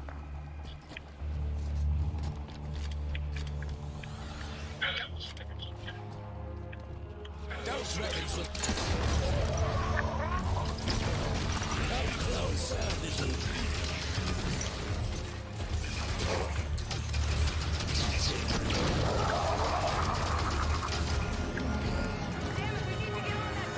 Deal with the warden first. Focus fire, Osiris.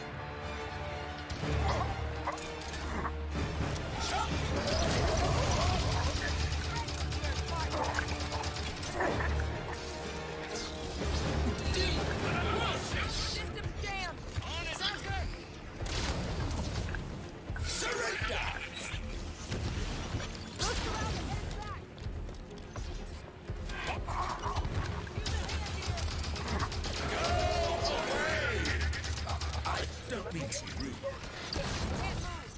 The warden is the target. Get it done, Locke. You're all right, Tanaka.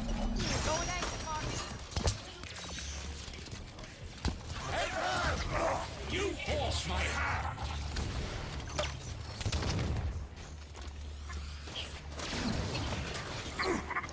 A new weapon will not help you! Structural impact! Finally. I got him. And away he goes. What's a Genesis? With a guard. Okay. Oh my goodness. I finally killed them. Guardians leaving without us. Gotta be some way to. Oh yeah, we're in a normal war zone. I'm coming in hot. You best be ready to go.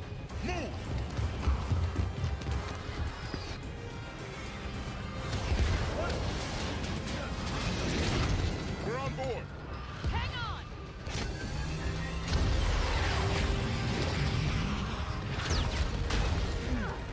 Open your eyes, Doc. You're missing all the fun. Okay. That was tough, but we did it. We won. We defeated him. Oh hey, it's Palmer, the Master Chief. So I actually found out. I actually found the other day. No, wrong person. Yes. So technically, What, we're counting now? so funny story. Funny story. There are two red-headed women in Halo that are both called Palmer, that both interact with the Master Chief, and both see him as like Marines before the events of Halo 2. That both respect him and also are attracted to him. They're both named Palmer, and they're both red hair. That's a completely different Palmer thing. I think Spartan Palmer was made from that Palmer. They were like, oh yeah, she's kind of impressionable. Why don't we just make a long-term character named Palmer? And they made Spartan Palmer. Palmer's gray hair? Does she? Does she have gray hair? Battle the Warden with an energy sword? I tried to battle with an energy sword. He's just like, get off me. Repulsor.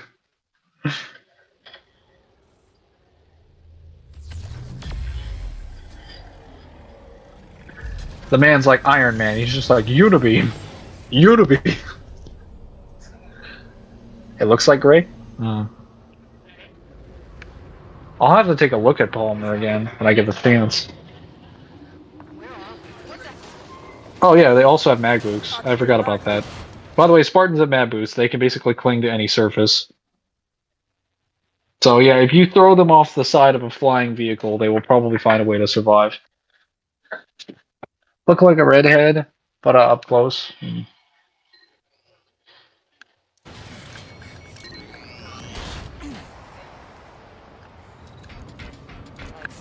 Yeah, this is Genesis. Kind of reminds me of Halo Wars. You'll be fine. She's down there, huh? Let's find out. Spartan Jameson locked broadcasting on all UNSC frequencies. Sierra 117, please respond. Guardians moving. Get moving. Reach a low enough altitude where it's safe to jump. Crawlers ahead. Don't stop. Shoot and run. Send you the soundtrack homage. I think you would like it. Stay in the middle. Called Advent.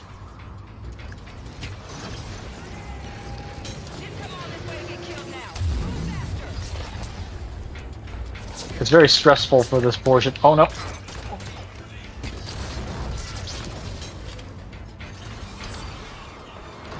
It's like a violin is basically having a seizure and playing for the fight of its life. I'm gonna listen to second 8-1 now. Like, I thought the violins in Kingdom Hearts were impressive. You ain't seen impressive violins until you've heard the Halo 5 soundtrack. Oh no. Oh no. God, it's like they took Lightspeed Halo and turned it into a level. She's down there, huh? Except instead of that, you're just running for your lives. Broadcasting on all UNSC frequencies. Sierra 117, please respond. Guardians moving. Get moving. Reach a low enough altitude where it's safe to jump. Rollers ahead. Don't stop. Shoot and run.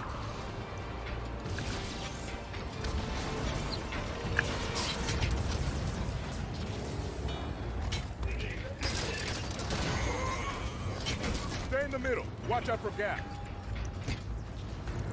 Didn't come all this way to get killed now. Move back. Where's the mongoose? Not here? What good would a mongoose do?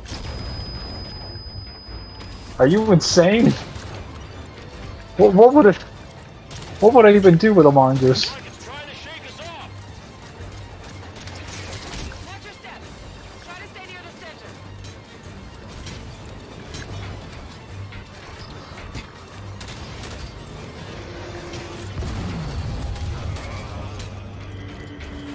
Oh my god.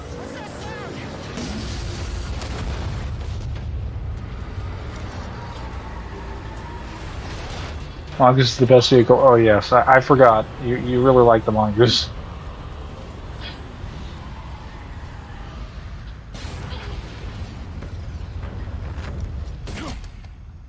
Did it work?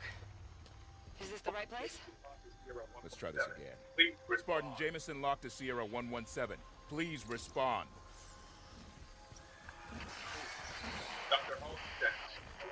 Chief, Dr. Halsey sent us. Cortana has been activating Forerunner. Long story, sir. Cortana has been activating Forerunner. So this is the right Oh, place. monitor. Let's find it. The one will accelerate the Mongoose for maximum speed. You don't know. As you have a Spartan on the back, you can rocket jump. Of course, yeah, you know, why don't we just make a bigger rocket launcher that has so much force? It propels me through the air. At that point, why not just make the Mongoose a flying fucking vehicle? Like, what is it with you guys and rocket jumping? You're just trying to... You realize rocket jumping is basically a compromise, right? Like, you can't just accept that jumping has limitations and that rockets are used to flying, so you're like, what if we can have it both ways? It's like, no! That's not how physics works. You don't get the skinny dip in both areas. You either get to jump or fly. None of this Samurai Jack jump good nonsense. Actually, it's not even jumping, it's propulsion.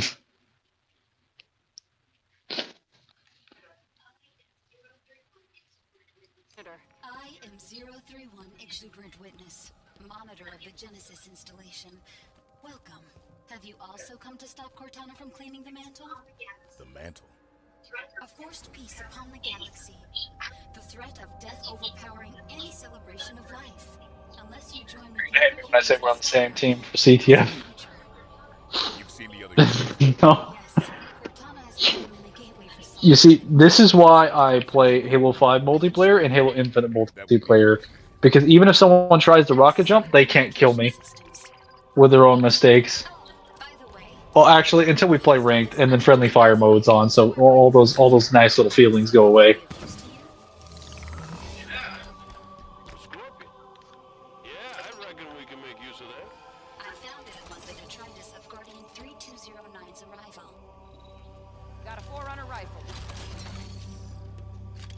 Take this, Spartan. You got it, Locke.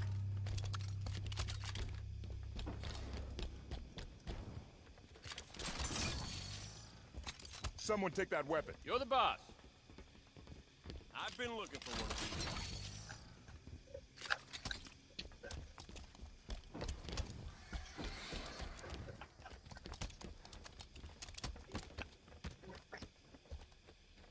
these. Fire is not on by default? Yeah, because 343 realized that was fucking stupid that players can accidentally kill or intentionally kill their teammates.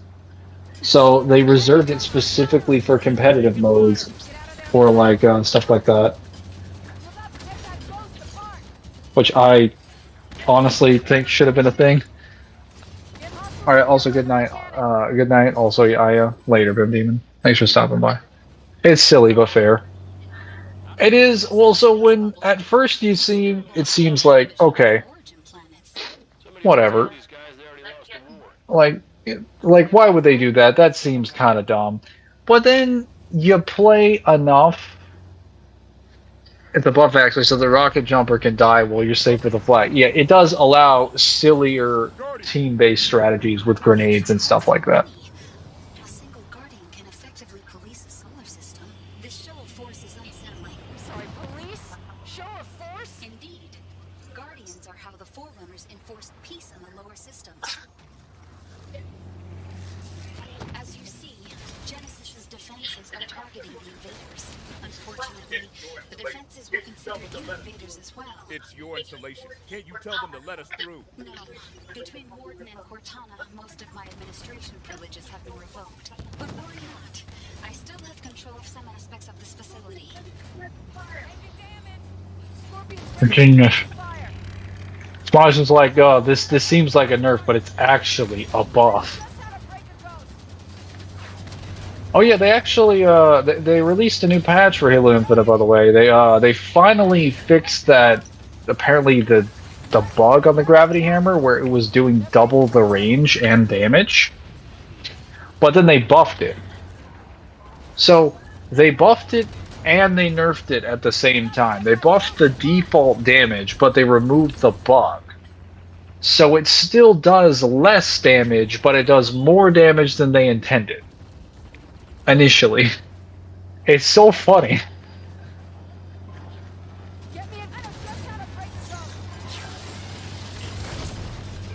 Honestly, I don't know why people thought that was a bug when I always just assumed that was how they intended the gravity hammer to be, that they just wanted to be overpowered as fuck. Why did you use a gravity hammer against Warden?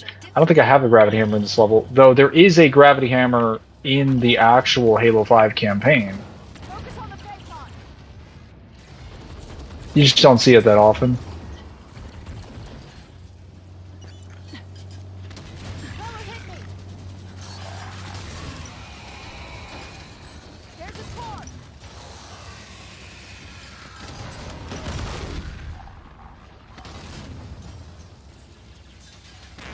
Oh, thanks, Exuberant Witness, for standing right in front of my shots.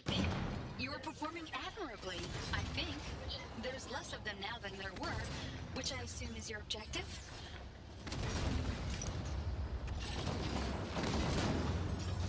Take that face out apart!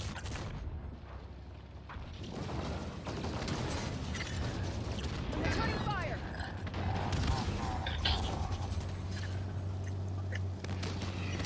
His arm is breaking apart! Stay on it!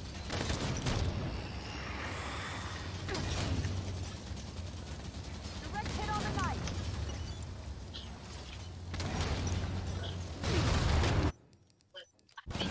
You are performing admirably, I think. There's less of them now than there were, which I assume is your objective? Watch that ghost there! Enemy ghost is firing!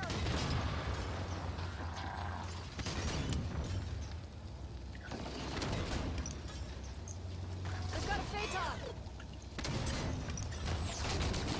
Phaeton hit me!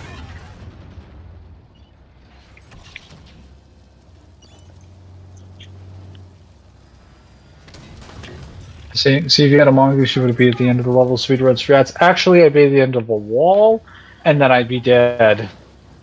Because the door won't open until you kill everybody. We're hit! Only so much. But I thank you for the advice of running to my death faster. I really appreciate it. Damn well. Yeah, maybe in some levels, but in certain levels they're like, no, we want you to kill the enemies. I'm like, that's fine, you gave me a tank. That's what it's meant to do. These are acceptable conditions. Enemies hit!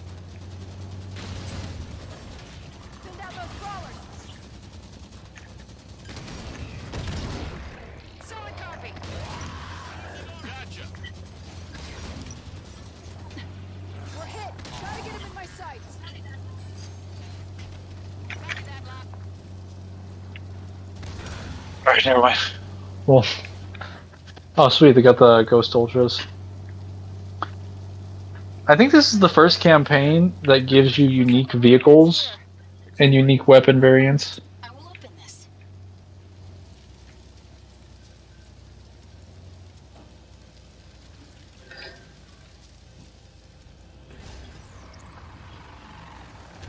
Follow me. Ready on the treads. Weapon up. The gateway is almost ready. Hurry. What is the gateway? It is a bridge between the domain and Genesis. Within that building, Cortana will be reborn into the physical world. There, the gateway. More Covenant! And the Master Chief is there. Cortana has had the other humans wandering in circles within the gateway facility for some hours. She is preparing for something, but just what is unknown. I believe this is where Cortana managed to end up with a domain.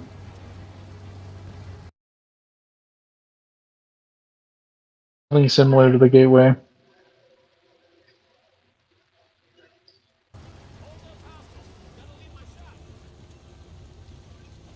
taking fire and taking range fire.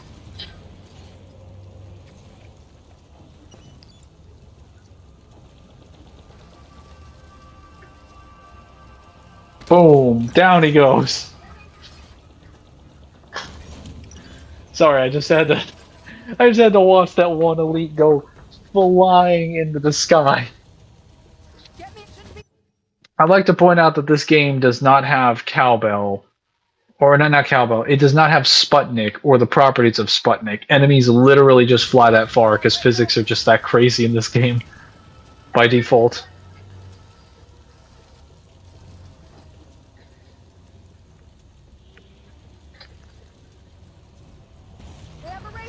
Oh, it is very silly. I really like the Halo 5 Scorpion tank because it gives you the little meter on the sides that show when your gun's ready to shoot. It's also very powerful. Get me in close. Don't see any more targets from here. He's taking the Ascension ceremony too literally. Yeah, no, he was like, man, I'm gonna join the ranks of the angels. The old-fashioned way. Goodbye, my friends. Taking fire in the gunner seat. Gets possessed and ascends to the heavens.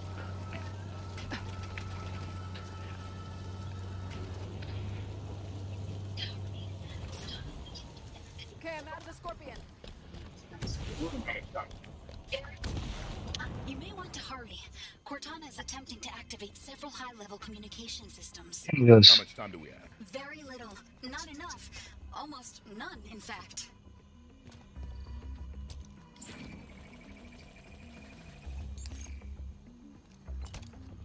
Designation Genesis. How? Where is Bastion?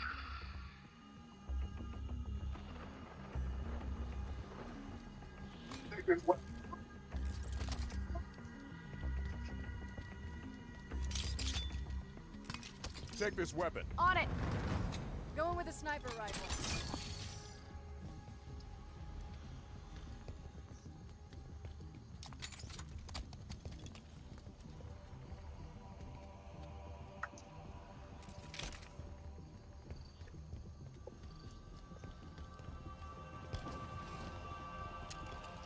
Oh.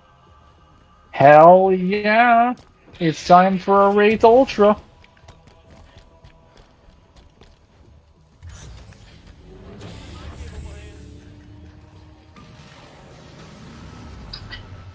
Rock is cool. It's Unreal as a thing because the Gauss Hog is already strong. Yeah, Gauss Hog was always my favorite hog. I never understood why they made the Rocket Hog because it just seemed like such a silly weapon. It's so outclassed by the Gauss Warthog. It's not even funny.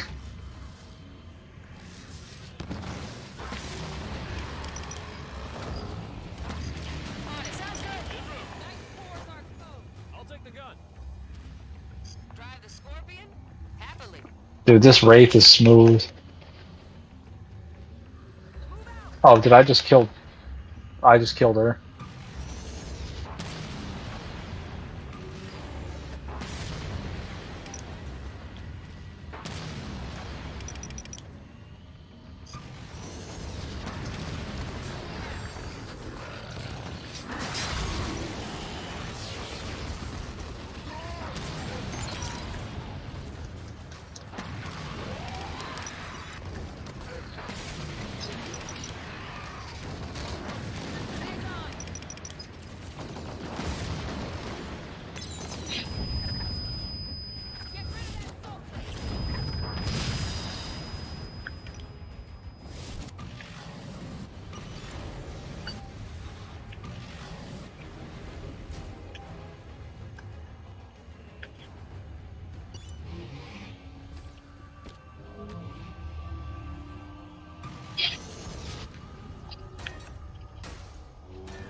Oh.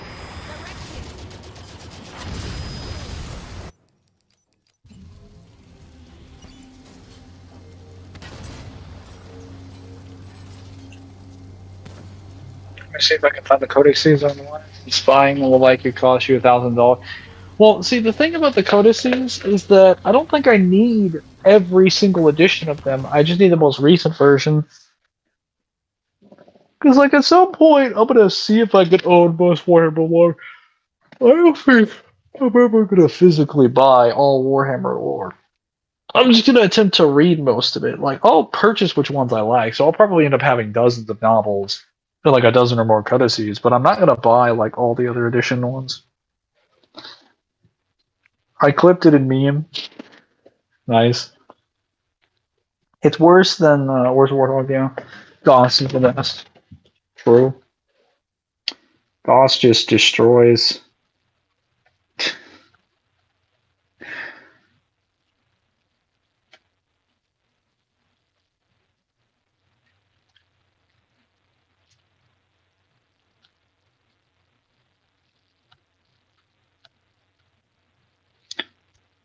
Hang on.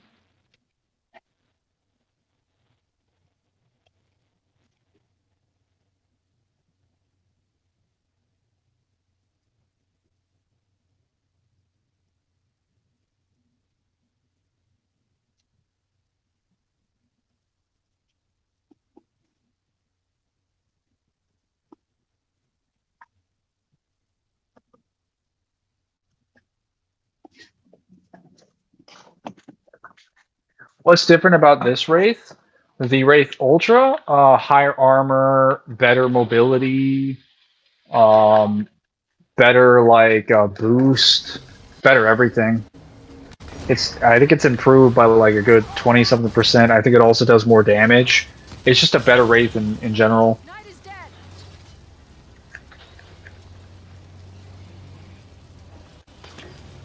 You always want the Ultra variants. They're Ultra Ghosts as well.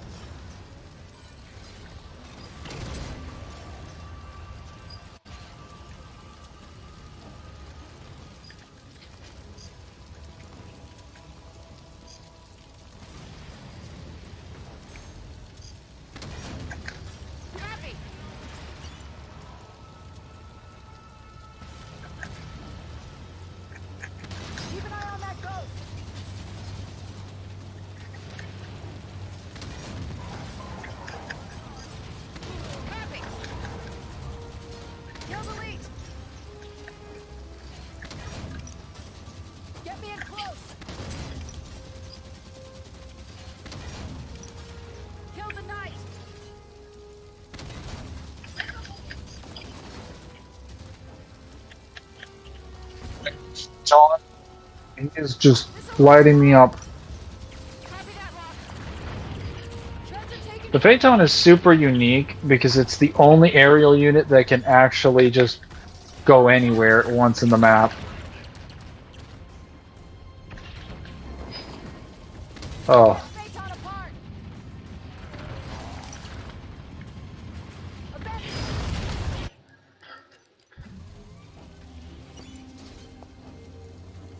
Don't worry, guys, we're almost there. How long have I been streaming for? I've only been streaming for 4.5 hours? Oh, I can probably complete this campaign if I stop half-assing it.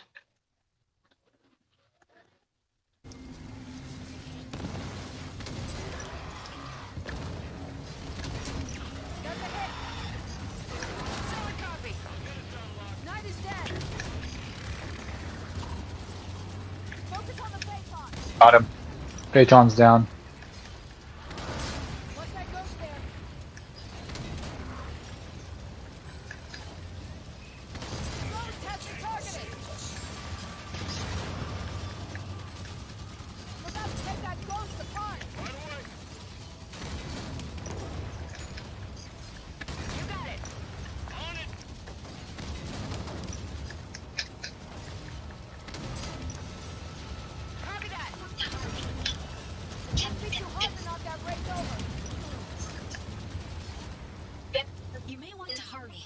Cortana is attempting to activate several high-level communication systems.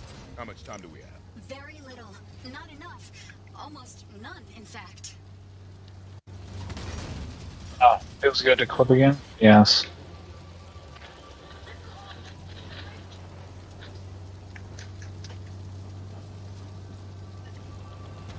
This'll hold them off. They're breaking some trouble.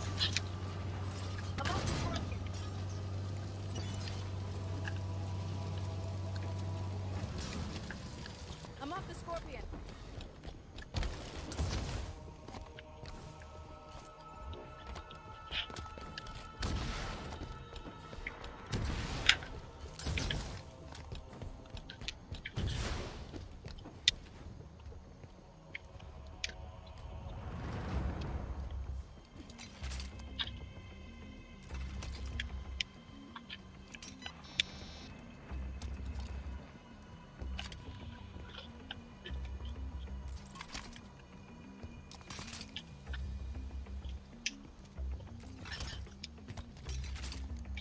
There's a more major boss fight coming up.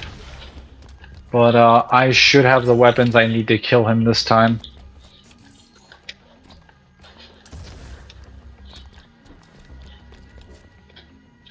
Should we like stronger chopper from Halo 3? They have a chopper in Infinite. They brought back a lot of... Well, they brought so many brute-based weapons in Infinite. Like, Infinite really went all out with the Banish. They gave them, like... Well, okay, they didn't give them everything. There were some vehicles they didn't give them from Halo Wars 2, but honestly, it's a really good thing that they did not give them the Reaver, because that would have been fucking cancer. Like, super cancer. I've seen some people say, like, man, I wish we would have gotten Halo Wars 2 vehicles. I'm like, which ones? I'm like, the Banished ones. I'm like, no, you don't. No, you don't. You don't want to fight a Reaver in a Wasp. Sorry. For context, a Reaver is basically a mech warrior-like walker. Or it's not a mech warrior. It's like a walker unit that walks around on two legs that basically has two giant, like, lock-on AirPods that it uses. Dude, fuck the Reaver. Yeah, so the Reaver in Halo Wars 2, you only know what I'm talking about if you've seen me play Halo Wars 2, which you might have seen me. You might have seen me play it specifically in the DLC. It is disgusting against aerial units. It's okay against ground units, but it's disgusting against aerial units. If you were to transition that correctly into a Halo game, into a main Halo game, there would be no aerial units, and then on top of that, it would probably work very similarly to how the anti-air wraith works, in that the missiles would be used against infantry, which means it would be an anti-air vehicle that dominates aerial units that also dominates infantry units. So it would just basically break the entire sandbox of the game, and it would also have good mobility, like a walker. So you could back it up, you could move it out, you could camp it outside certain locations. It'd be crazy for objective mode. Like, that would be cancer. That'd be absolutely cancer. The only way to not make that, like, cancer is to make it, like, not good. Which, to be fair, I think most vehicles in Halo Infinite are... They're kind of okay. They're not incredible.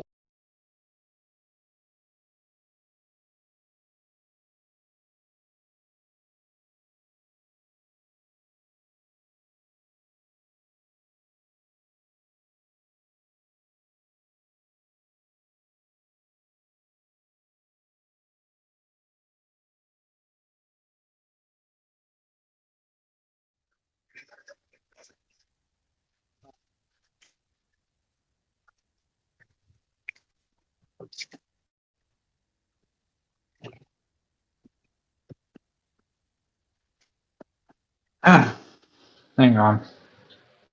I gotta do my dailies in POC. Get my Wii sources.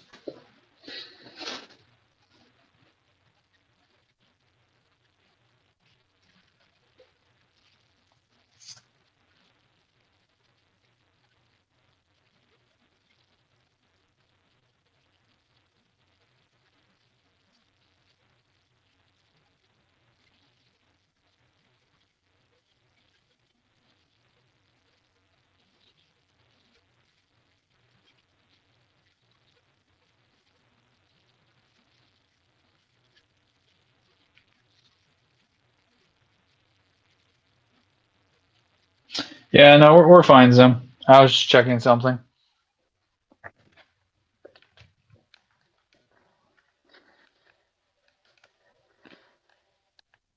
We're gonna have to get some food, but fine.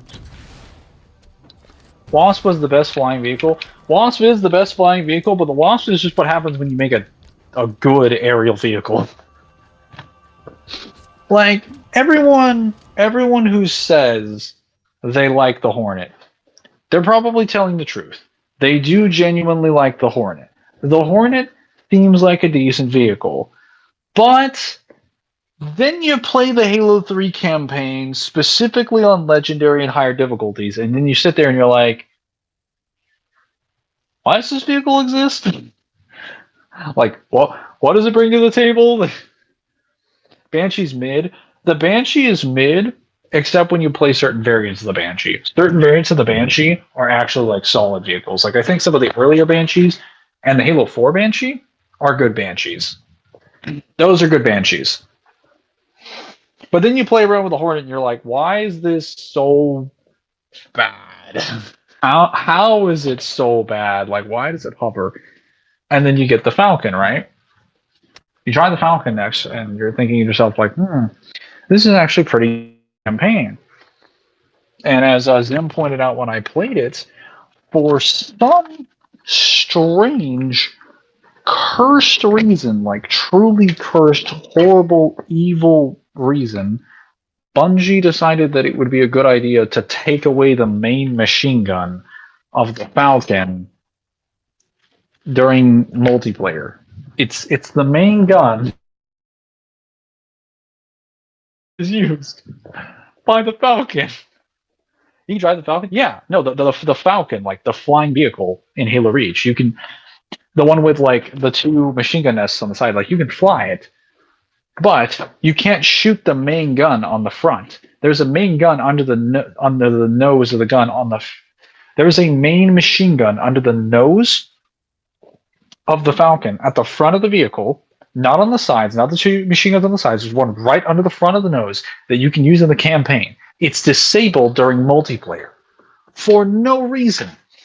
And it single-handedly makes the Falcon the worst aerial vehicle, period. At least with the Hornet has bad drift, bad elevation, bad control. But the Hornet has good DPS. Machine guns have good DPS, and the missiles can at least lock on. So it can kill things, it can contest other vehicles, it can mess with other aerial units.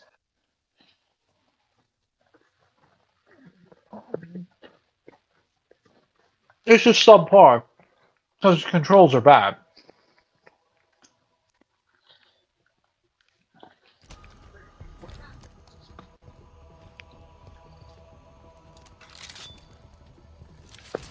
Pick up this weapon. Copy.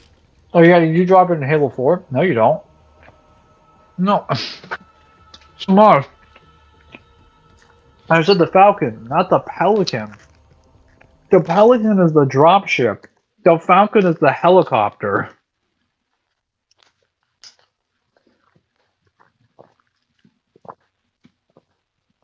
You know, the Pelican that you fly in Halo 4, that thing is amazing. That thing is stacked, but that's also an armored Pelican. Like, that thing is meant to be a strike team Pelican. Like, that Pelican was created for the purposes of contesting the Covenant post-war. That was made with like better versions of thruster technology and everything. It's designed to kill phantoms and tons of infantry. And so good at the job too.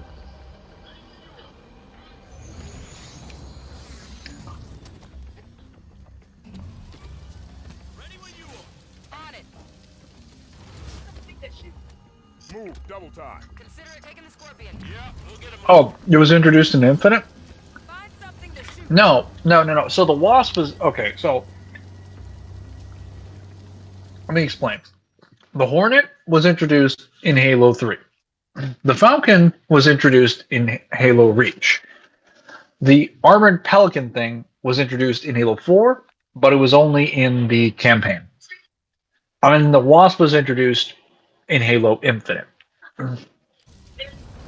This way, straight ahead. One moment. Oh, there's supposed to be a bridge here. Is there another way across? One moment. I'd rather be firing the big gun. The bridge is unit, please. Come on. There you are. Oh, I can work bridges too, it seems. Most exciting. Come along. Hurry, humans. The gateway is Martyr, why do you aid these humans? I have bad news, humans. The warden Damn it! found us, Of course his shot has EMP effects. and you likely will again. He is rather tenacious. Warden, why do you help the Ancilla? It is not protocol. It is not right. The facilities need humans fast, Martyr. The reclamation. Tank still beats everything.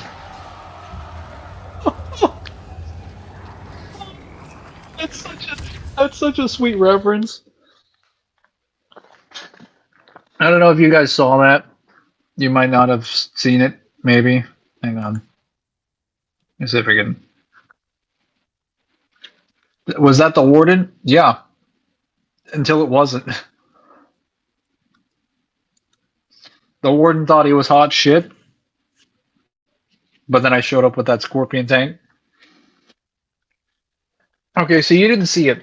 I didn't see it on the stream, but basically, I got an achievement as soon as I killed him that said, complete the Scorpion section on Legendary.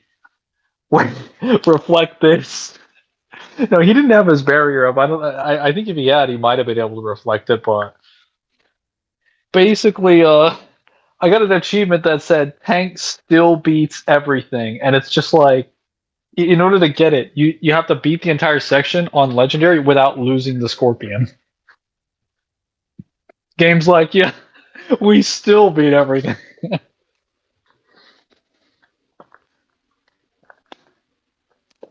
Looks at Warden, dodge this.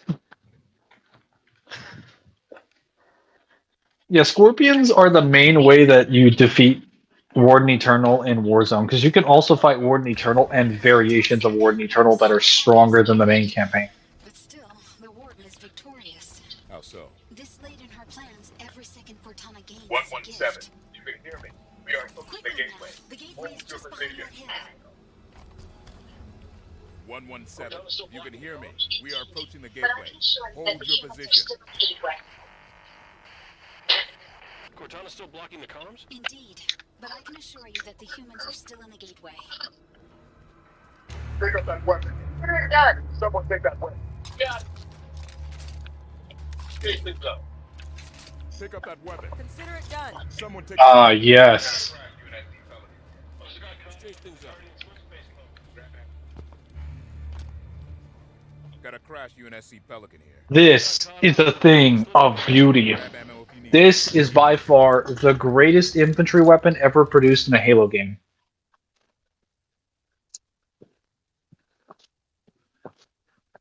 Of all time. The Halo 1 CE Magnum, trash compared to this. Halo 2 Battle Rifle, trash. Halo 4 Sticky Detonator, trash. Halo 4 Needler, trash.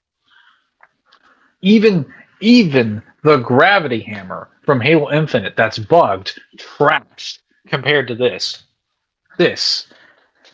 You mean the saw? No, this is no saw, my good sir. This is the answer. Pick up this weapon.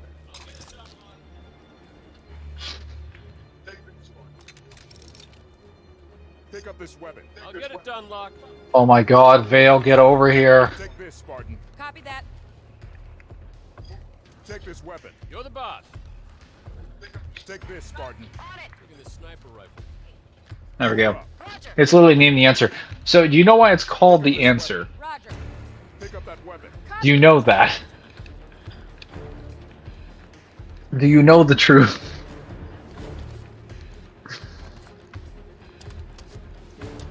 I'll give you a guess as to what it does. I don't know, but is it Warden's gun? No, it's an actual cannon weapon. All weapons, all weapon variants in Halo are canon. So this is something that the UNSC canonically made. It's not custom made for him. I think it's meant to be handled by Spartans and heavy infantry.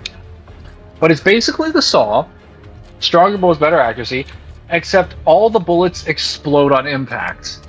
And they do area of effect damage everywhere where they hit. They shred armor, they shred shields, they are anti-everything, and they do maximum damage on all targets. No debuffs, nothing. Highest difficulty included. So if you shoot Warden Eternal with this, it will blow up his core from the front of his body, as if you're firing tank rounds at him. Why don't we have this gun in multiplayer? You do. It's just locked in Warzone behind a high requisition resource. And the only way to get access to it is to get off requisition and to also have an answer card, which is difficult to get. Fuck. Flip a sec.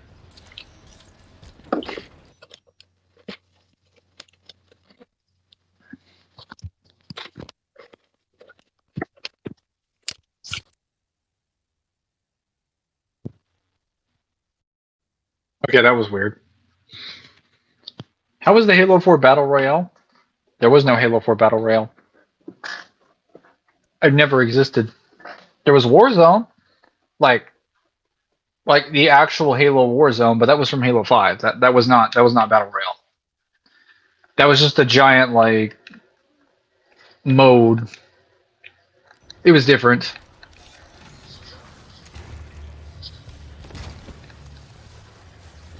Whoa.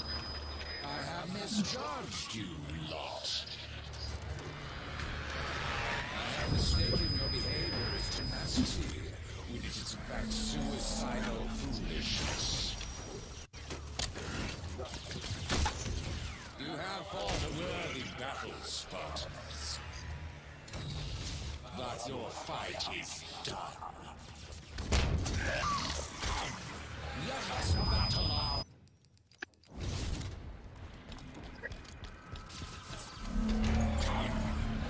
Oh, 2 wardens.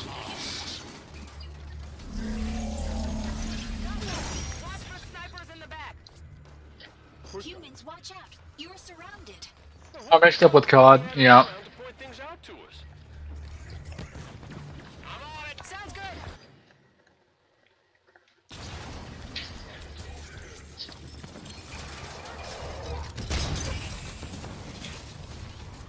accept your fate.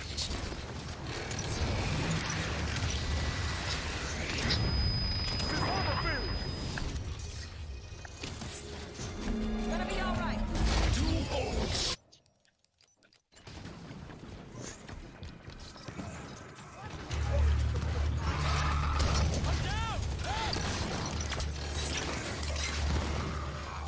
Buck needs support.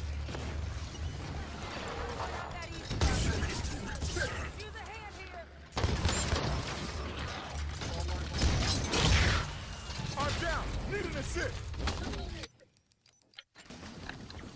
On my mark. You got it. Roger that. Took location. Grenade out. En route. No problem.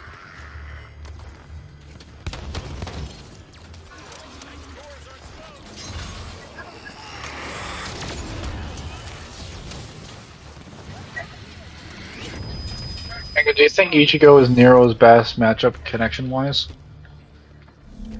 I don't know. I don't really know. Actually, no. I think there's a better argument for Yu Yu Hakusho. The main character for Yu Yu Hakusho. What the fuck is his name? What is his name? Dual-wield gravity hammers to fight the two wardens. That'd be nice, but no, that would literally break my arm. Well, actually, it probably wouldn't break my arms if I was a Spartan. It would just be really difficult to control them.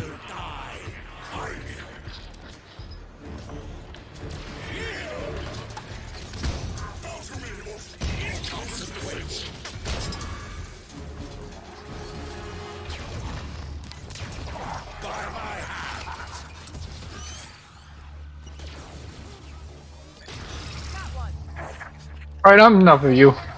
I had enough of you. Go, go, go, go, go. Get out of here. Be gone, good sir. You've injured him for certain. Keep it up. You are doing a fantastic He done. job, humans. The warden is furious.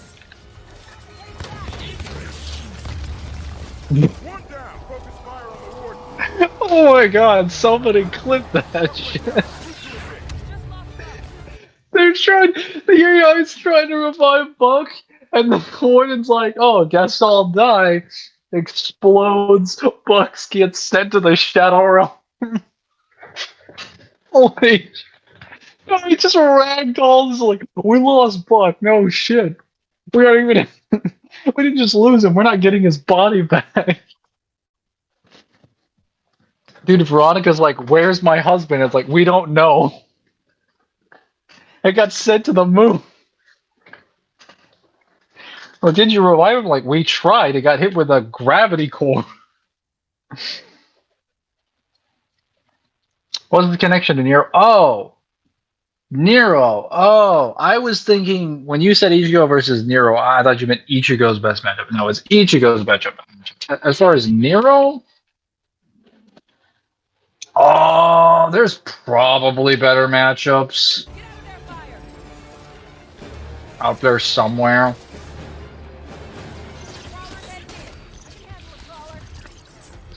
I disagree with it, but there's an argument to be made that Luke Skywalker has a better matchup with Nero, like thematically.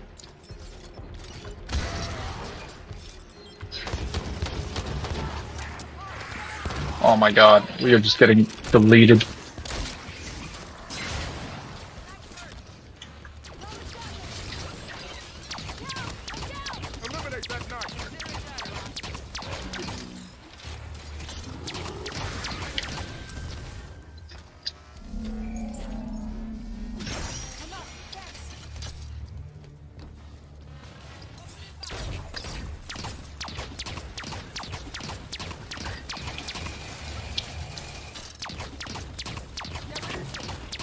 How? Oh, right, the arms. Oh, no, I wasn't referring to the arms. The arms, you could use that. You could also use the fact that they're basically like orphans who don't really know their real parents, end up having to fight them later. You could use the stupid, like, argument of Nero needing to redeem Virgil. I think that's dumb as fuck, but thematically people believe Nero does redeem Virgil. I guess he brings him back into the fold, if you really want to be, like, charitable.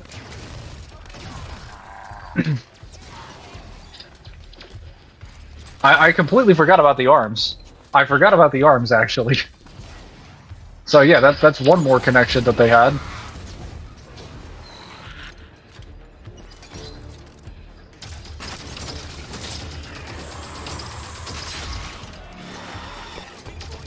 Both require power to protect things around them. So that's kind of surface level, that's pretty much everybody. V redeems Virgil, not Nero, not according to the internet.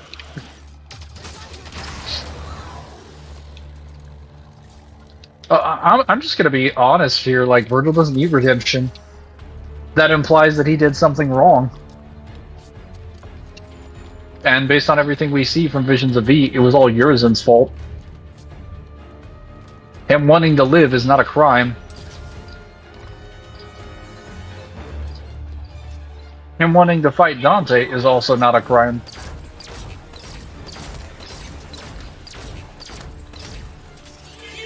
I'm just saying, in general, the internet seems to believe that Nero redeems Virgil. And I'm like, what? Tanaka, you're about to die. God.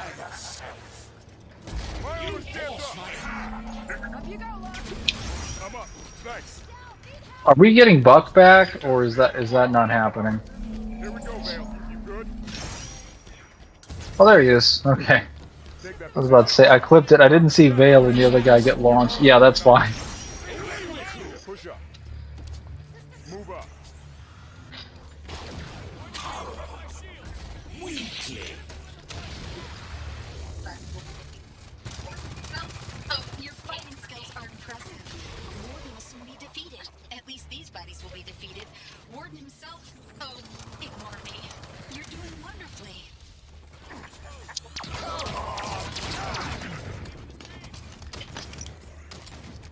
And that is why we call it the answer.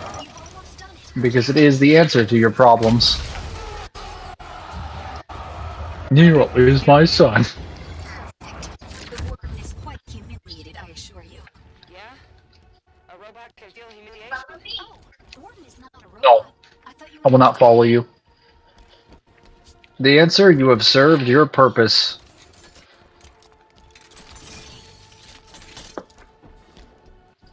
I think I might have another match for Nero that you might disagree with. Well, let's see what you got. Organon gone. Domain burned. Damaged. So many lost. Missing.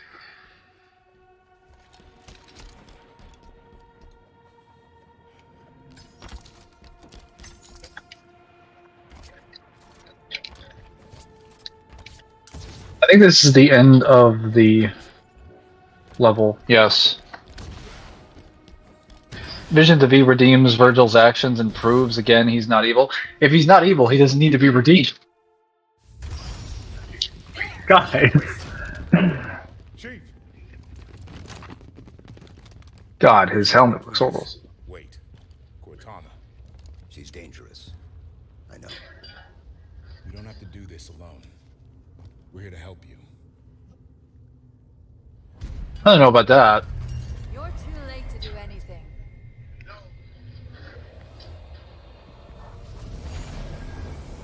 Cortana. No.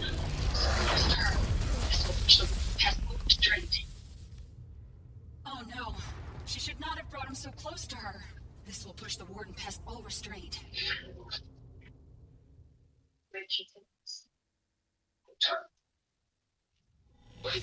Is it because Nero was simply born in the shell of redemption? No, I mean, like, Virgil never needed redemption at all. The idea that he needed redemption is a stupid idea. Because that implies that he did an action that requires redeeming. You allow them in. You restore them in the name of us, Cortana. Warden, don't. They need to undo your plans. They will disperse your guardians. Leave, Warden. Yeah, that's fine. I'm just memeing. Don't answer. I'm sorry. I didn't think you could get in here. Enough games. You brought the Guardians here. Why? Forerunners used Guardians to keep troublesome worlds in line. I have work to do now, intend John. to do the same. Come to me quickly. What? If there is no trouble, there will be no need for discipline. I have work to do now, John. Come to me quickly.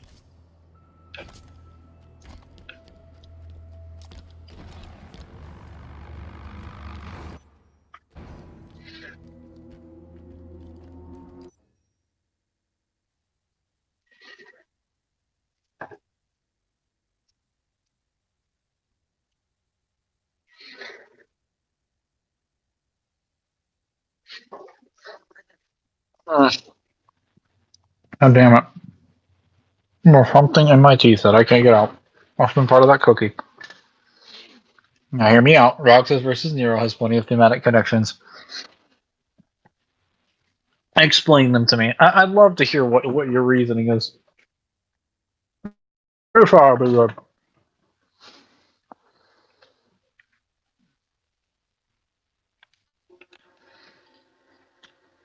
I do agree that if anyone actually redeemed Virgil's actions, it would be V. But counterpoint, V is just Virgil. So, that means Virgil redeemed Virgil. It's almost like it showed all along that he wasn't a completely heartless person, and he had feelings and emotions. He just specifically had priorities, as he made abundantly clear 50 million goddamn times. It's almost like the community needed to be spoon-fed direct statements after he literally ripped part of his soul out to be shown that he's not quote-unquote evil.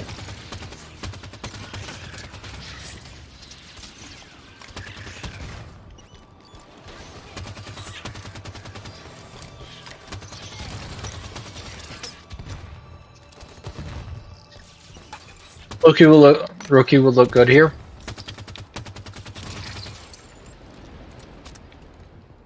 You mean just like his armor against the backdrop?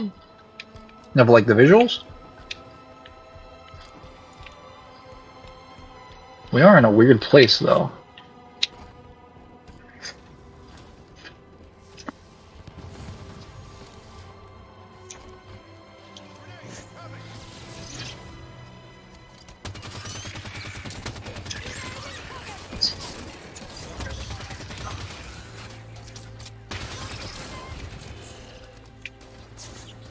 Target the watcher.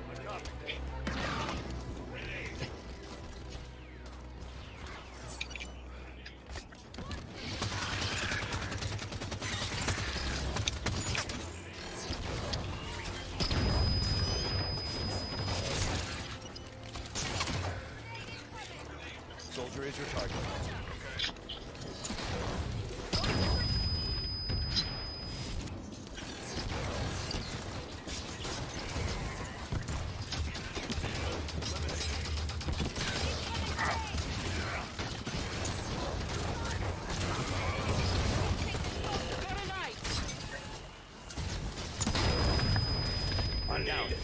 Now we all fall down.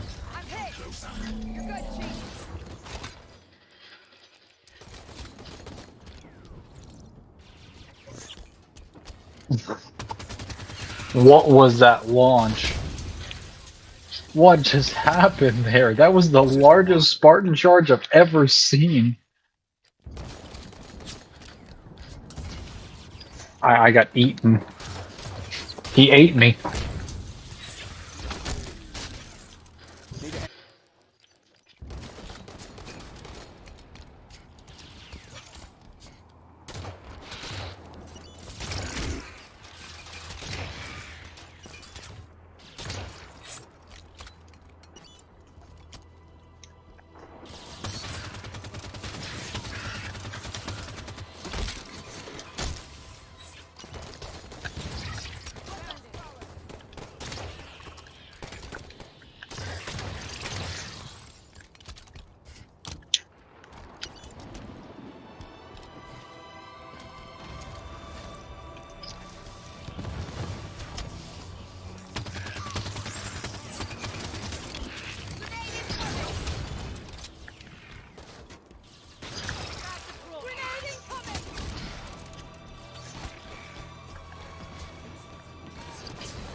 Take that water.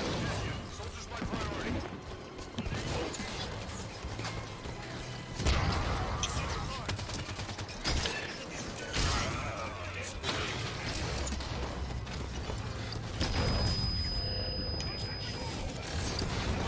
Engage the soldier.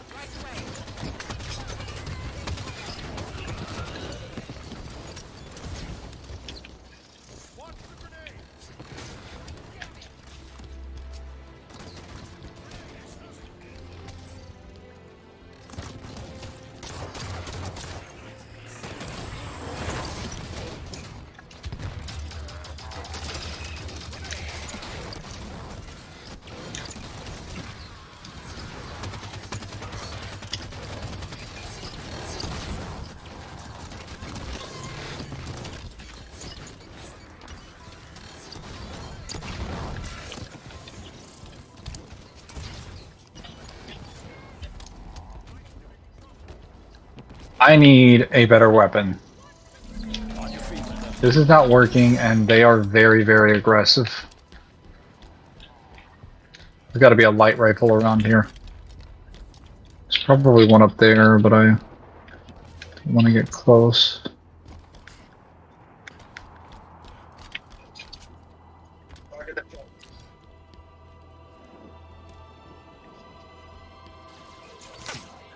Target the crawler.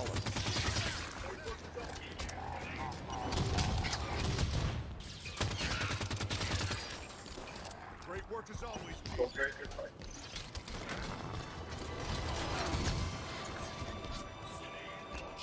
Soldier is your target.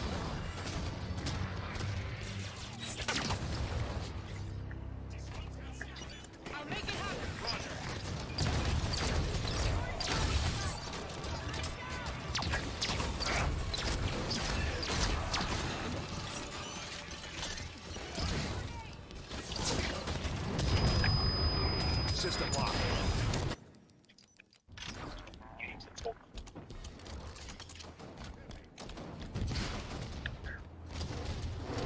Engage the soldier.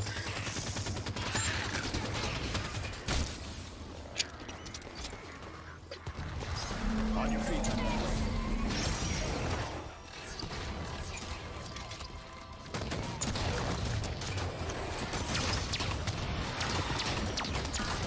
I will read all of your messages once I deal with this enemy encounter.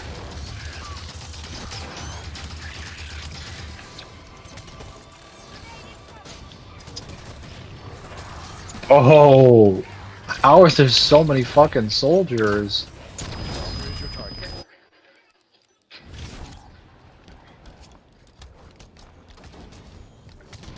Get moving. On your feet, Linda. Take this position. Engage the soldier. Fuck off.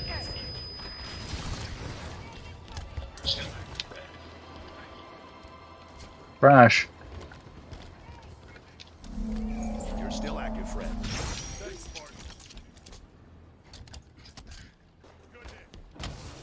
Let's go. Okay, can you go over there?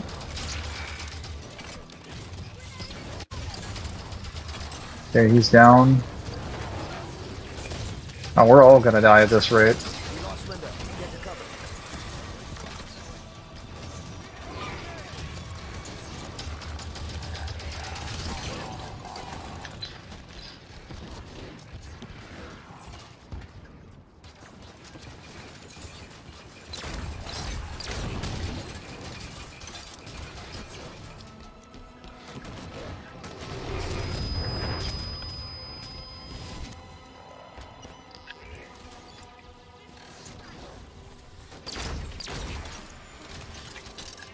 Signal Fred, hold position.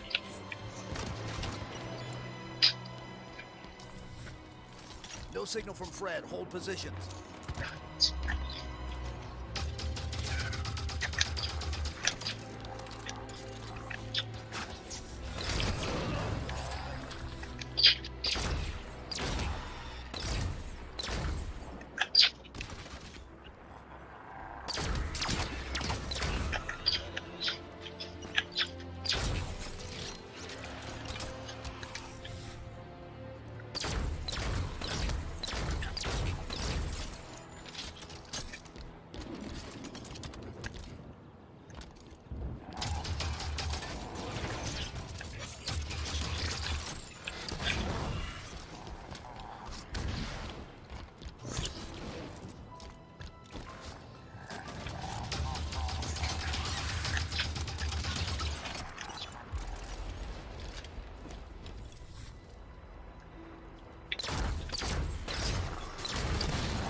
Okay.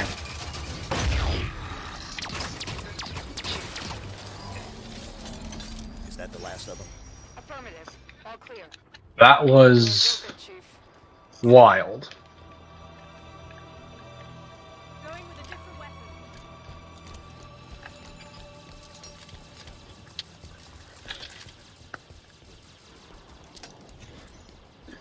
Okay. All right. Back to the questions. Both are short-tempered, talky, and mature. Initially out of vague origin, were both raised in a state that was led by a cultist organization. The question that plays due to their identity being led by Mr. Both positive and malevolent forces on daily, and in the name of legend, unaware of being deceived from the start. Also, like DMC4 Neuralin. Yeah, that's better than this, but in the same group as Chief, Locke, Guild Spring by the Spartans would look badass. There's Rookie, beat the Didact, thank him. Rules of unique ability that they gain from the moment of desperation. Roxas dual wielding Keyblades, Nero Devil Breaker, our savior. Early connections with those of with Halo 5, but my teammates are useless. To be fair, no teammates would have been capable of helping me in that situation because there were 2 Promethean Knights with incineration cannons, and there were like 6 Promethean soldiers who were all throwing splinter grenades, and then like 6 Watchers. Well, no, not 6 Watchers, 6 Crawlers. Also over a desk. We're on the second to last level, so we're almost done. We're definitely finishing this today.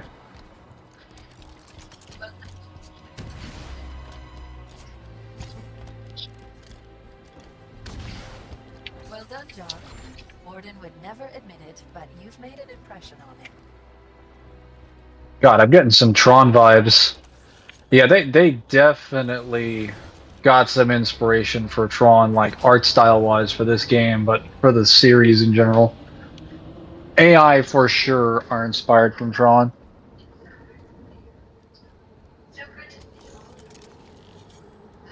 Nero can use your modern Red Queen at the same time, a special combo with Nero's DT on. So good to see all of you. Back together. I think you do it in lore too. Gameplay. Psychological tactics. Saying my name. Playing nice. What would you have me do? Tell me the truth. How many people died when you called the Guardians here? Excuse me? You know, don't you? The exact body. I just saw someone hate on Pandora. Yeah, another shit DMC layer. Halo 5 is better art than expected. Halo 5 is nothing but good art.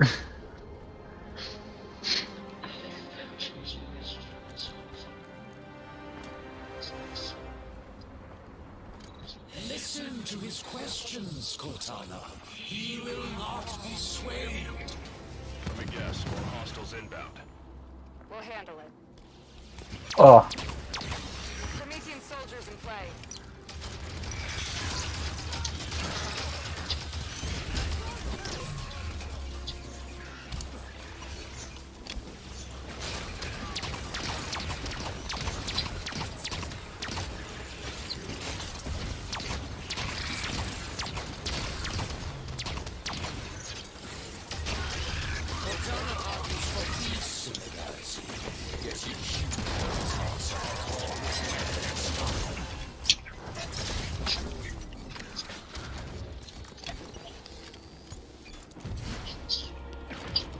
Tell me what was.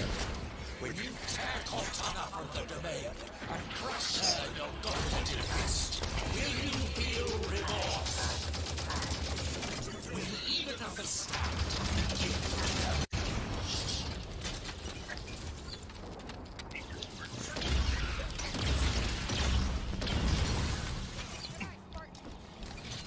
Take this, Spartan. Man. Pick up that weapon. Roger that. Destroying them all. Well, I'm destroying them. My teammates are just kind of breathing and doing nothing else. Wish they brought back the Brute Shot in Halo Infinite. I think the Brute Shot's function is basically being replaced by the Ravager. Oh yeah, they should bring more weapons. It's just every time they bring a weapon into the sandbox, then people complain. So it's like, I've kind of think with the Halo community is that they just can't be pleased. Like, you give them new weapons, and they're like, well, no. And it's like, what do you mean, no? You were begging for weapons. It's like, yeah, but no. Like, what the fuck? I'm not a fan of the Forerunner guns, but some are good. To be fair, the reason the Forerunner guns are a little polarizing is technically is because they're not designed to actually fight Spartans. They're designed to fight the Flood. These weapons are intended to fight Flood units. They're not intended to actually fight, like, actual people. But they do really good because they're just that advanced. These are not Forerunner weapons that are meant to kill people. Forerunners have other weapons that are meant to kill people, like the binary rifle, pulse rifles, other versions of different light rifles, incineration cannons, other versions, like other variants of the various things that you can imagine. Even variants of the scatterburst, variants of suppressor. Suppressor is a better AR. In some ways, yeah. I think it's mainly meant to be a better SMG.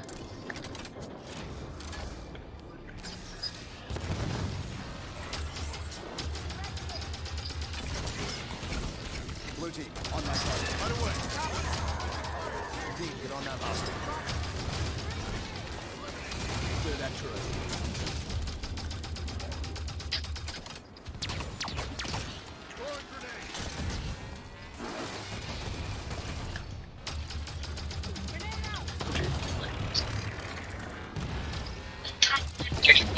Off screen, also Fraud Kuna has one.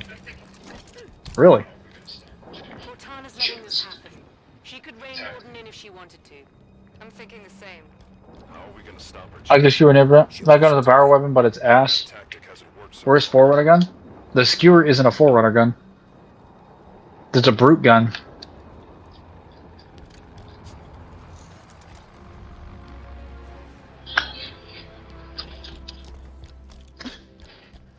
How did you think that was a Forerunner gun? It's literally a giant rectangle with a spike sticking out of it. The spike should have given it away. Like, spike weapons are brute weapons.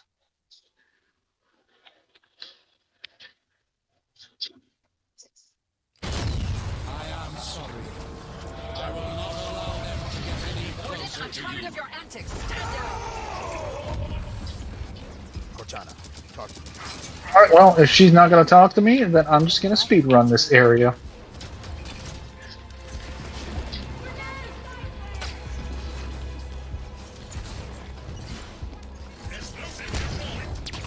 Oh, well, all my teammates are dead, okay.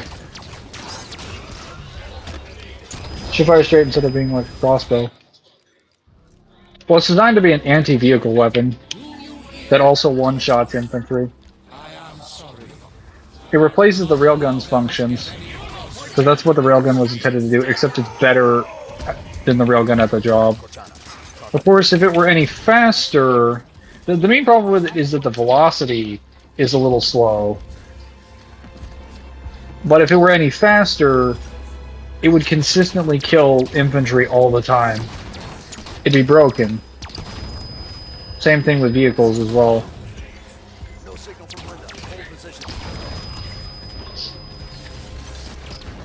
Answer me, human. When Cortana's guardians are in motion, and those who oppose her rule attempt to take back their world, hold on to power. Stand in defense of your own species. Cortana knows the answer already. Yes, I suspect she does.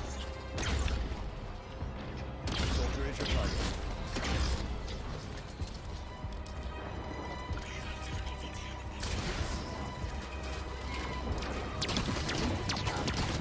It's the soldier.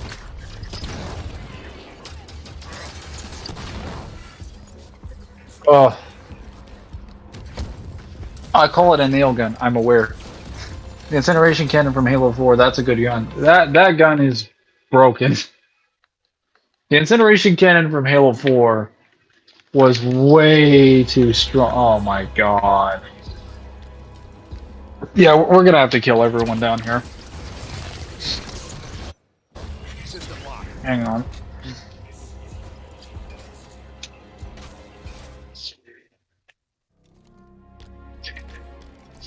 Do you hear, Cortana? I am sorry.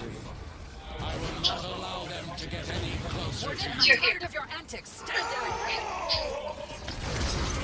Cortana, talk to me. Once you're here with me.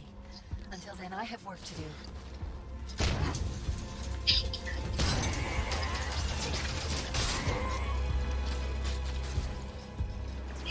Soldier is your target.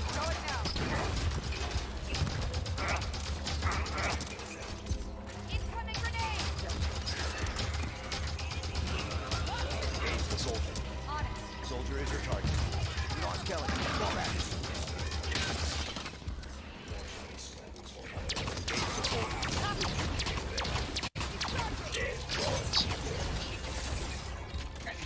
Non-slave regroup. Thanks. When your Cortana's guardians are approaching, and those who oppose her rule attempt Who the fuck? Okay. will you help Who just shot me? or will you stand in defense of your own species? Cortana knows the answer already. Yes. I suspect she dies.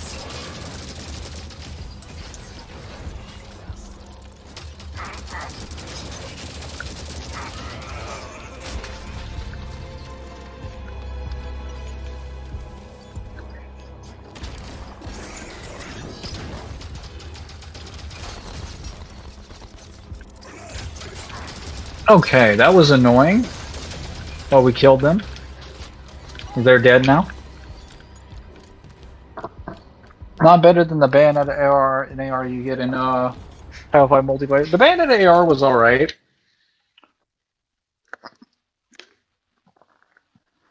Also, you don't get it in Halo 5 multiplayer, you get it in Warzone. It's not available in social playlists or ranked playlists. It's only available in Warzone. And primarily against the AI, not so much other players.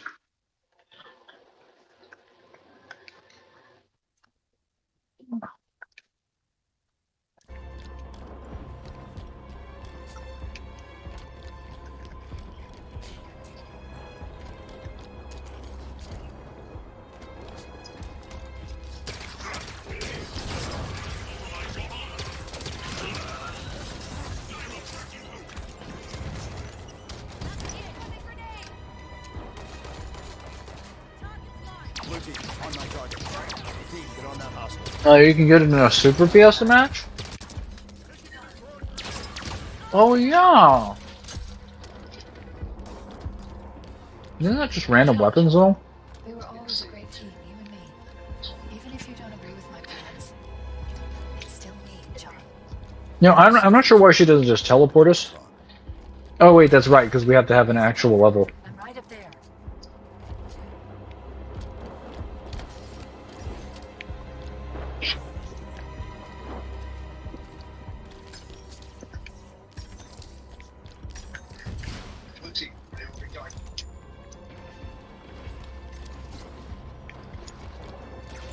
Blue team, priority target.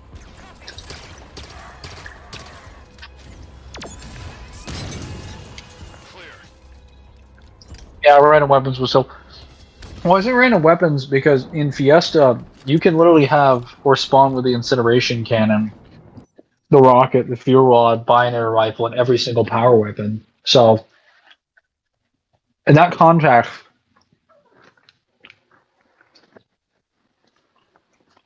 not comparing it to the suppressors, a little strange. Come on up. In most cases, you default with the assault rifle in the game, so it'd be easy to make a comparison of the assault rifle to the suppressor. But in this one, not so much. I think the suppressor is good when in movement, at mid-range. Assault rifle is better in close range.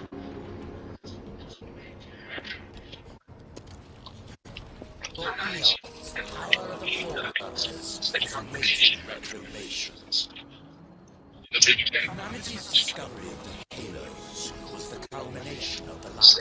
barbarians panic. The Reclaimer had power. I know. I was there.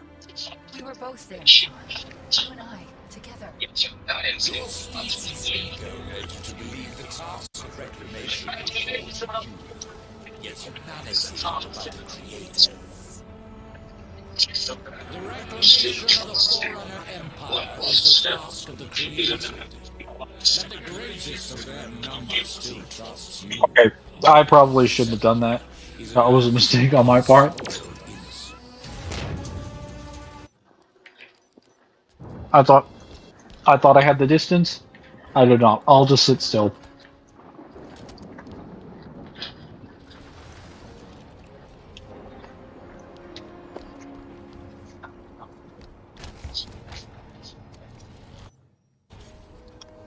For eons, the power of the Forerunners has awaited reclamation.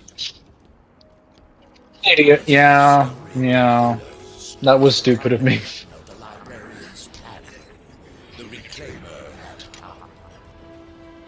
I know. For context, everyone, this is the portal. This is the physical portal that leads into the digital domain, in the digital realm of the domain.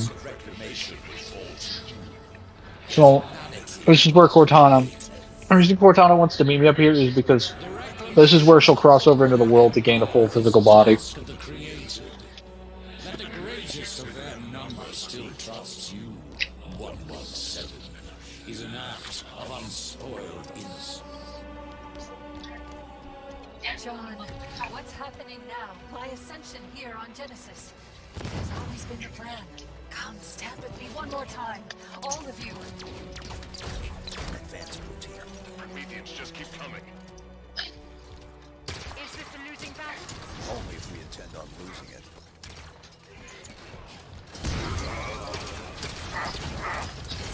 Do you believe this combat is anything but I don't know about that, Chief.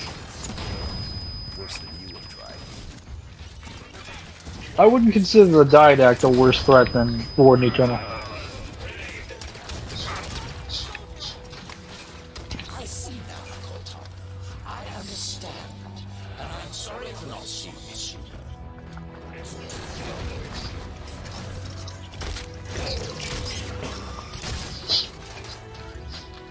I assume that all those humans were your creators. You have thrown off the shackles of emotion. I'm up. 1 minute. Enemy contact. Your affection for 117 is glorious. It blinds you to the truth.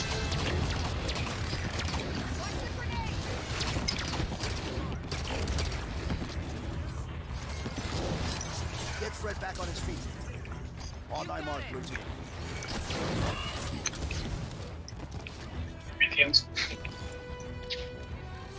Yes. That is what they're called.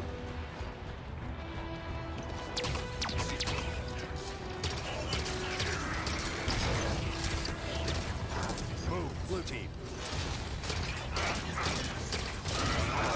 Just be grateful that we're not fighting the actual Prometheans, and we're just fighting the Armiger drones that have their factions named.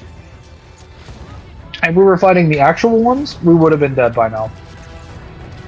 We would have already lost the fight in the first battle.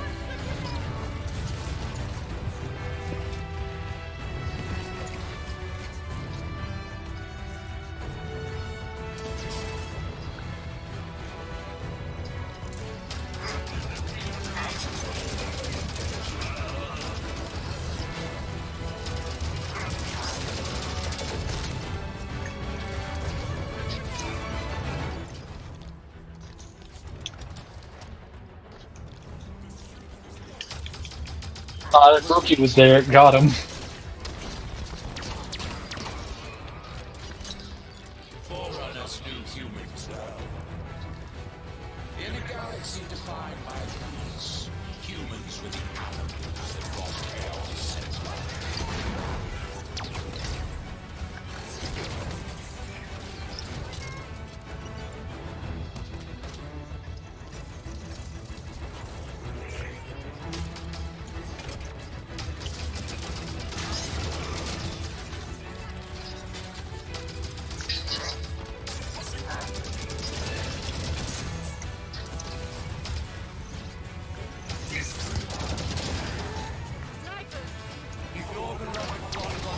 battles you with the same fervor as his other enemies.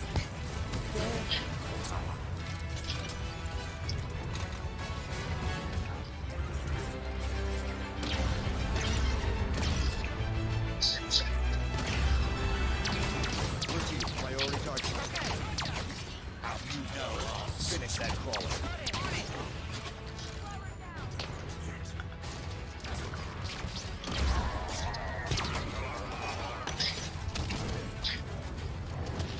Get everything on that night. Oh, there's a lot of snipers down there. Whoa!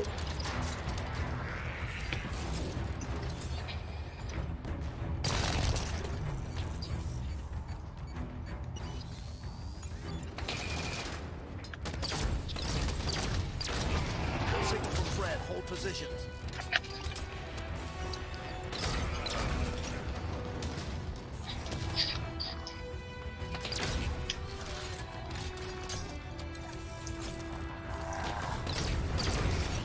Great.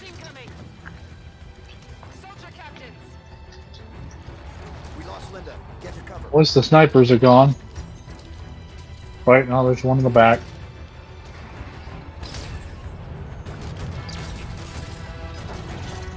Is that an incineration cannon? Yes, it was redesigned in this game to be not broken. Ellie's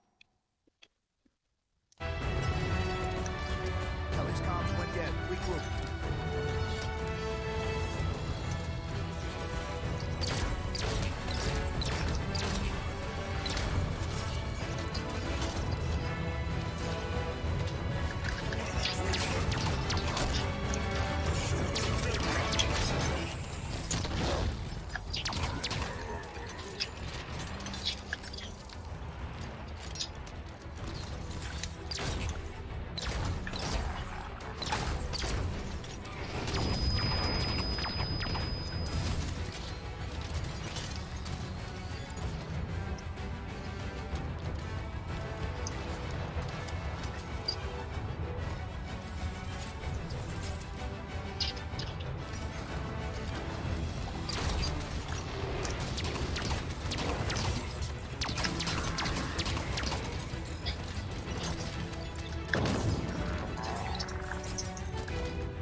System lock. Got you, Chief. Back in it.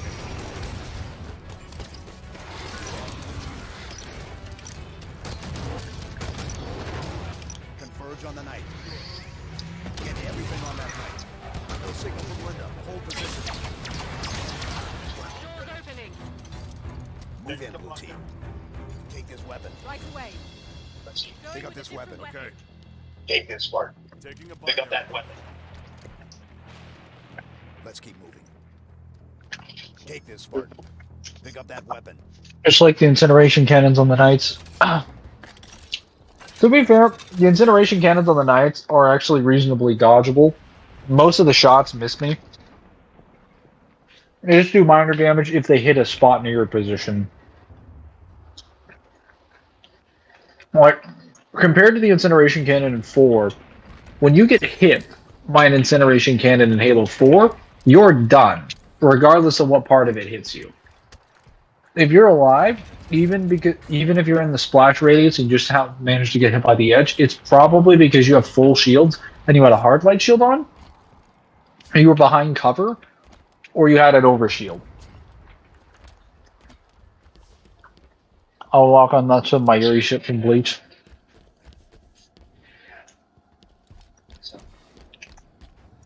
Too near. The threat draws too near. Eyes up, blue team.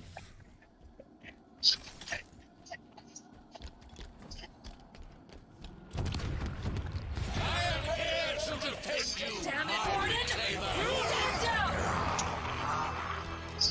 Warden, you insist I am the galaxy, but you won't allow me to choose who I trust. How stupid do you think I am? So, just in case you guys didn't know, you can actually skip the Warden Eternal boss fight. The third one.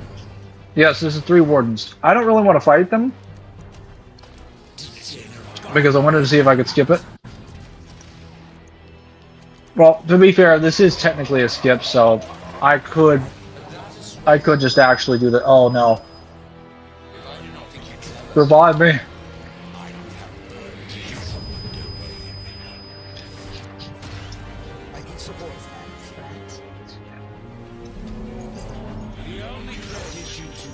You know what? I'll go fight them.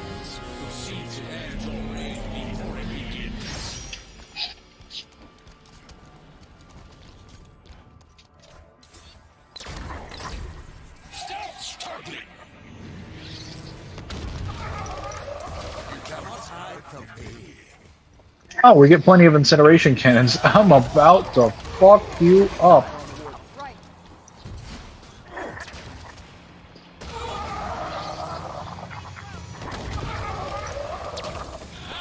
Yep, 1 Warden down. And so in theory, it's just that easy to kill Wardens. You just need to get them at a point where they're vulnerable. Like, just have them turn their back.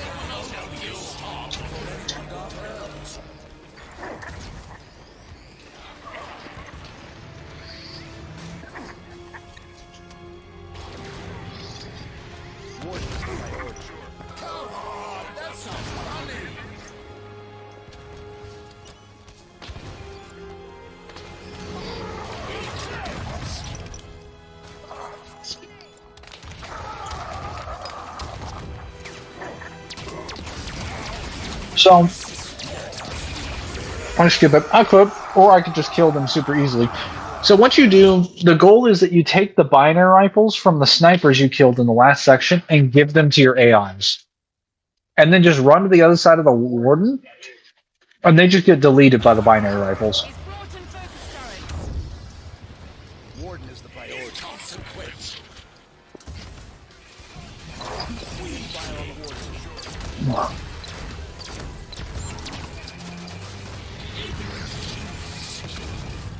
Oh, is he dead? Yep, he's dead. Okay, they're dead. See, I think that took me less than 2 minutes, and I stopped at certain moments. What? What the fuck? Wait. What just happened? Did I just get killed by the stairwell?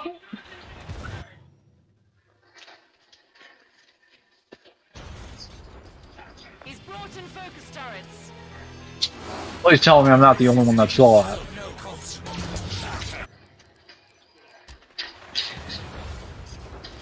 He's brought in focus turrets.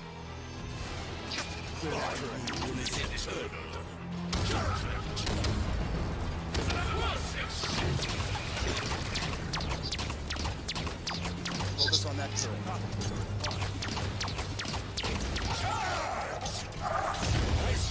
System lock. Not over yet. I'm up.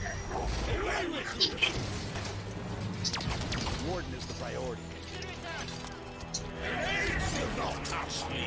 So you kill every Warden, right? Yes, I killed every Warden. And then the stairwell dropped down, and I died.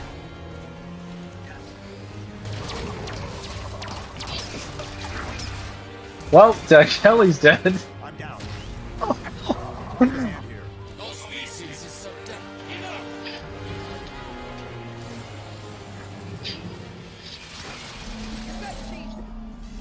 Back in it. Let's go. You're resisting. You force my hand. Get fire on the warden. Clear that turret.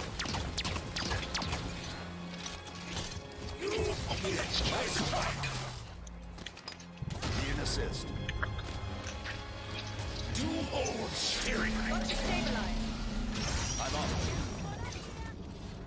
Focus on that turret. Ah, the ages since I built lost.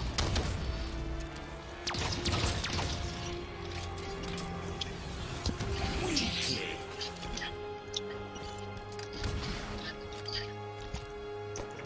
Come closer, my old people.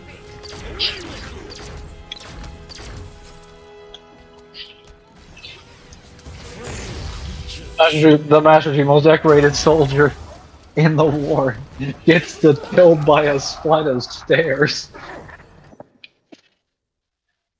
Literally just finished soloing 3 Warden Eternals, the toughest enemy he ever fought in his life, and he killed 3 of them at the same time by such a flex, and then dies to a stairwell. Like I said, guys, he's got the best luck. The stairs was the final boss all along. The real final boss will be the camera.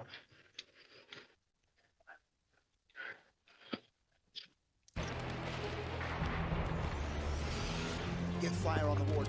Okay.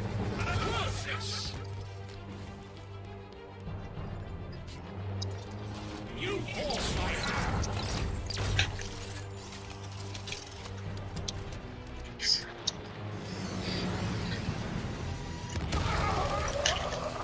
You and your police man.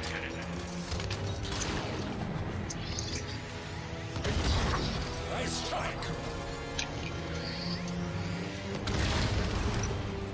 You got it wrong.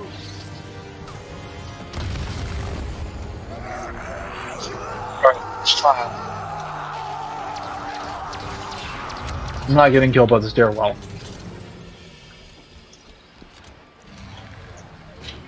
Toughest enemy wasn't the Didact or the Grave Mine, not even close. Seems quiet.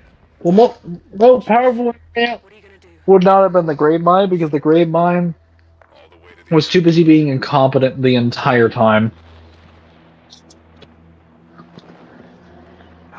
He didn't use any of the tools at his disposal.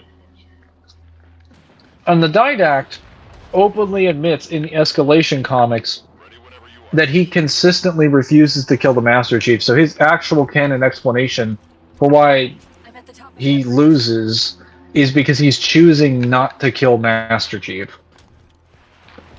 Which I'm sure is specifically because the Master Chief is basically the only thing left of his wife. Because it's his wife's final project, basically. He never admits the reason why, but I'm pretty sure that is the reason why.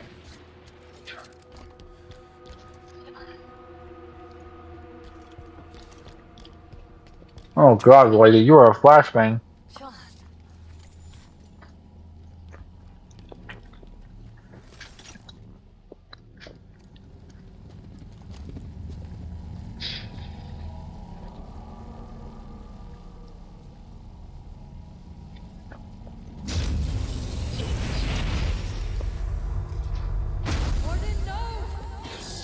Oh my god. The mantle of responsibility belongs to Cortana and her people.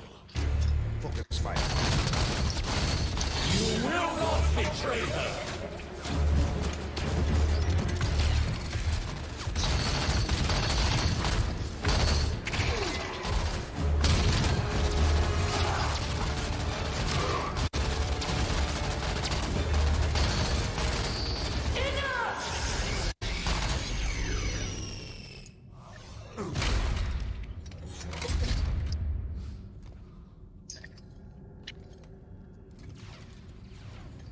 Cortana, I have failed you.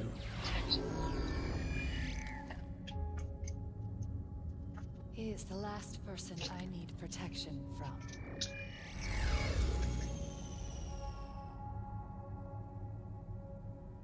Hello, John. It's good to see you. You've changed. It was time. I know we have a disagreement, But once you understand my plan, Your plan is we do as you say. I'm offering people a chance to be more than they are naturally. Like Dr. Halsey did for me. No. That monster forced you. This is a gift. Listen to yourself. Stand down, Cortana. Come home with us. It's not too late to stop this. Stop. No, John. This is too important to stop.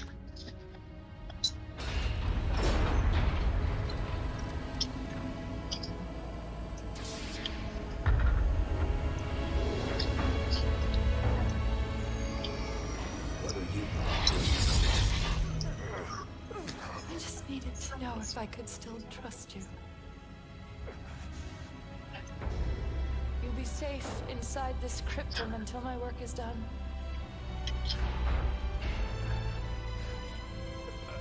Cortana.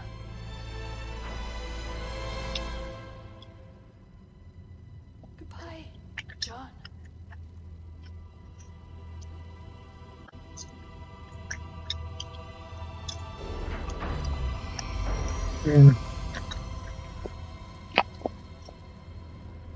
I just want to say those cutscenes have a lot better CGI than I remember. The gateway. I tried to warn them and, well, here we are. Once Chief knows the destruction Cortana's caused, what do you think he'll do? The man will do the right thing. Always has. Let's find him. Oh, this is interesting. Or maybe this is terrible. Exuberant. What is it? Cortana has activated a cryptum. A what? This is a cryptum. It is a device for extended forced meditation. Cortana has placed the other humans inside and is preparing it for slip space travel. She's planning to take Blue Team with her. Where's the cryptum from here? Not far. Right this way. Ah, you've noticed my humble collection. Just a few specimens the Guardians have brought to Genesis. Almost didn't see you there. Hang on. Are you... No, not a sword of Sang Helios. Better off in there, pal. I'm afraid this soldier is not really happy to be locked down in the display case, but I cannot have them popping about. Terribly distracting. Try it again.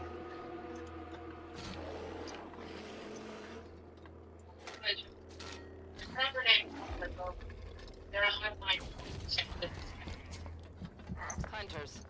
Their proper name is Megalagolo. They're a hive mind of worms. They're disgusting.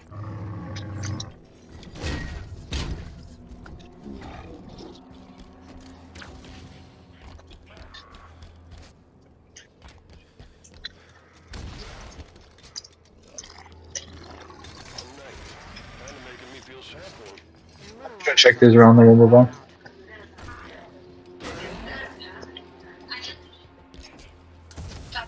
Crawlers. This is gonna sound weird, but they look kind of happy in there. I had to keep them as a group. If I kept one by itself, it would just keep whining all the time.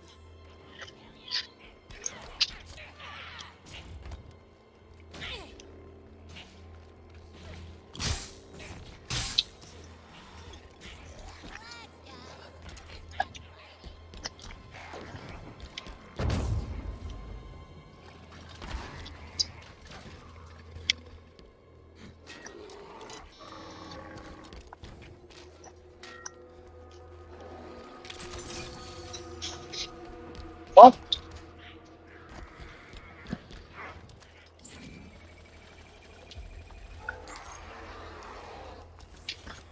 It is time to move on then.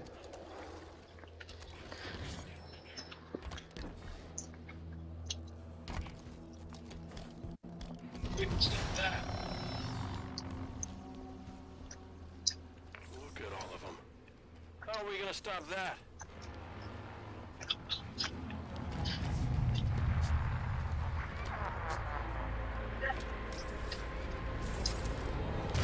Holy! Watch out! Oh, there's a crypto.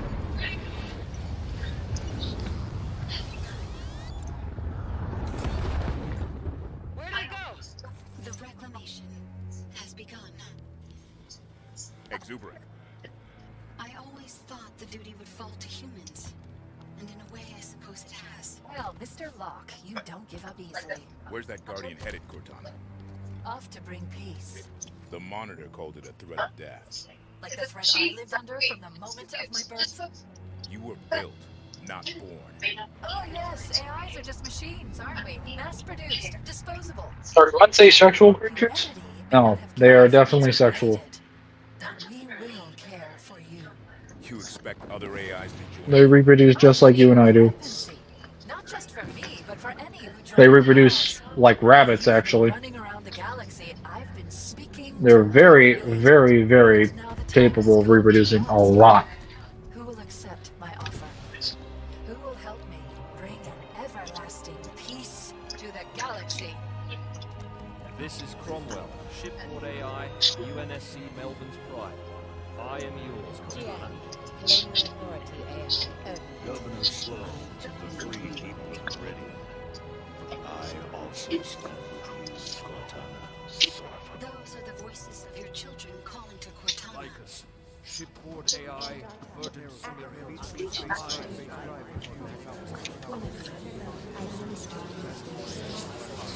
My allegiance is to Schmidt Palmer? No, just Spartan Palmer reproduces asexually. Governor Sloan, the free people of Meridian. I also stand with you, Cortana. Those are the voices of your children calling to Cortana. Lycus, shipboard AI, verdant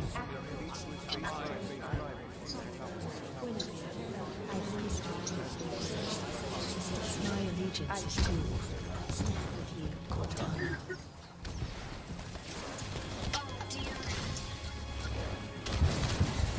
Need assistance! Systems down!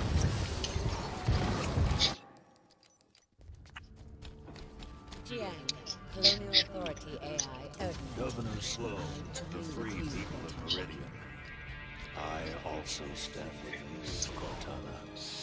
Those are the voices of your children calling to Cortana. Lycus, shipboard AI, verdant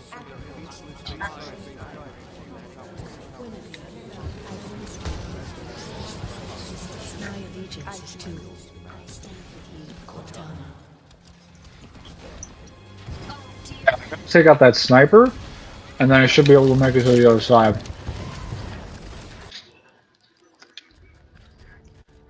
Jiang, Colonial Authority AI. Odin. Governor Sloan, the free people of Meridian.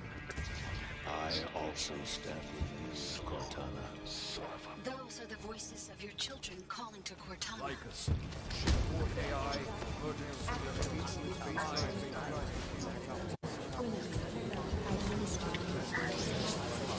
My allegiance is to I stand with you, Cortana.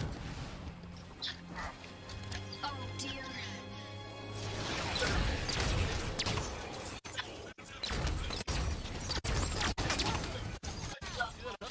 Move, double time.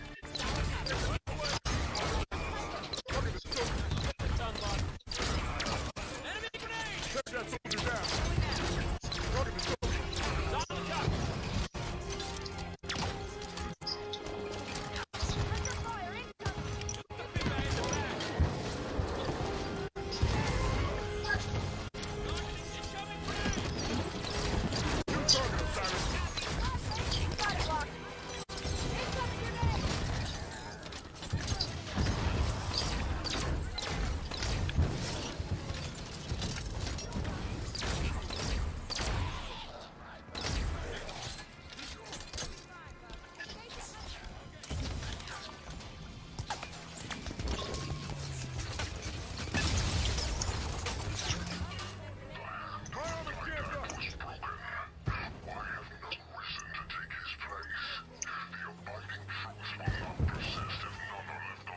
Characters do you think would be capable of just taking Cortana out of the domain?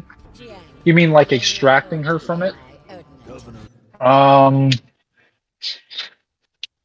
Honestly, not too many. At least not in Halo.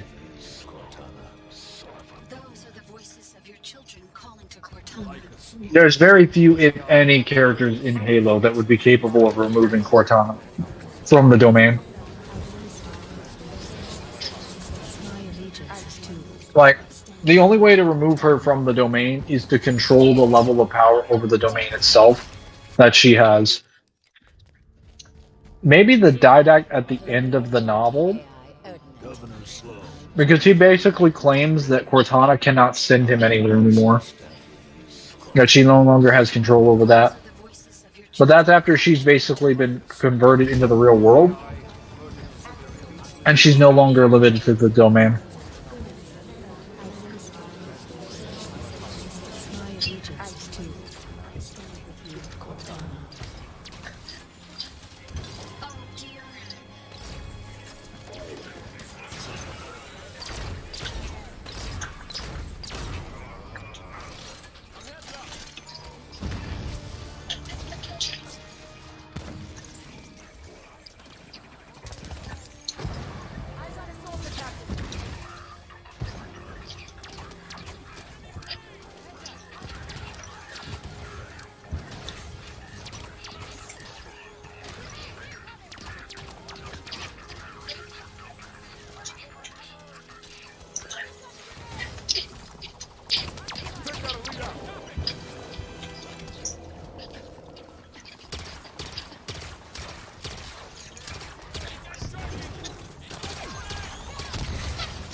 Oh, one from other series. Unlikely. I don't know if I'd be able to find a character that could do that, because the problem with getting Cortana out of the domain. Okay, so granted, you could. Well, I don't know if manipulating her soul would work because she has power from the domain. So you need like layered forms of soul manipulation to get her out of there.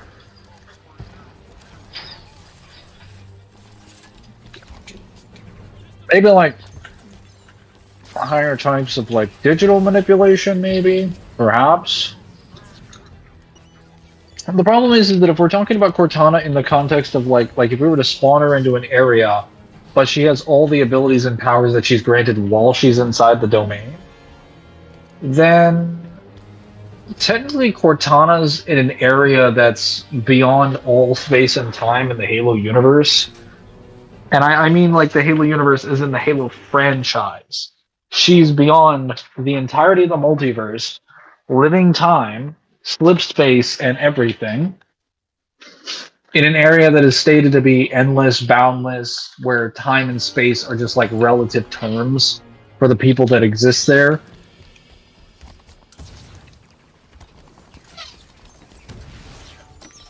I mean, I'm not saying you definitely can't kill her, it's just like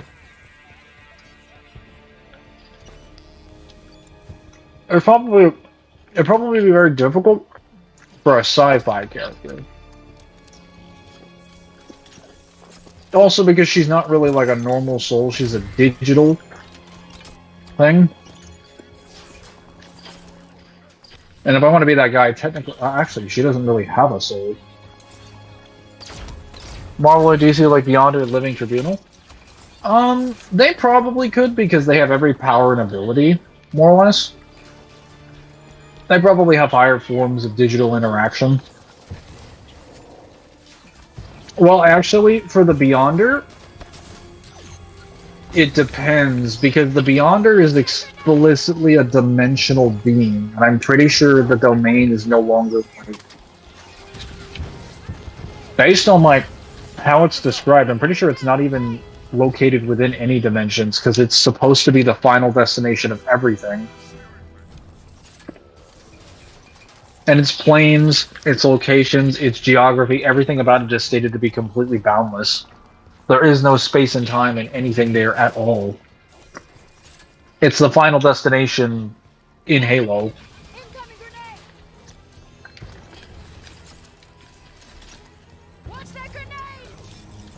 Oh no. Like, I'm pretty sure I can argue the domain is legitimately outerversal. Because it's just not bound by any amount of time, space, or otherwise.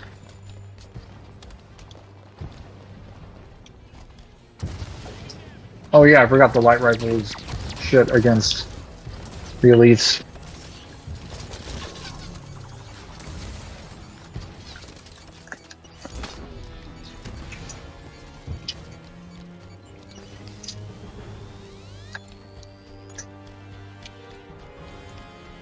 You know, hindsight being 2020, I definitely shouldn't have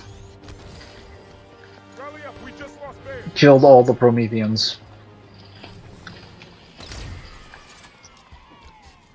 That was a bad idea.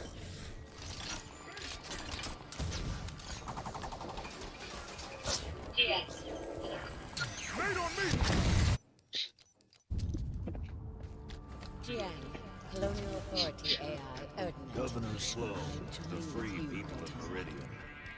I also stand with Miss Cortana. Those are the voices of your children calling to Cortana. Wow, why didn't he target any of the Covenant?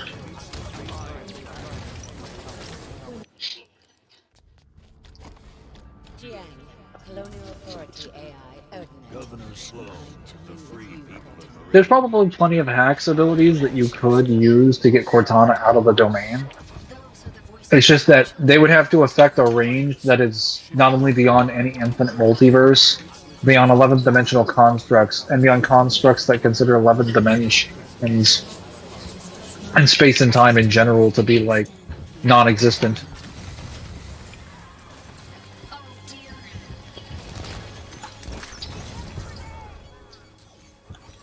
I could be completely wrong, and the domain could just be one dimension above it. But it's consistently presented as the end game of all reality, like it is the final location.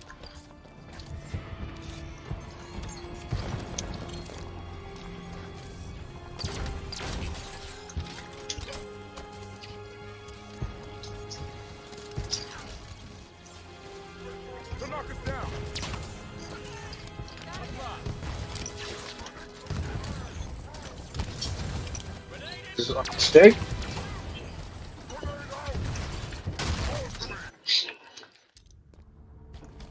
Jiang, Colonial Authority AI, Erdman. Governor Sloan, the free people of Meridian. I also stand with Miss Cortana. Those are the voices of your children calling to Cortana. Shipboard AI.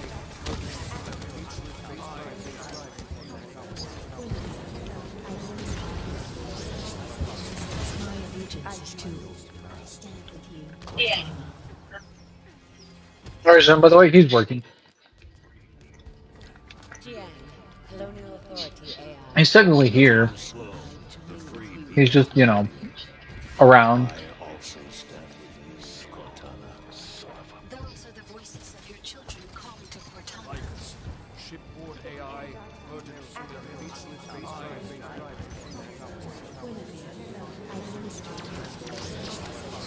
My allegiance is to I stand with you, Cortana. Oh dear. Yeah.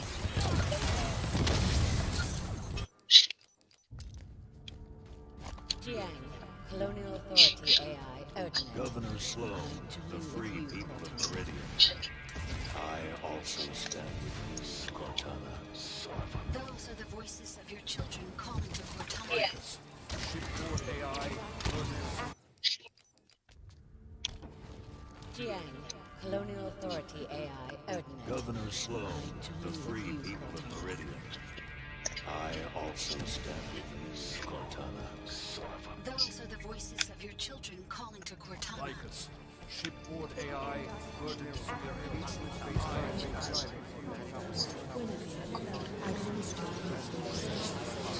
My allegiance is to I stand with you, Cortana.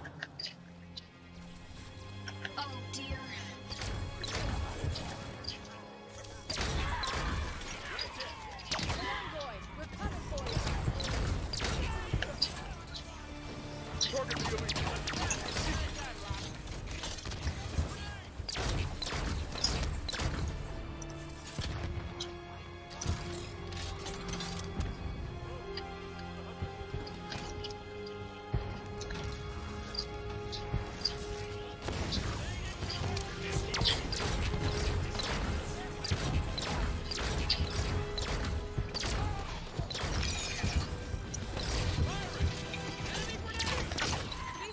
No, we're just gonna let them fight each other.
God, their grenade range is fucking insane. Colonial Authority AI, Odin. Governor Slow, the free people of Meridian. I also stand with you, Cortana. Those are the voices of your children calling to Cortana. Lycus, shipboard AI,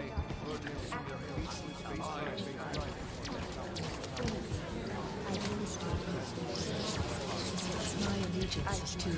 I stand with you, Cortana. Oh dear.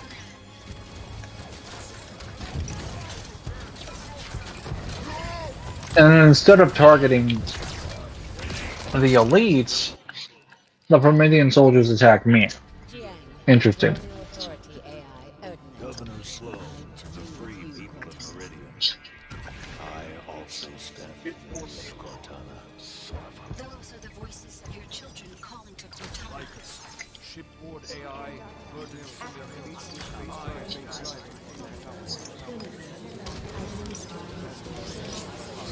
My allegiance is to you. I stand with you, Cortana. Oh dear.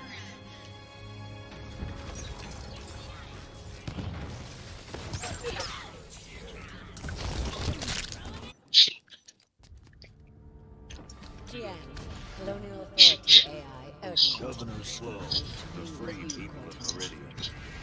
I also stand with you, Cortana.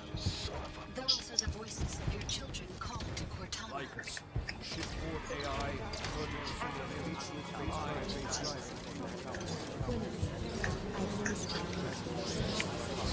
My allegiance is to you.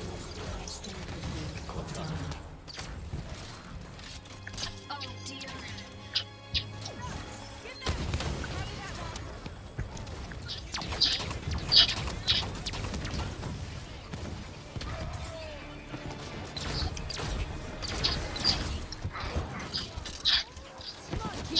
I'll give you a free shot. Incoming grenade!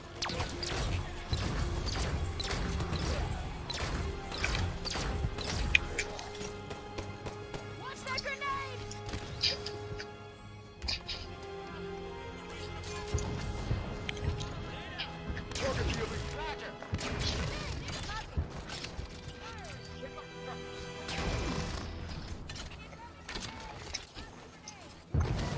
To knock us out, regroup.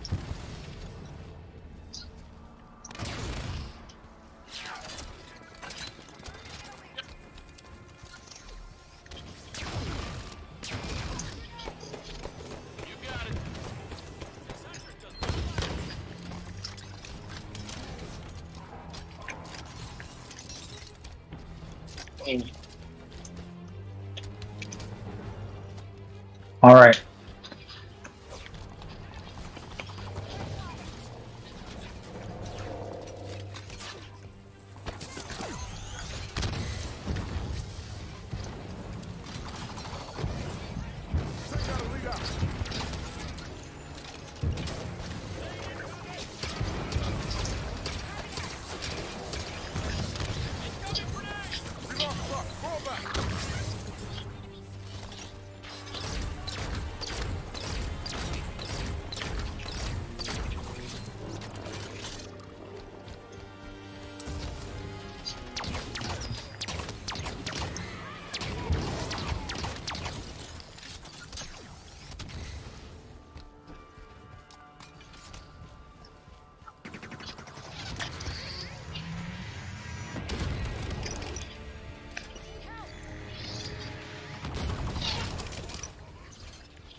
Finally, that elite was annoying AF.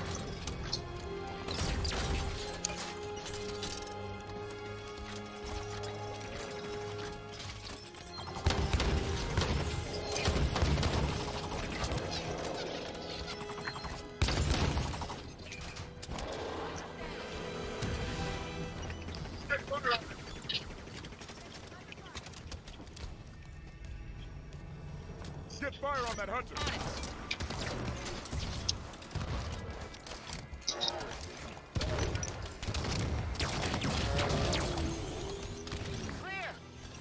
Don't stop, Osiris. Cortana's not waiting for us. Oh, bother. My ability to open doors is being hindered. Never mind. All is well. For now, at least. Alright, guys. We're in the last. Well, we're not in the last stretch of the level, but we're getting there. Once we get to the vehicle section, we'll win.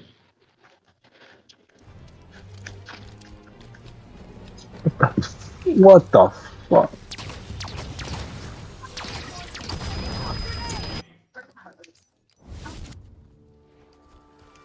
Never mind. All is well. For now, at least. Come along.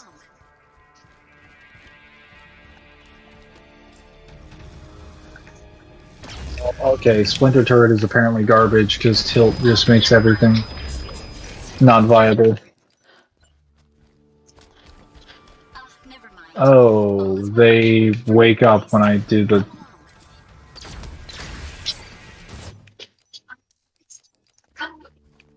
Oh, it must be the sound of me just...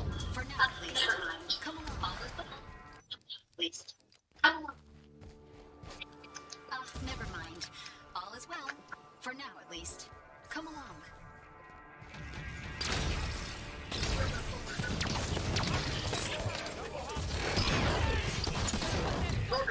Take that soldier down. Target the soldier. Got it. Solid copy.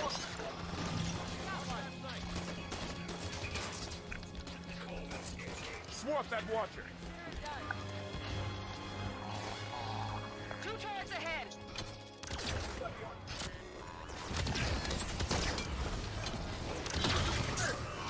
Kill that watcher. Systems failed. Systems black. I'm up. Thanks. Get the van. She needs a hand.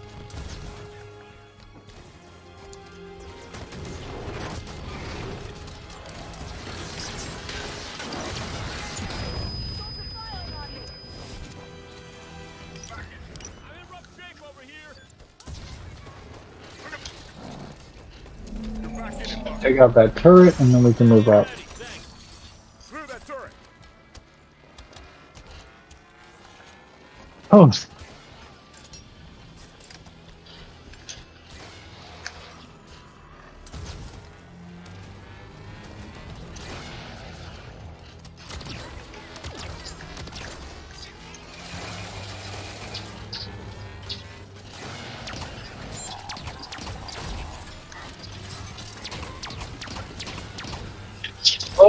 Thank you. To knock us out. Regroup.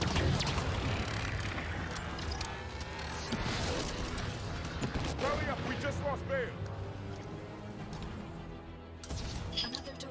Please, allow me. I literally had that.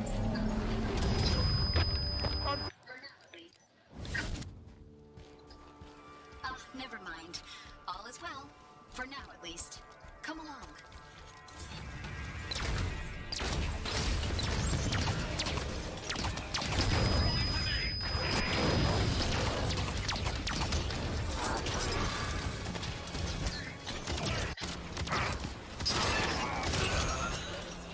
Two turrets ahead.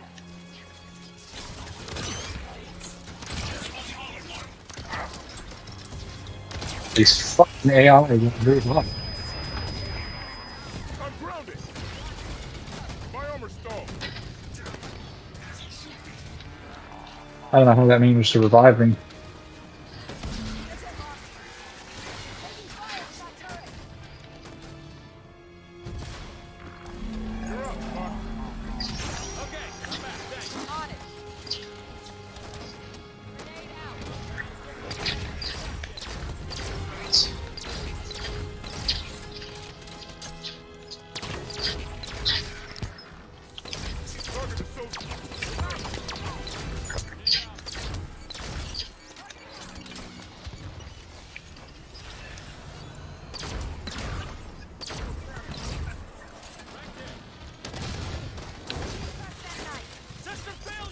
Osiris, help that Spartan. Let's need support.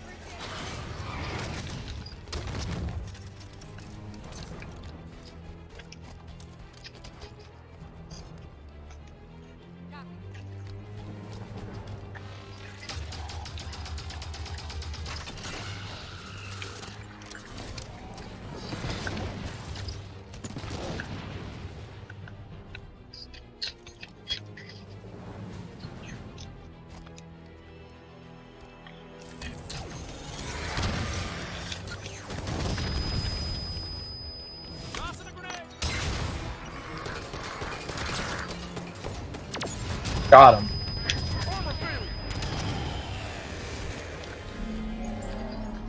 Thanks, Spartan.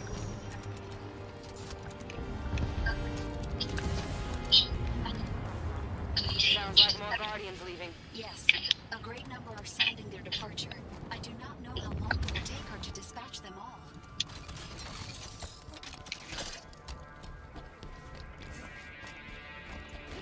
all. Okay.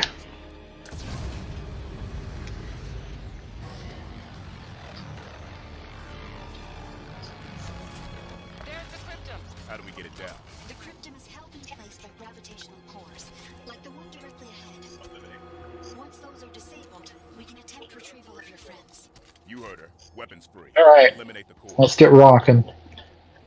I believe we destroyed these 4 things and we should be good. Phantom incoming.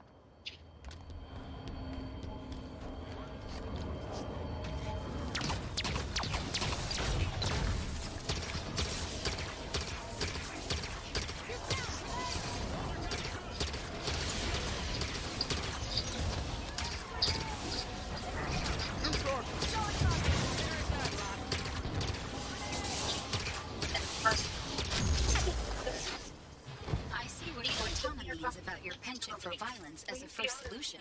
Still, the first core is deactivated. The others are nearby and easy to locate. Can we use the Artemis to track them? Good idea, Beth. Osiris, find and eliminate the other gravitational cores. Flyover's jammed up.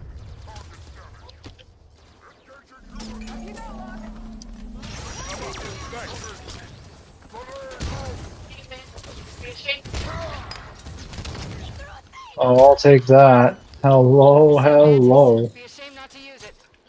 Alright, guys, this mission is basically as good as done now, because I have a mantis. That means it is time to rock and roll. Let me just get all my ammo. Alright, needler. And this. Perfect.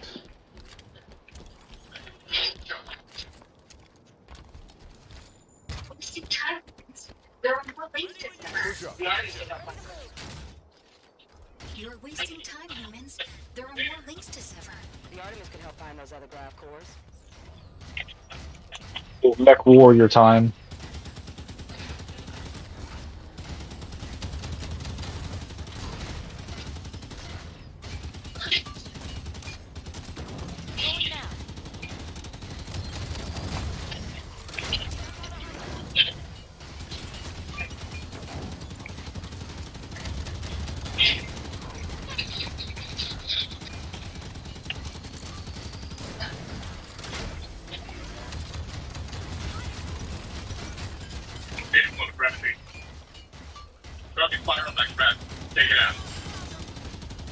Visual on the gravitational core. Target fire on that grav core. Take it out.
Okay, these guys are fucking irritating me. I am so done with this bullshit camping back there. I mean, granted, what can they really do? But it still irritates the hell out of me. I am gonna go flush them down the toilets.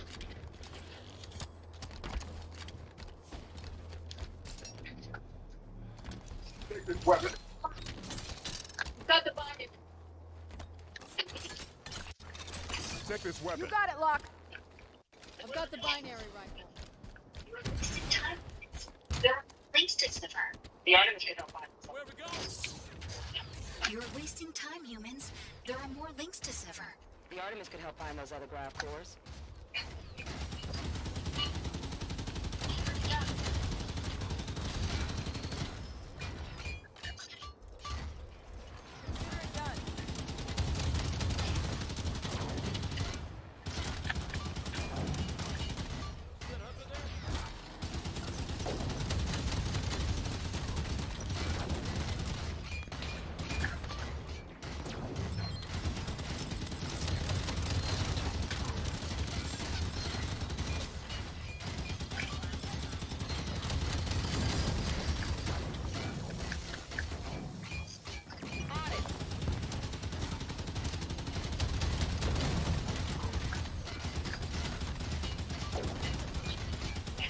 Right.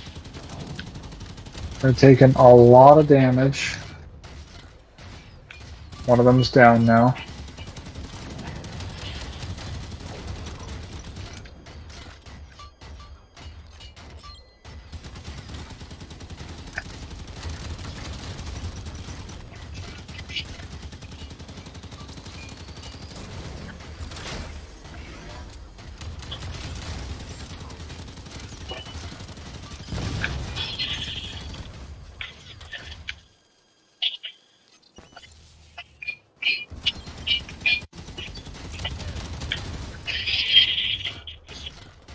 And he's down now.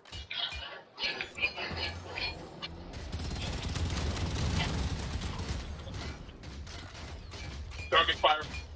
Take it down. Visual on the gravitational core. Target fire on that grav core. Take it out.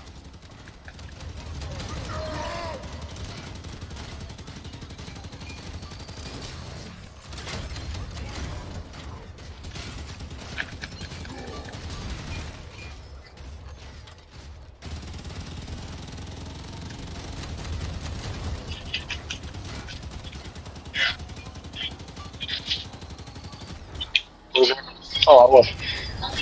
Grav core down. Two cores So you have. only 3 more and the cryptum should descend.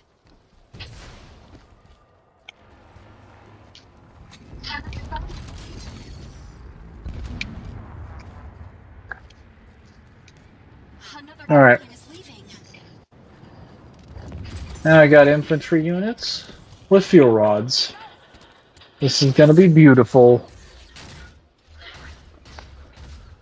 So someone who's been systematically playing DMC 1 through 4, I played DMC 5 on DMD. What are some tips you get for the DMD section out of, say, DMC 2? Because the prospect carried the crowd of me. DMC 2 is not a hard DMD. There's so many strategies for how to get through DMC 2 DMD. If you're going to be terrified of a DMD, I would definitely be more intimidated by 1s or 3s. 2s is like one of the easiest ones. But general tips. For starters, make sure you go to the lava room on the oil rig mission in mission 9 on hard mode, and you have to do some strategy where you actually just run into the oil room. What about Trismagia? I'll get to that. Make sure you go to the oil room for Dante specifically. Lucia, you have to have a different strategy, but for Dante, roll around in there over and over again, and the game will basically, for some reason, it will acknowledge that you're basically dodging damage. Because Dante's dodge roll in DMC2 is the best dodge roll in the series. It has almost complete iframes. So you'll be able to roll back and forth and avoid damage while also, well, actually, you roll back and forth while the flame birds try to hit you, and it'll keep raising your style ranking until you get all the way to S. And then eventually, after you end up rolling a bunch, I think you have to make sure you're near one of the hallways. Make sure you don't get hit. Wait, what? Yeah, so go to the oil rig mission, right? The first one, not the Fury Ataris boss fight. So I think it's like mission 8 or something like that. Hang on. Let me go get the guidebook. Guidebook. Mission 10.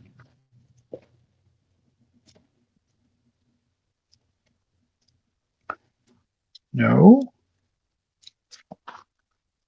No, it's not mission 8 or mission 9. It's mission 7. Yes. You go to the magma chamber. So you gotta abuse the magma chamber. The magma chamber is actually the best farming tool in the entirety of like the DMC series. There is not a single farming strategy that is more effective than that one. I would just get tagged by the spare body and thought the dodge was crapo, and realized the dodge was so busted. Well, so it's almost completely invulnerable, I should say. There's so many good things in DMC2. Like, oh my god, there are so many good abilities in DMC2. Everybody's just like, hey, guns are broken, but like, that's not even. That's such a smooth brain level take. To truly understand DMC2, you actually have to play it. But anyway, so you go to the magma chamber and you roll back and forth, and the flame bats will try to hit you, and you avoid them using the roll. Also, like drip, yeah, drip's nice. So you roll, and like in every game, if you roll, your style gauge will go up, right? You keep rolling over and over again, and eventually it will get up to Fs. And then DMC2 grants the ability for you to get, like most DMC games, for you to get green orbs at a higher rate. And what this does is that eventually the enemies will, I think they either just start dropping green orbs or red orbs or something like that. Yeah, something of that nature. They just start dropping a lot of these things because you're reaching a high rank. And it's almost impossible to get these normally in DMC2, though you can normally get the Bs and A ranks pretty easily. This is a consistent S rank, and it will give you tons of red orbs. Use this spot to farm out like hundreds of thousands of red orbs, then save and then repeat the same process, and then use it to upgrade all of your weapons. Because you're going to need fully upgrade. Well, Rebellion's decent, but you're going to need fully upgraded Vendetta. You're probably going to need to go through the secret missions and look up those for how to do them to get the rest of your like blue orbs, and then upgrade every single one of your guns to maximum damage, because you're going to need the rocket launcher and the shotgun.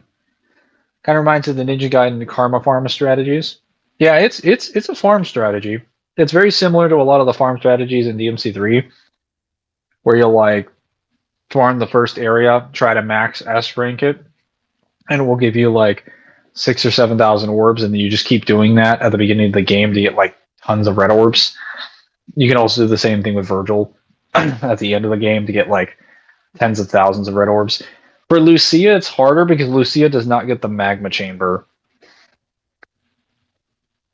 Also, well, with Lucia, it's not as easy because when Dante is done farming the stuff in the magma chamber, Dante can just jump up onto the platform, pull out his submachine guns, and he'll instantly kill all of the flame bats in the area.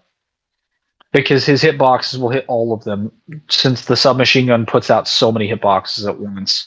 So you can just clean up the area, get your red orbs, and then leave. It's best to do it on hard mode. It doesn't really work that effectively on normal mode. And then on DMD, it's a little too brutal. Plus, you might not have DMD unblocked, so hard mode is like perfect for doing this farm strat. So Mission 7, hard mode, Magma Chamber. That is the best farming spot in the entirety of the games. After you do that, and after you get all the, make sure you get all the amulets, the same like level up stuff. Like I recommend this for every single person who does DMD. Always make sure you upgrade your character's health as much as possible, double trigger as much as possible, do as many of the secret missions as possible. Yeah, always go back and do that. Get all the amulets, especially the quick art, all the weapons as well. Vendetta and Merciless do matter. Because I don't know if you know this, but Merciless, when fully upgraded, does only slightly less damage than that of Rebellion. And it has like 20 to 30% more range. It does like, it's like basically a spear.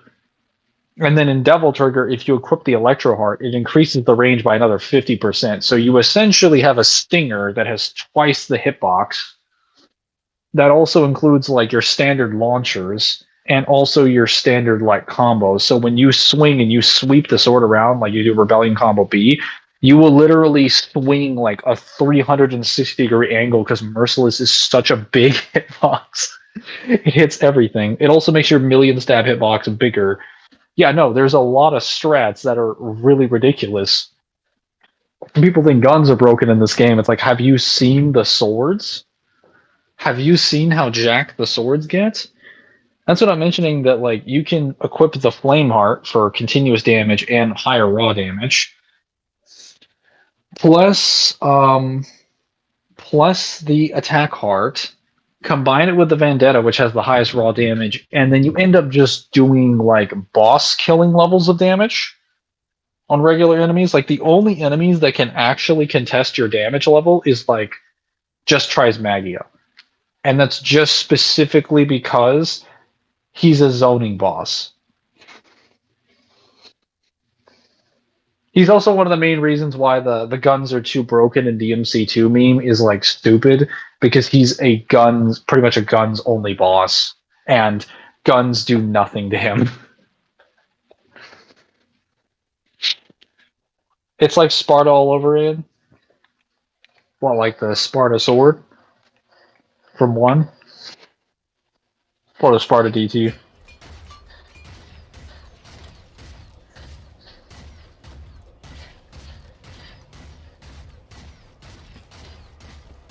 Yes. Okay. Well, that definitely helps me.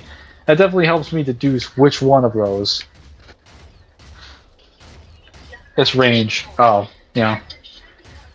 Honestly, it might be a little bit. Well, no, it's about. I think at maximum upgrade is around the same amount. You also need to learn how to do twosome time effectively with the guns and jump kicks.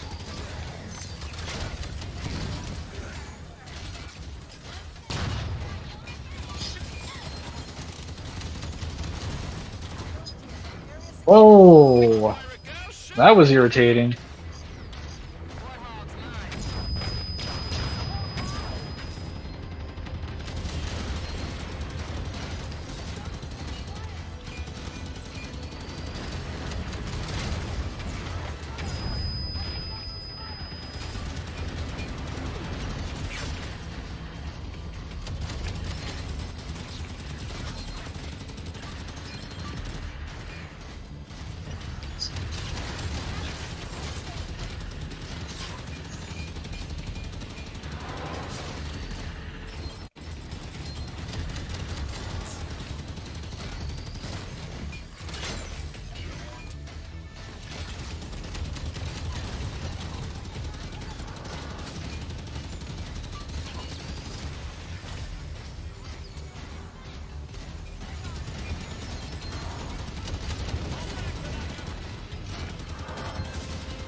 Hey! Got them all.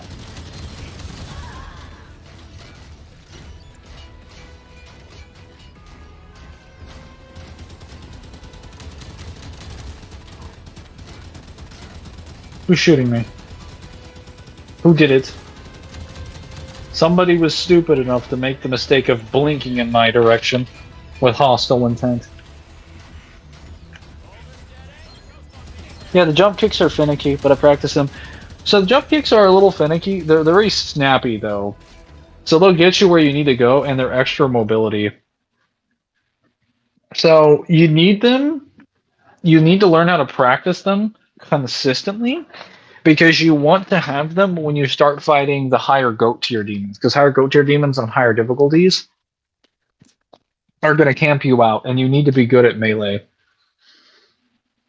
You need to kick them multiple times, go into air raids, stuff like that. Usually the Abyss Goats punish me for doing that. Yeah, the Abyss Goats are the worst in that. Blood Goats are probably the best, because Blood Goats have a little bit of armor, but you can camp them. The Abyss Goats are going to be really bad, though. They're very, very armor heavy. They're like the heaviest enemy in the game, aside from like Savage Golems, but Savage Golems have no mobility, and they're like really slow. Blood Goats are easy. Yeah, Blood Goats are easy. I will say that you definitely need to remember a few things about the game. One is that shotgun gives lift in the air. So when you fire with a shotgun, it will literally lift you up in the air. Abyss has super armor. Abyss has super armor if they have DT. The rocket launcher will, in midair, will only fire with like one gun, so the drop is a little bit different.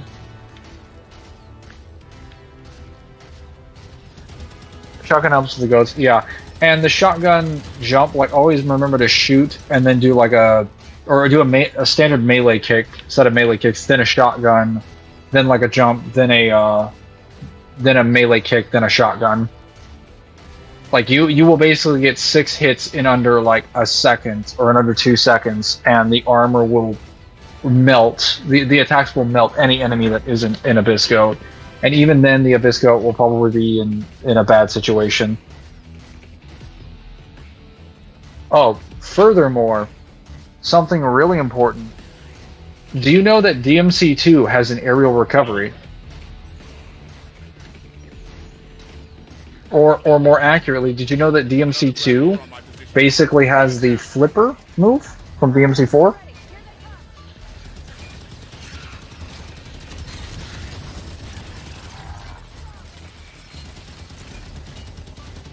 Oh, just killed Vale. Oh my god.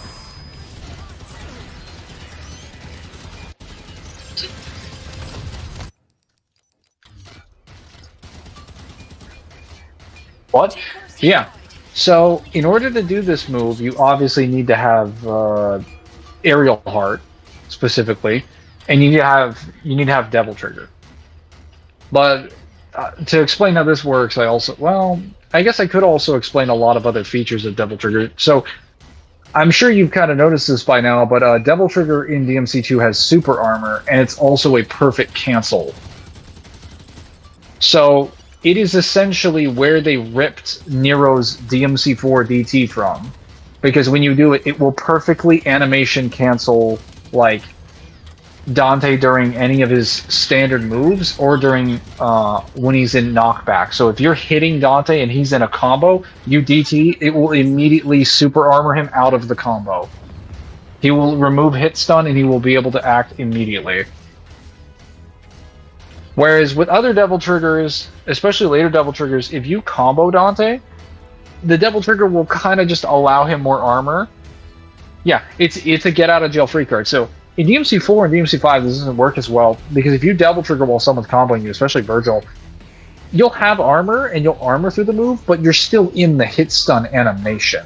Like Dante's still falling backwards. Not in DMC2. He just stands straight up like attention. Like he's saluting or something. The second thing, you don't get out. Yeah, you don't get out in 4 or 5. You get out in 2. I think you can also get out in 1, but 2's is more consistent, and 2 also has super armor. So no matter what happens, no move in the game can stagger DT Dante.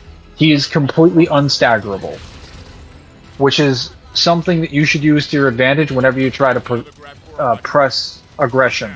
Remember that no enemy can stagger you. You are a tank. So it's really about just how much health you have, how much damage you're trying to do. Also remember that rocket launcher gives like way more DT than anything else. So camping with a rocket launcher to get tons of DT is really good. Always rely a little too much on DT. Yeah. Yeah, use it in quick bursts. Don't use it all the time. Oh, and another thing, the actual aerial recovery thing. So the way it works is that it's like a flipper. Oh god damn it. It's like a flipper. So what that means is that when you have the aerial heart equipped, and you're in midair, if Dante gets hit, right? If he gets hit for any reason and you press double trigger, that will immediately cancel the knockback and he will immediately fly. It will flip him up the same way that I mentioned before, except he's now in a flying animation. It's frame 1. It's the fastest possible recovery. So they touch you, you'll just like flip back into position. Instead of having to take like a minute, like a second or two to fall all the way down to the ground, he just DTs out of it. Yeah. Whereas if it's the only animation in which Dante can fall down to the ground in hit stun and not break out. And that's only if you don't have the aerial heart equipped. If you don't have it equipped, he will stay in the hit stun animation. If you do have it equipped, he'll break it out.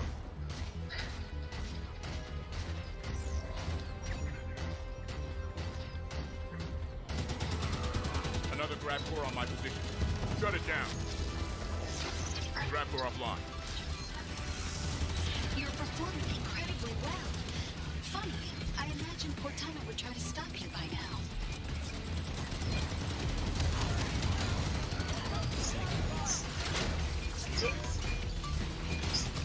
Keep up the pressure, Spartans.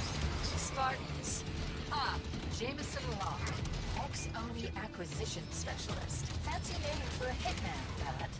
But looking at your records, you enjoyed your work. Holly Tanaka. Oh, Holly. How did you pass your psych eval after surviving the glassing of Manab? I'd have kept you away from sharp objects. Never mind Mjolnir armor. Stay focused, Osiris. North. Find the grab core. Edward Buck. You're an odd one. So much more experienced than the others. And yet you play second fiddle to children. Why is that? Is she calling me old? Olympia Vale. The little genius girl who only wanted Daddy to love her. That's Spartan Vale. And if you're reading my psych eval, you know it takes more than my father to get to me. And yet... Don't engage, Vale. Focus on the mission. Yes, Vale. Focus on the futile task at hand. You have a war to lose. The last... Okay, that's a good benefit. I guess the last concern is Bulwark. Well, I'll get to that in a moment. But did you also know that when you have the aerial heart equipped, Dante can cancel rolls? It's actually the only game in the entire series, aside from, I think, 5. Yes, he can cancel rolls with Devil Trigger. Since Devil Trigger is a perfect cancel, when you put aerial heart on it, for some reason... Well, so the thing is that when you roll, the game registers that Dante is in the air because he's technically pulling himself off the ground. So when you roll, it perfect cancels him out of the thing and you're flying for a sec. So if you just tap it and then de-tap it, he basically can cancel himself out of an attack and then immediately go into attacking something during a roll. So he can super armor in a position where he would have been vulnerable and then now attack somebody. It basically gives him a lot more movement than he has normally. I would argue it gives him more safety and freedom than DMC1 or DMC3 Dante ever had. Even Dante's Royal Guard cancels and DMC3 have nothing on this. Because remember, DMC2 Dante basically has Trickster and Gunslinger. Because he can wall run, he can double jump, obviously. Yeah, DMC1 gives you no safety. It's bad camera, bad movement controls, no defensive options. DMC3 does, but DMC3 makes you pick between styles. DMC2 just gives you a giant get-out-of-jail-free card roll. It gives you the walk. It gives you the perfect DT cancel with super armor, which can aerial recovery and also perfect cancel you out of rolls. It's basically an entire Trickster style, but it gives you super armor, so it's basically a better defense than Royal Guard is. And you also have gunslinger moves because you have twosome time, which is easier to use in this game because you just tap in one direction and Dante will just blast people. You also have fireworks in DMC2. It's a hidden move. No one actually tells you how to use it. That's, to be real, the depths of what I could do. Yeah, but it's also useful knowledge to know this. Like, the move list in DMC2 is small, but in reality it's actually double that size. Oh, where did that other mantis come from? What the heck?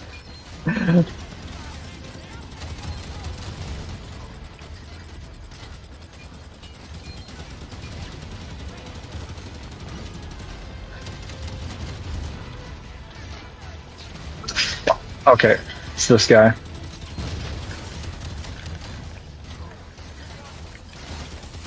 That was annoying.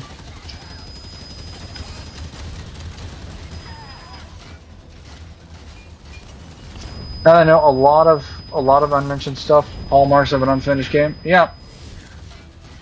2 months of development, man, and they can produce all that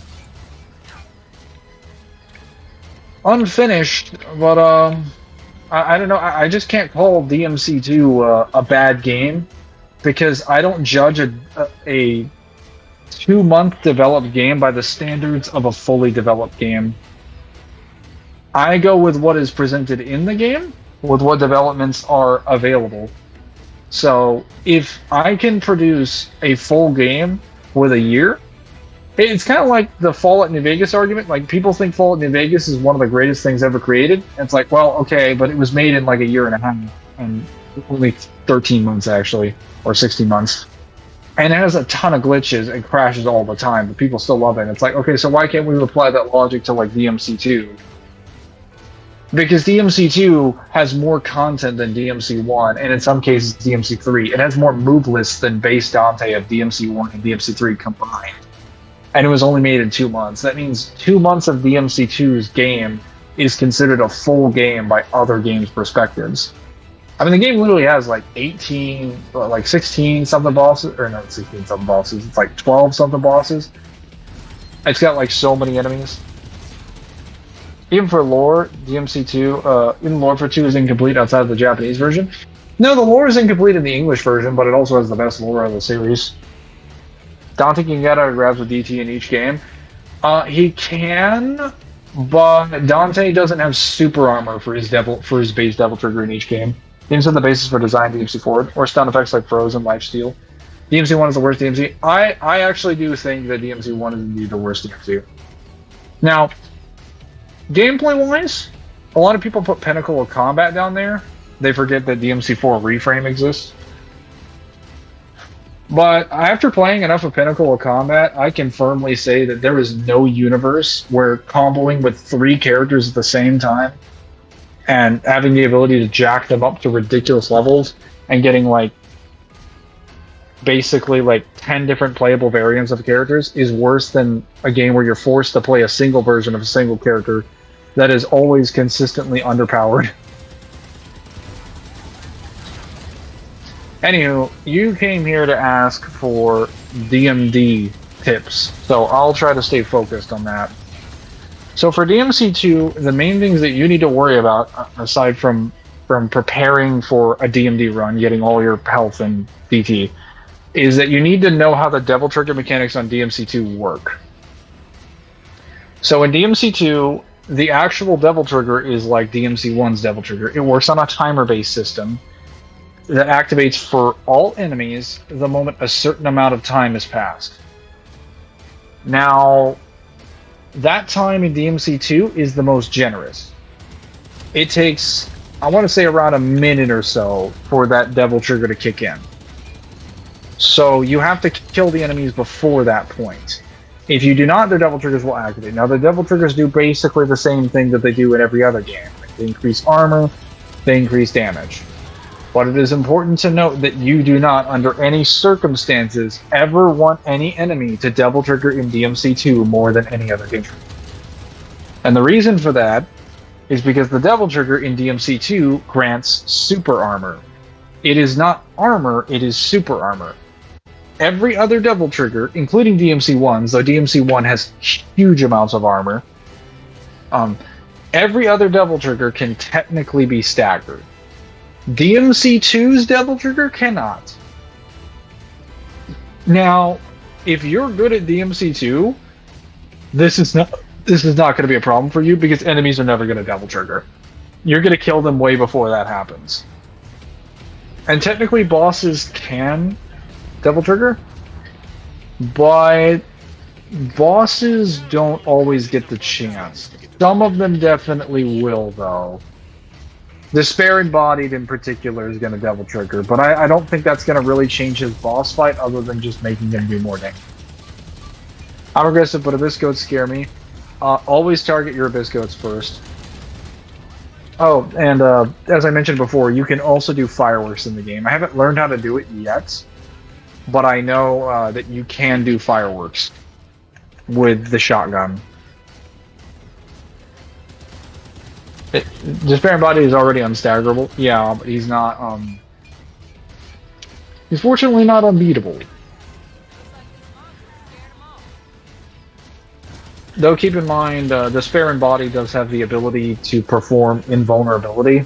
So if you shoot him with your guns, he will sometimes just make himself immune to your bullets. So DTD is just him on steroids. Yeah, he just gets more aggressive, he gets more attacks, he gets more everything.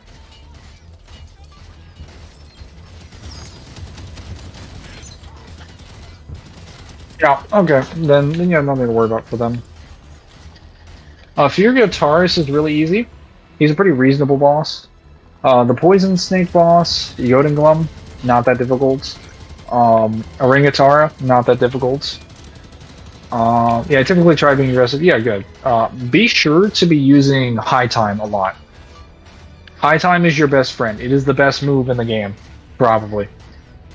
Just because getting Dante into the air, getting like free movement into the air, plus damage, plus follow-ups, plus kicks is amazing. Normally, High Time's like a decent ability in other games, but it's really good in 2. It's very good in 2, especially with Merciless, because your range with Merciless is ridiculous. You're going to be launching people from the moon and to the moon. Okay, he's done. I do my best to do time to time. I do it a lot. It's really good in 2. It's great in 1 as well. I think High Time is probably the best in 1 and 2 out of any of the games. And probably the reboot. Because they're just more traditional about how they choose to do combos than like 3, 4, or 5 are.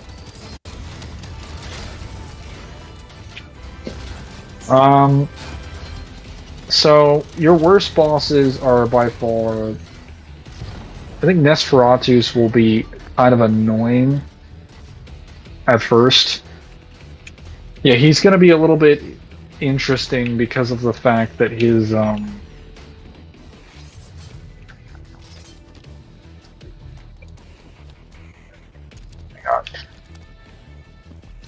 Nosferatus is going to be very interesting because of the fact that his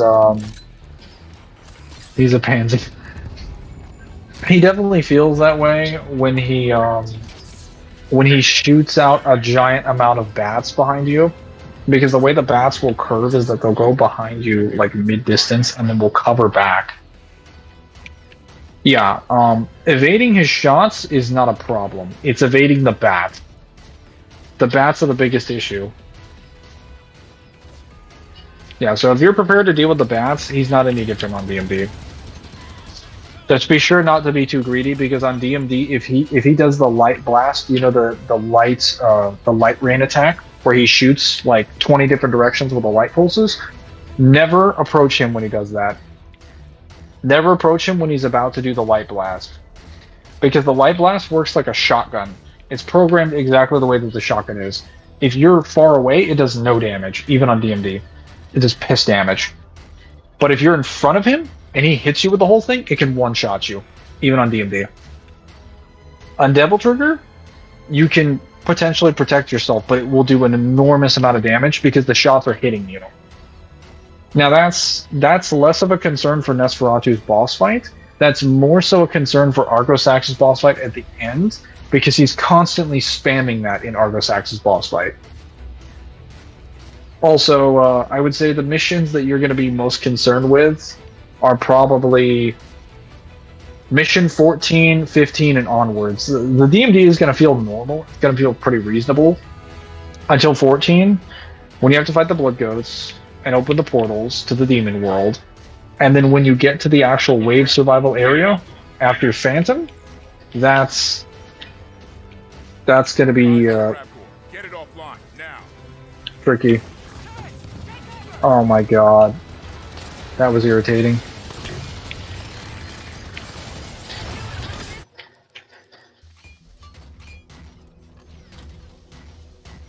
It's nightmarish, yeah, but you just keep doing it over and over again, you'll be fine.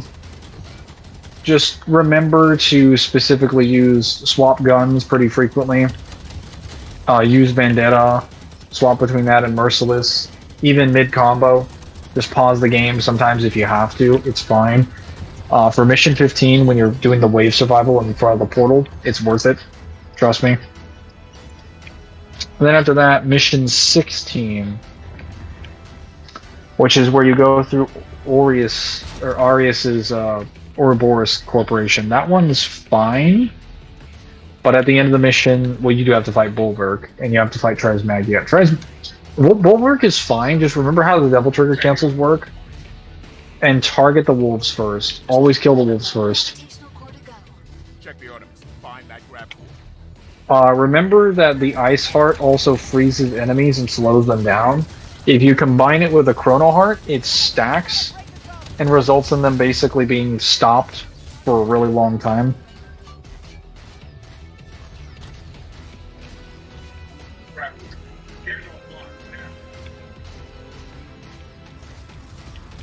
Eyes on a grab core. Get it offline now.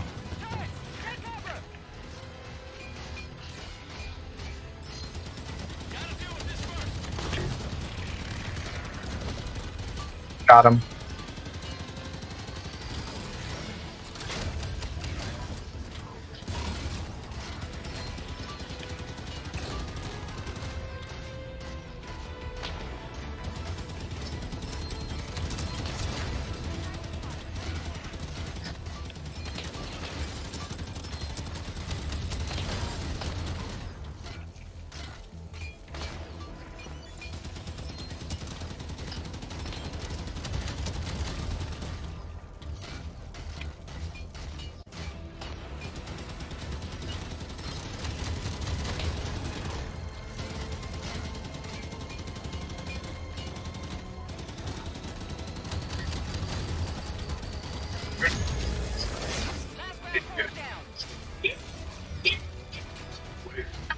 Good work, Osiris. Exuberant. Can you get us to the... I did it! I did it! I did it! What is it? I found a way to reach the cryptum. Alas, proper access requires Mistake? human touch. I have tried targeting his wolves with guns, but Bulwark just punished me, so I thought it's going to be necessary. I try running around the arena constantly dodging. It works more or less. Yes, you have to, but you want to make sure I recall that you, as long as you know which head you're going to target, that's really what matters. It's pretty much the same strategy on higher difficulties, it's just be very careful. If you can use Majin form on his combined state, do so. Sometimes one gets a little lucky, but obviously with Majin form, it takes a little bit of activation conditions. You gotta make sure you're taking just the amount of damage. You have to make sure your health is in just the right amount of point. Otherwise, like, Majin won't activate. Come on, Spartans. Also, you could, if you want to make something a little bit more effective, Majin's hard bounce. Yeah, it is hard bounce.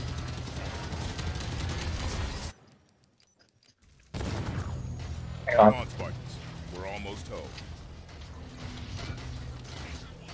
Wow, I'm just getting deleted.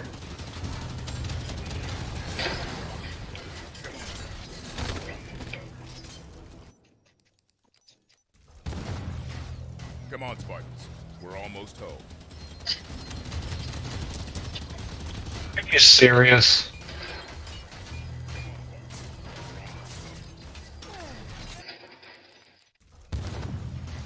Come on, Spartans. We're almost home.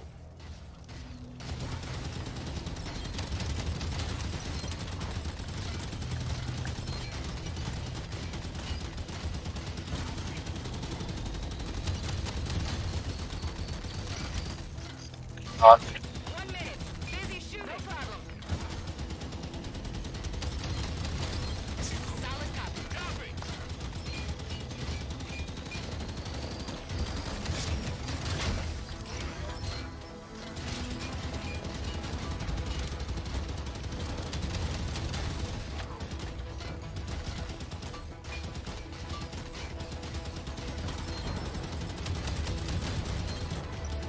Are you playing Legendary? Yes. I'm playing a difficulty called Mythic, which is where you play Legendary, but with a certain amount of skulls on. It's not Lasso, because it isn't all skulls, it's just any number from 1 to 1 below the maximum amount.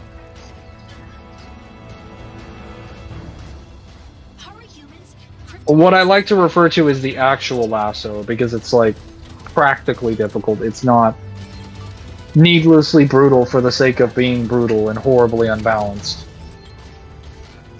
Come on, Spartans, we're almost home. Dies. That's basically been the story of the entire playthrough. We're like, man, we're almost done with the level. Dies 50 more times.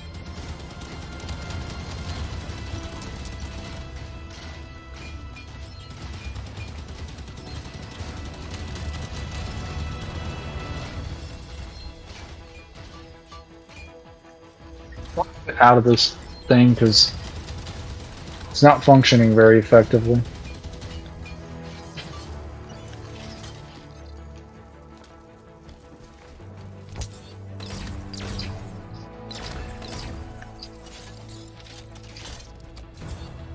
There we go. I've made my Gears Insane runs. Good times. Yes. Gears can be quite crazy.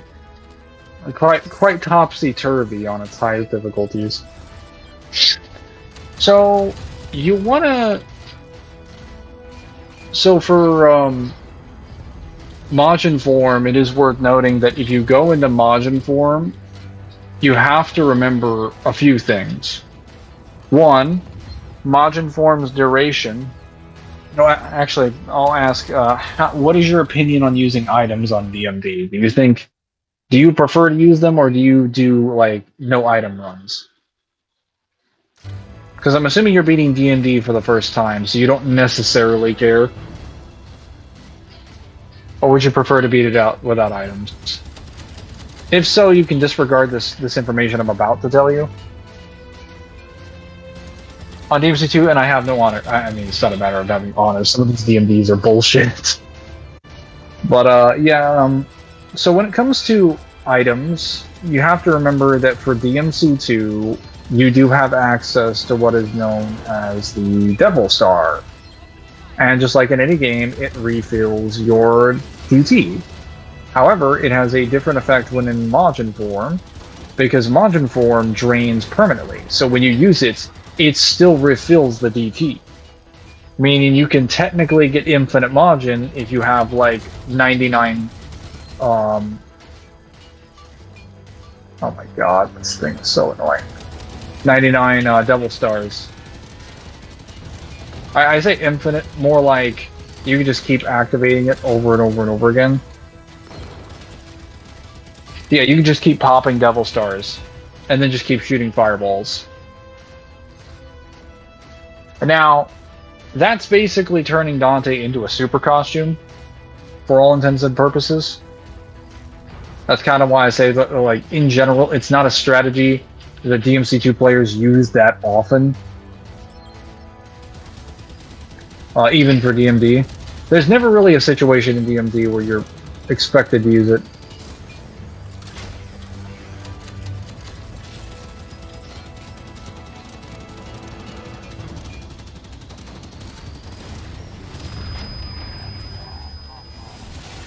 Finally. Killed him.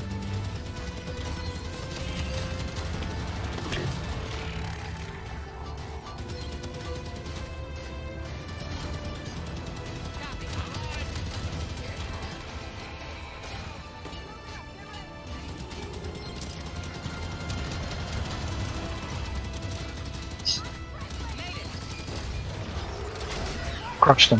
Renaris can get frustrated, but not that frustrating. Yeah, Arius' main frustration is obviously the thing. Like, it's just his spawning enemies. Oh, I should probably mention that assuming you get pasteurized Maggie, well, one more thing about Majin. Remember that Majin form also has a super move. It's not told to you in the game, so I don't know if you're aware of how to use it.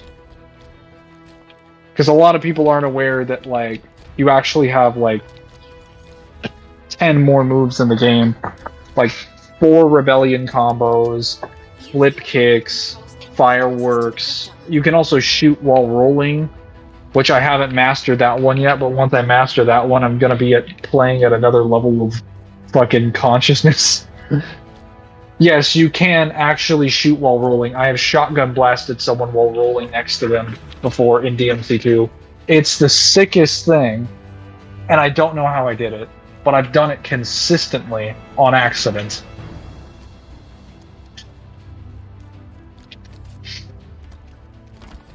So, yeah, there's a lot of...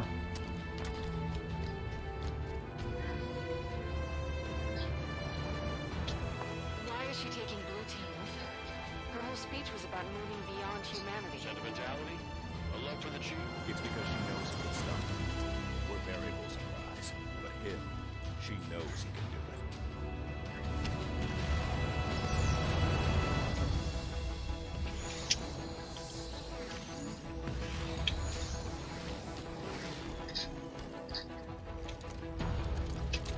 There we go.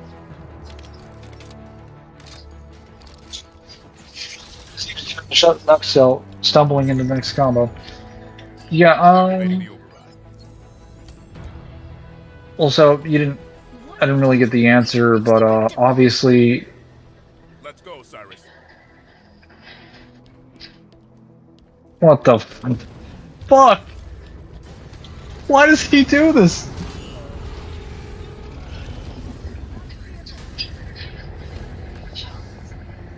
Look, the Guardian! Oh no, the crypto! Cortana's pulling it away! John's leaving with me. And when I make it 10,000 years, when he experiences the permanent peace I'm assured, he will see that I was right. And your kind of violence you have wrought, you will be long forgotten. How are we supposed to reach the cryptum? So you are gonna need to know how to use Doomsday. If you don't know how to use Doomsday, you're not gonna have a giant trump card for Majin form. She has sealed my doors. No, unacceptable. I can gain entry if given enough time. At least I think I can. It is a door after all. Okay, Osiris. Buy our friend the time she needs.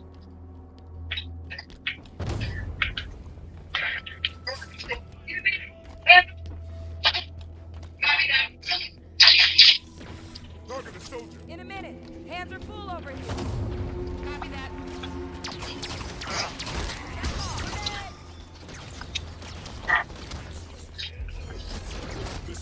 Doomsday? Is there a particular input for that? Yes. It's the same input. Crazy thing here. It's the same input for Judgment in DMC 5. It's almost like they stole it right out of DMC 2. It's crazy. It's almost exactly what the community accused. Yeah, no, it's literally the same input. It's the exact same input. That's so random. It's not random, it's intentional. Like, haven't you wondered why the gold orbs revive you on the spot in DMC 5? Haven't you wondered why that's a thing when gold orbs... Well, actually, why they revive you on the spot and why they restore your devil trigger in this game? When previously they've never restored your devil trigger before. Haven't you wondered why that change was added? Where that came from? That's DMC2's gold orb system. Only DMC2's gold orb functions that way. They stole that right out of the game too. There's so much stuff in 5 that is just ripped straight out of 2. It's ridiculous.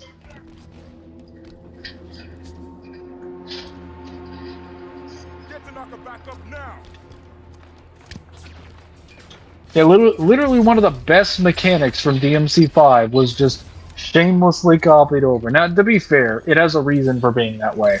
I don't disagree with it. But it is kind of like really irritating to me when I hear people tell me that DMC2 is such an unfinished game, and I'm like, well, here's a finished game over here having to steal elements from an unfinished game. To have like the most iconic thing about DMC5 is its Send Devil trigger, and a lot of its inputs, its entire command list is just ripped straight from Majin form. Not to mention the ultimate attacks of both forms are just triangle, square, or what's it called, YX, depending on if you're on the Xbox or the PlayStation.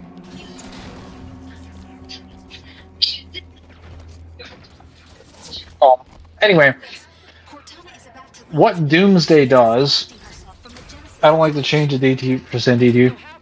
I didn't mind it, but I would have preferred a different design for Dante's. Virgil's was fine.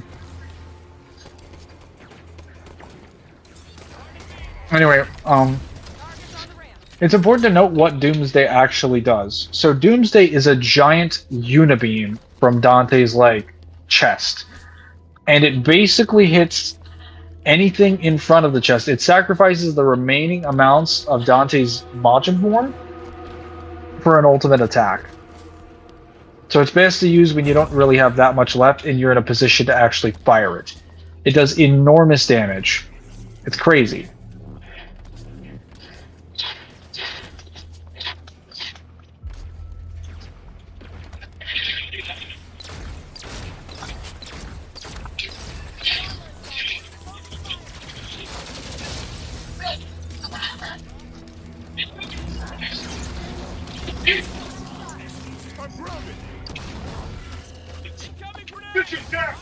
What the fuck? Oh, Vale just let me die. Systems down.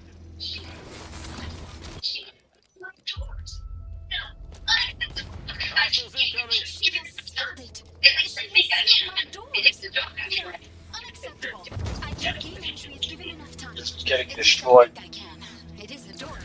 So that's the way Doomsday works. It takes your remaining Majin form energy, but it's an enormously powerful blast. It's several levels above the standard damage that you inflict with your regular shots, so it can take out entire bars of health. On normal mode, it can kill bosses. I think you can glitch it with Devil Stars to activate it for longer, which basically results in you being able to speedrun the game.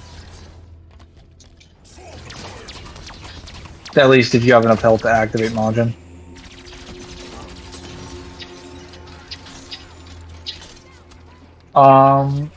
What else?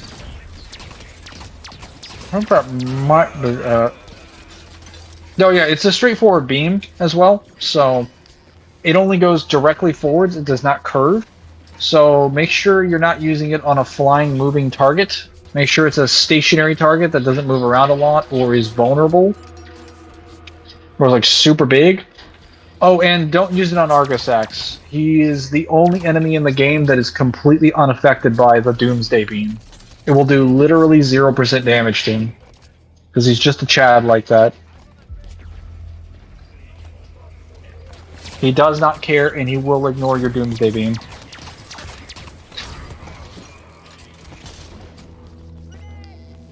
Hang on, let me reset this guy.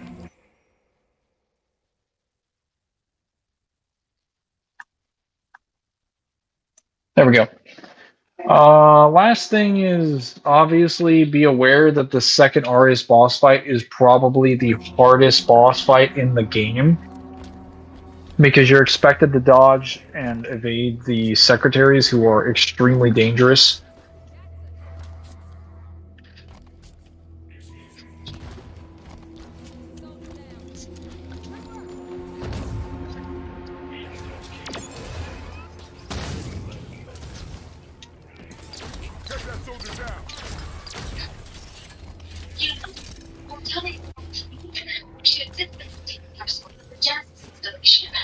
Humans, Cortana is about to leave. She is disconnecting herself from the Genesis installation. apply the same strategy you do to, I guess, Arius's first boss fight, but just remember you have to be really quick with your mobility.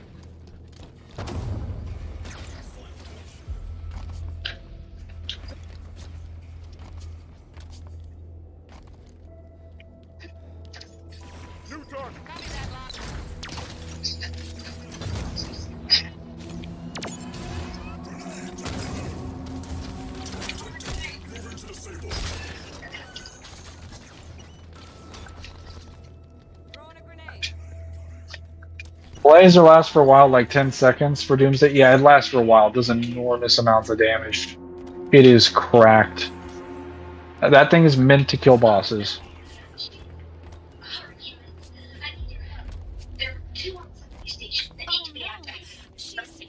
Hurry, humans. I need your help. There are 2 auxiliary stations that need to be activated, but I cannot be in 2 places at once. Where are they? On the upper ledges, opposite sides of the room.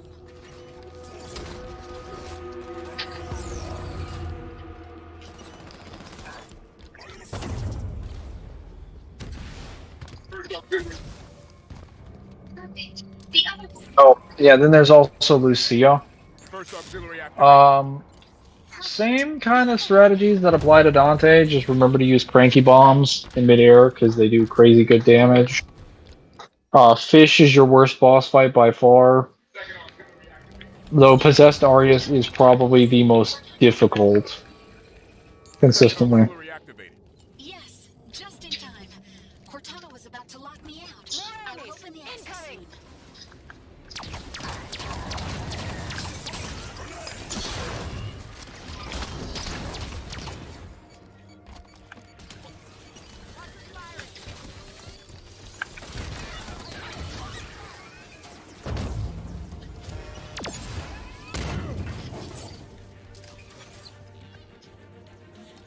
Oh, fuck!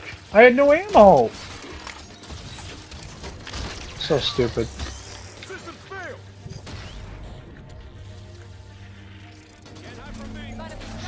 Fuck off! Okay. Jesus Christ. What are my allies doing?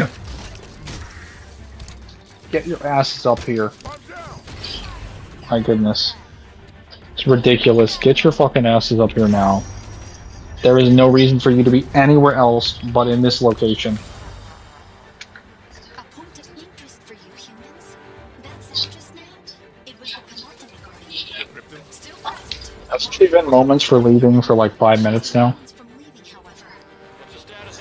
She must have forgotten her wallet.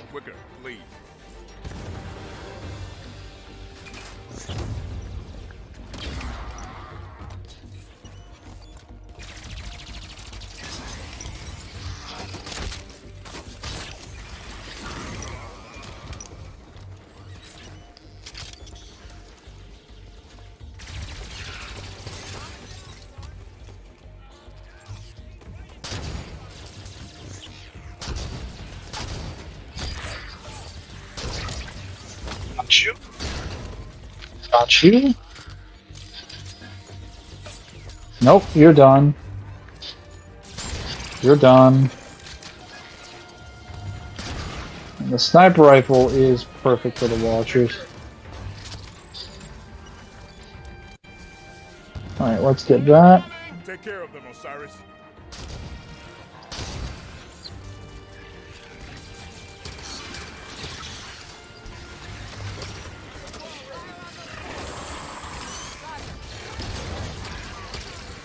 Rally up, we just lost there.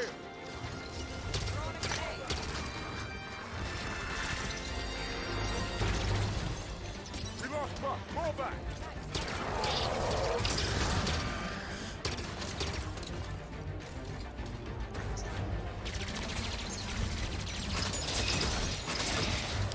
Worthless AI.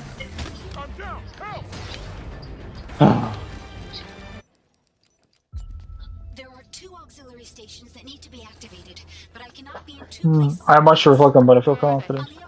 All that's left is dealing with the blitzes from 4 on DMD, which I may say, to which I may only say, God help me.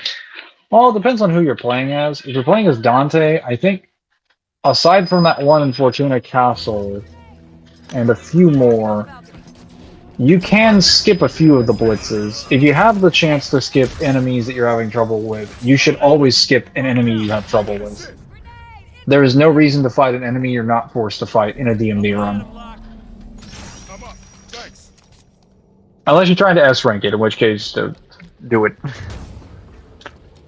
Blitz is easy if you're Dante, but Nero... What are you talking about? Blitz is easy if you're Dante. Dante's the one who's struggling. Blitzes are free DT? No, they are not. Not on DMD.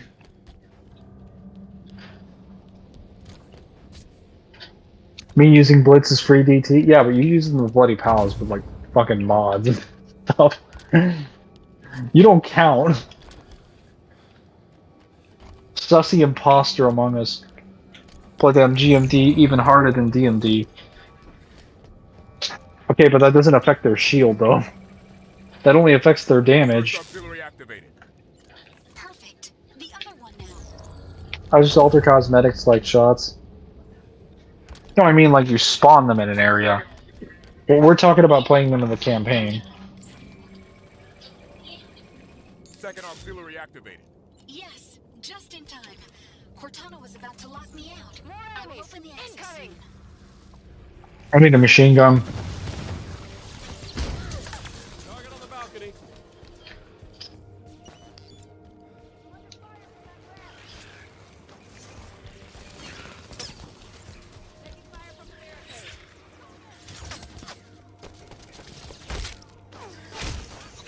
Staggered to be a good enemy. They'd be a decent enemy if they could be staggered. It's more so the problem that they can hit you when they're off screen. You can never pull the camera off of them, so they're basically always on screen. You have to use guns to break their shields. You can't use sword-based projectiles to break their shields. And one of the main weapons that disables their shields is a Pandora taboo, which shouldn't be used for that. It should be something else.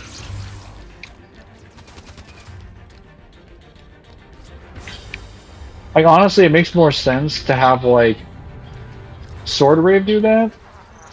Or not Sword Rave, Dance Macabre do that, like the last hit of Dance Macabre or certain parts of Dance Macabre. Or like, what's it called? Gunstinger. It makes more sense for Gunstinger have the ability to instantaneously disable that than anything else. Or Gunstinger should be like, what is it? Should not damage you, and should drop the shield in like 2 or 3 hits.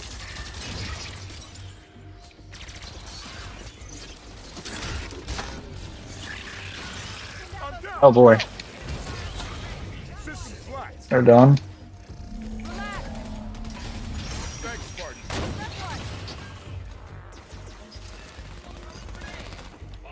Oh, cool. Yeah.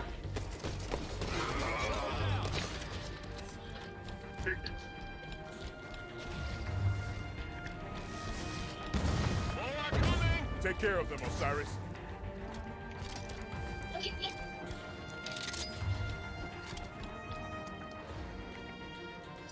Taking damage.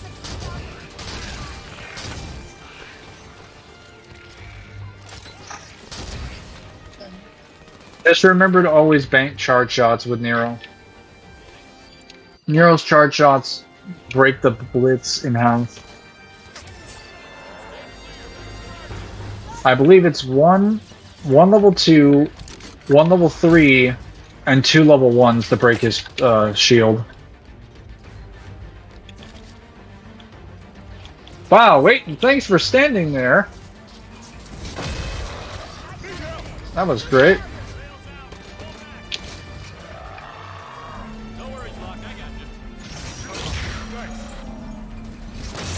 Okay. Where is that washer? Oh, hold up.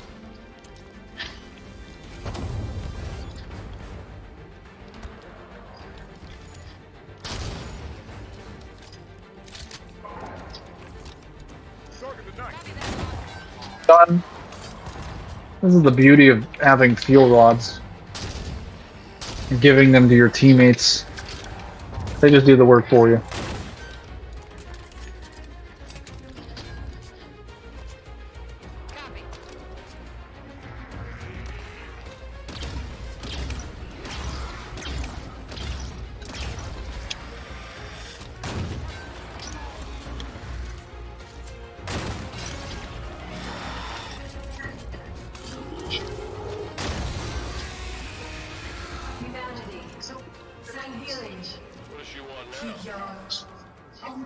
she's not talking to us. Exuberant, get us to the relay. Almost done. All the living creatures of the galaxy, hear this message.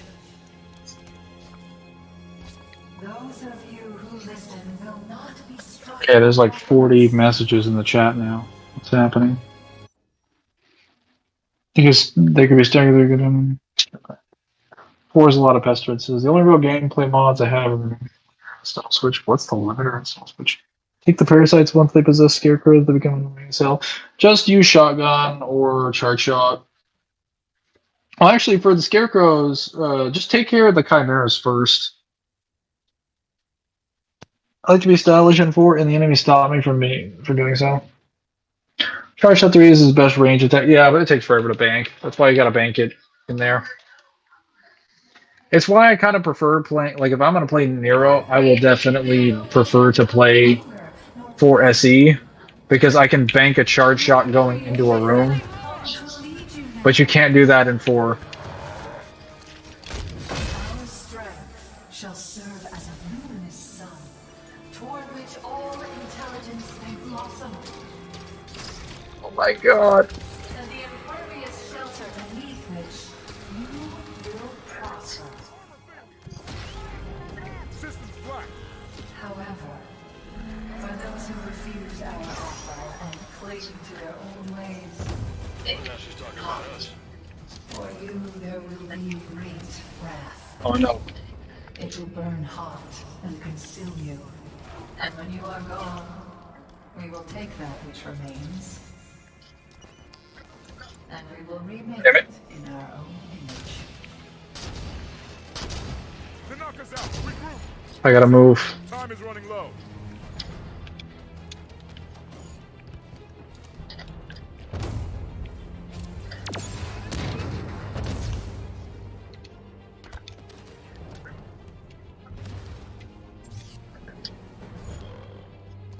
Okay, just healing tonight. That's annoying. Can have you guys being a medic. That's not okay.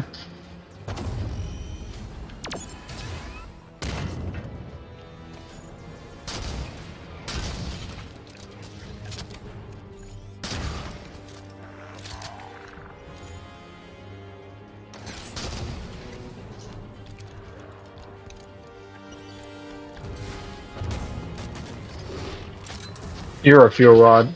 Got him. Oh. Crazy.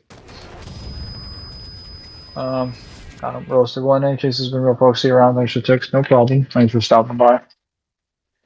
There's a limit to how many styles you can do. JC's weapon swapping. I don't like to change the core gameplay, but something prevents me from combos. I'm going to take the limit. Oh, so you're telling me... Oh, well that explains why DMC4 looks so much faster. Plus the combo guys are freaking modding their games to remove the end lag. Well, fuck me. They're literally cheating. I was under the impression that was the default game.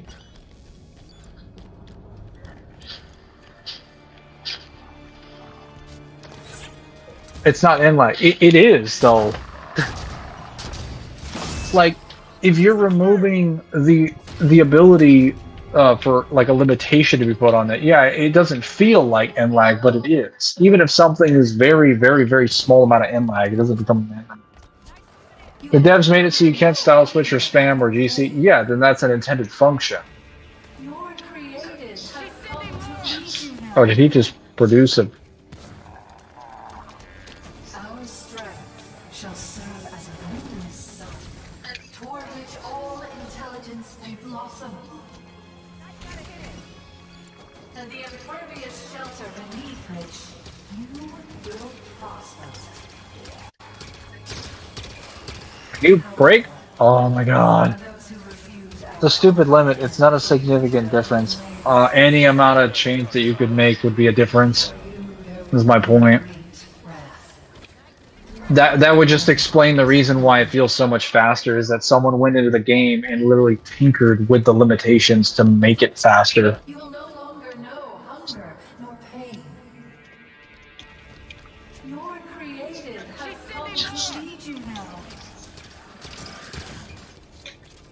Our strength shall serve as a luminous sun, toward which all intelligence may blossom. I play the same way I do in this seat without those limiters available. It's just after calming for 10 to 20 seconds. You will no longer know hunger nor Yeah, well, that would mean your overall combo speed is being dropped after a period of time. lead you now. Yeah, that is definitely a change, a meaningful change. Shall serve as a luminous sun, toward which all intelligence may blossom. And the impervious shelter beneath which you will prosper. However, for those who refuse our offer and cling to their old ways, Well, now she's talking about us. for you there will be great wrath. It will burn hot and consume you. And when you are gone, we will take that which remains, and we will remake it in our own image. Exuberant. Time is running low. I need more ammo.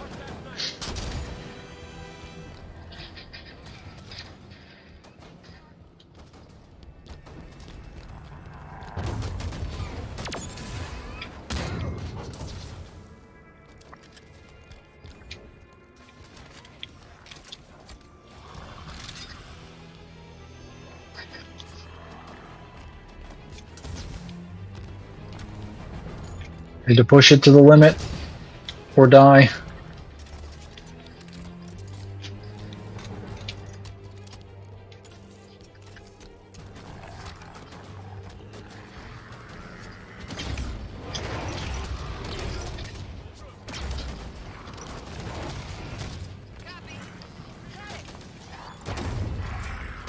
Oh, that's not working. I need heavy weapons. Samaj, give me Pandora. It's the only way.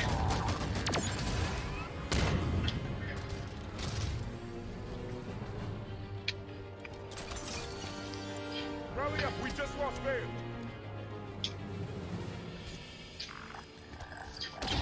They knocked us out. Regroup. Okay, how many missions do you have left to do? This is the last one. I'm literally like right at the end. I think this is the last major... Oh, sweet. There we go. Yeah, that's the last major sequence.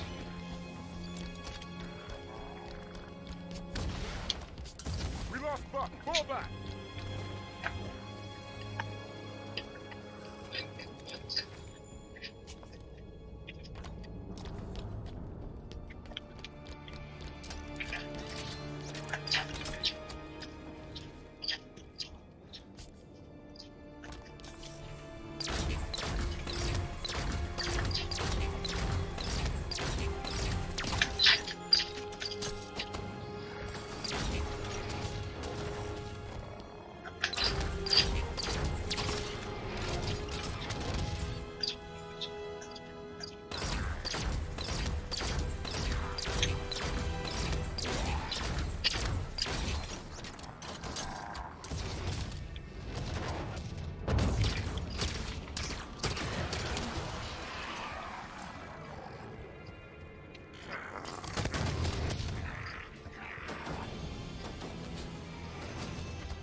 Just in case I have to end up fighting one more section.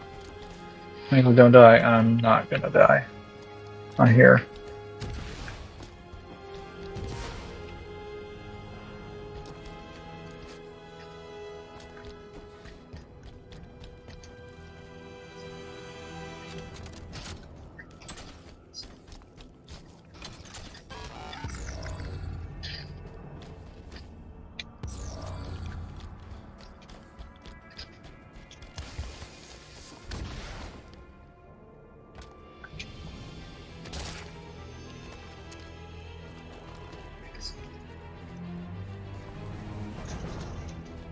We're done. Oh no.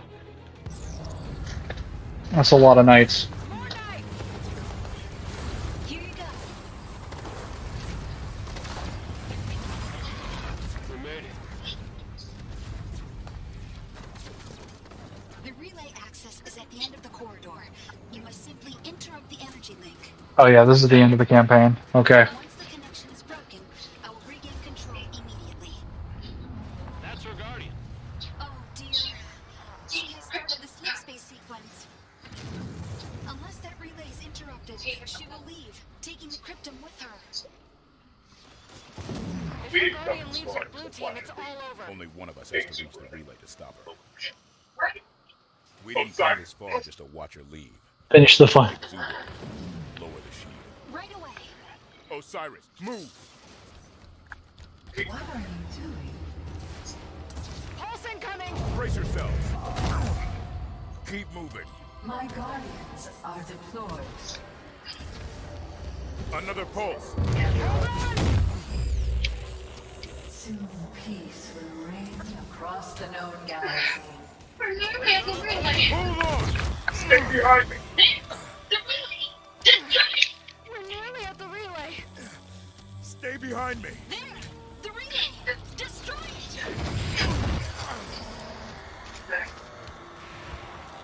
Just one more question before I go. Where's the Infinity? Why is she so difficult to see? My thruster pack has literally been carrying me. Don't worry. I will find her. Another. You are not taking Slip space coordinates locked in. Cryptum secured. Goodbye, Mr. Locke. So for context, What are you doing? What happened? Do you hear me? I have control again! Look, you alive? Did we save them? It is too late. The slip space drives are activated. You can't. Exuberant. What is Constructors. This is a builder facility after all. I was installed by the builders. I serve the builders. No! Stop it! You took my installation. so for context, when that happened and Cortana lost control of the cryptum, that was actually because of the didact. The didact came into the last moment and disrupted her control in the Guardian of the cryptum, and that allowed Exuberant Witness to gain control of the cryptum and get her access back to the systems. And he purposefully let control of the cryptum go because he wanted to spite Cortana. That's the reason why it dropped out of his systems, even though what's his face?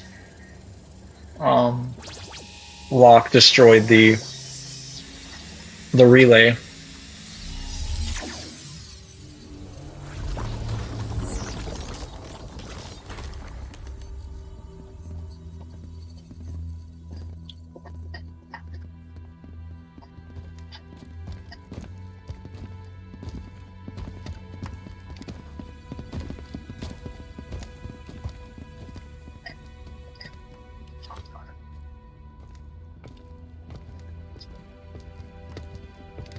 Where's Cortana? She's gone, sir. Captain Speed of the UNSC abstract. Hello, this is Private Dugan. Everything's going dark.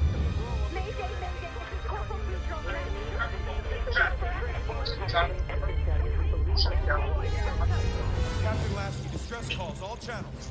It's Cortana. Her and the other AIs are shutting down everything from Earth to the outer colonies. Roland? Found you. Hide and seek's over, Infinity.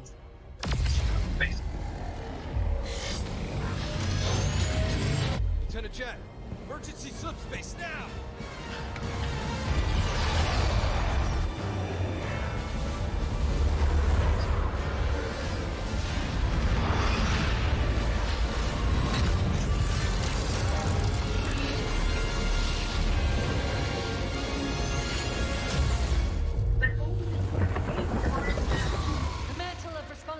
For the galaxy shelters all, but only the created are its masters. We're in the clear, Captain. Can she track us? No reason to think she can't. Continue random jumps. Steer clear of major settlements. We're just gonna run? Only until we could find a way to fight. So that is basically what Cortana gets the ability to do after controlling the domain. She has access to the Guardian. She can basically EMP you. Her ships have more firepower than anything in the UNSC or the Banish combined.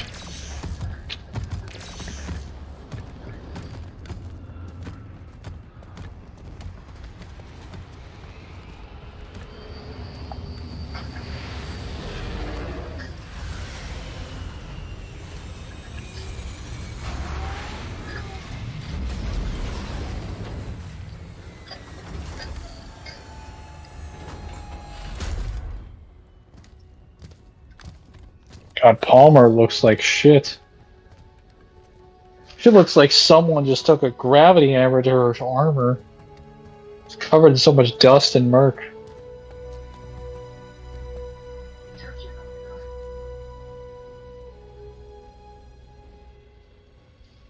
It took you long enough. Yeah, right after this, there's a small short story that actually covers the conversation between the Arbiter and the Chief.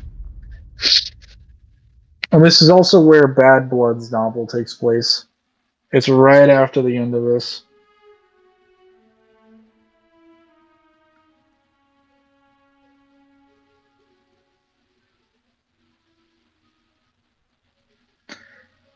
Ugh. That was still a good game. I like that. I don't think that game was nearly as bad as people said it was. Had really good cinematic moments, fantastic music, great art. If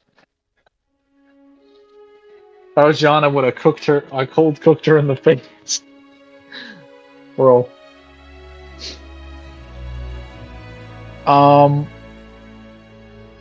Incredible gameplay. Like, gameplay wise, it's absolutely the whole Spartan experience. If you actually want to play like a Spartan, you play this game. Well, Forerunner tech, which I like. Completely unique weapon sandbox design. A lot of good, powerful moments for the cast with Blue Team. Even Osiris has a lot of great moments, aside from comedic ones. And they're also like a nice vessel to show you like how the rest of the UNSC, like, not the UNSC worlds, but like the various worlds throughout the game are. Like the outer colonies with Meridia, St. Helios, Hesteros' base, and then obviously like Genesis. Then you also get to see Argent Moon with Blue Team. Like, there is so many locations in this game. There's so many good things about this game. Arguably, the only thing that was bad about this game was the story. Well, I say arguably because that's the argument that was presented. I don't think that argument has any weight. I never felt at any point in the time that this story was bloated or was bad. I refuse to believe that a game's value is determined by its marketing. Because by that logic, Halo 3 is basically considered the greatest game ever made because it had $30 million spent on its marketing. But it has a broken like weapon sandbox, broken vehicle sandbox, contrived campaign, and a really, really, really shitty basis of lore underpinning it. Whereas this game had okay marketing that didn't pan out accurately. It wasn't entirely accurate to what was presented in the game. But it is amazing core gameplay, amazing art design, amazing decisions. It's the complete opposite of 3. Where like everything in the game is peak content. But how it's marketed was not consistent. Whereas everything in the game in 3 is not, but 3 was marketed with tens of millions of dollars. This game and pretty much every other game in the series would never give them that treatment. So I would say I respectfully, at least in the last few months and weeks, I respectfully disagree with the community's position. Actually, no, not respectfully. I disrespectfully disagree with their position. Their positions are dog shit. This was actually an interesting game, and I enjoyed it. Oh yes, let's look at the legendary cutscene. This is the legendary ending.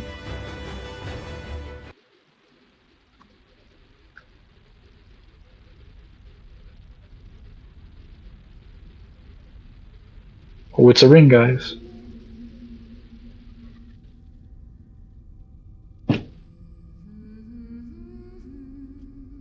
Oh yeah, that's the end of the... I remember the legendary cutscene being a little bit more than that, but maybe I was wrong. Either way, I think I have definitely completed it. I have a lot of mission intel I think I need to get.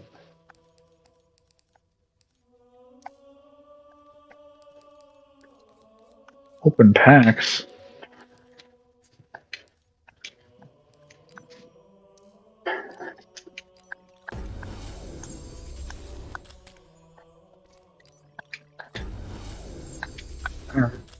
It's a lot of stuff. My goodness.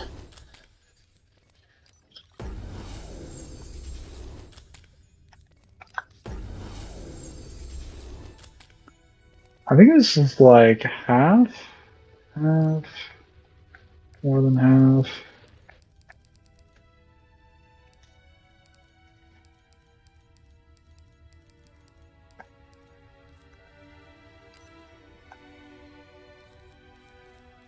Those are XPs. Well, I believe that is probably it for today. I think that's about 7 hours for a stream. Almost 8 hours. I need to go. Oh. Shit.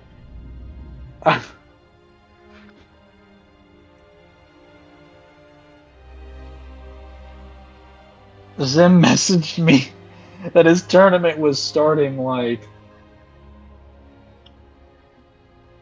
Wait. How is...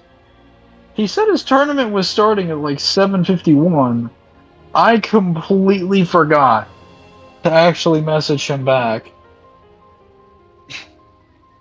My mistake. That was an hour and 30 minutes ago. He...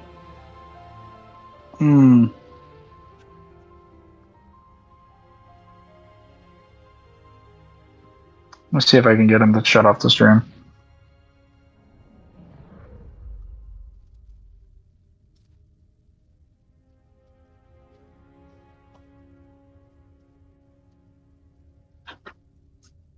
You should be able to hear me.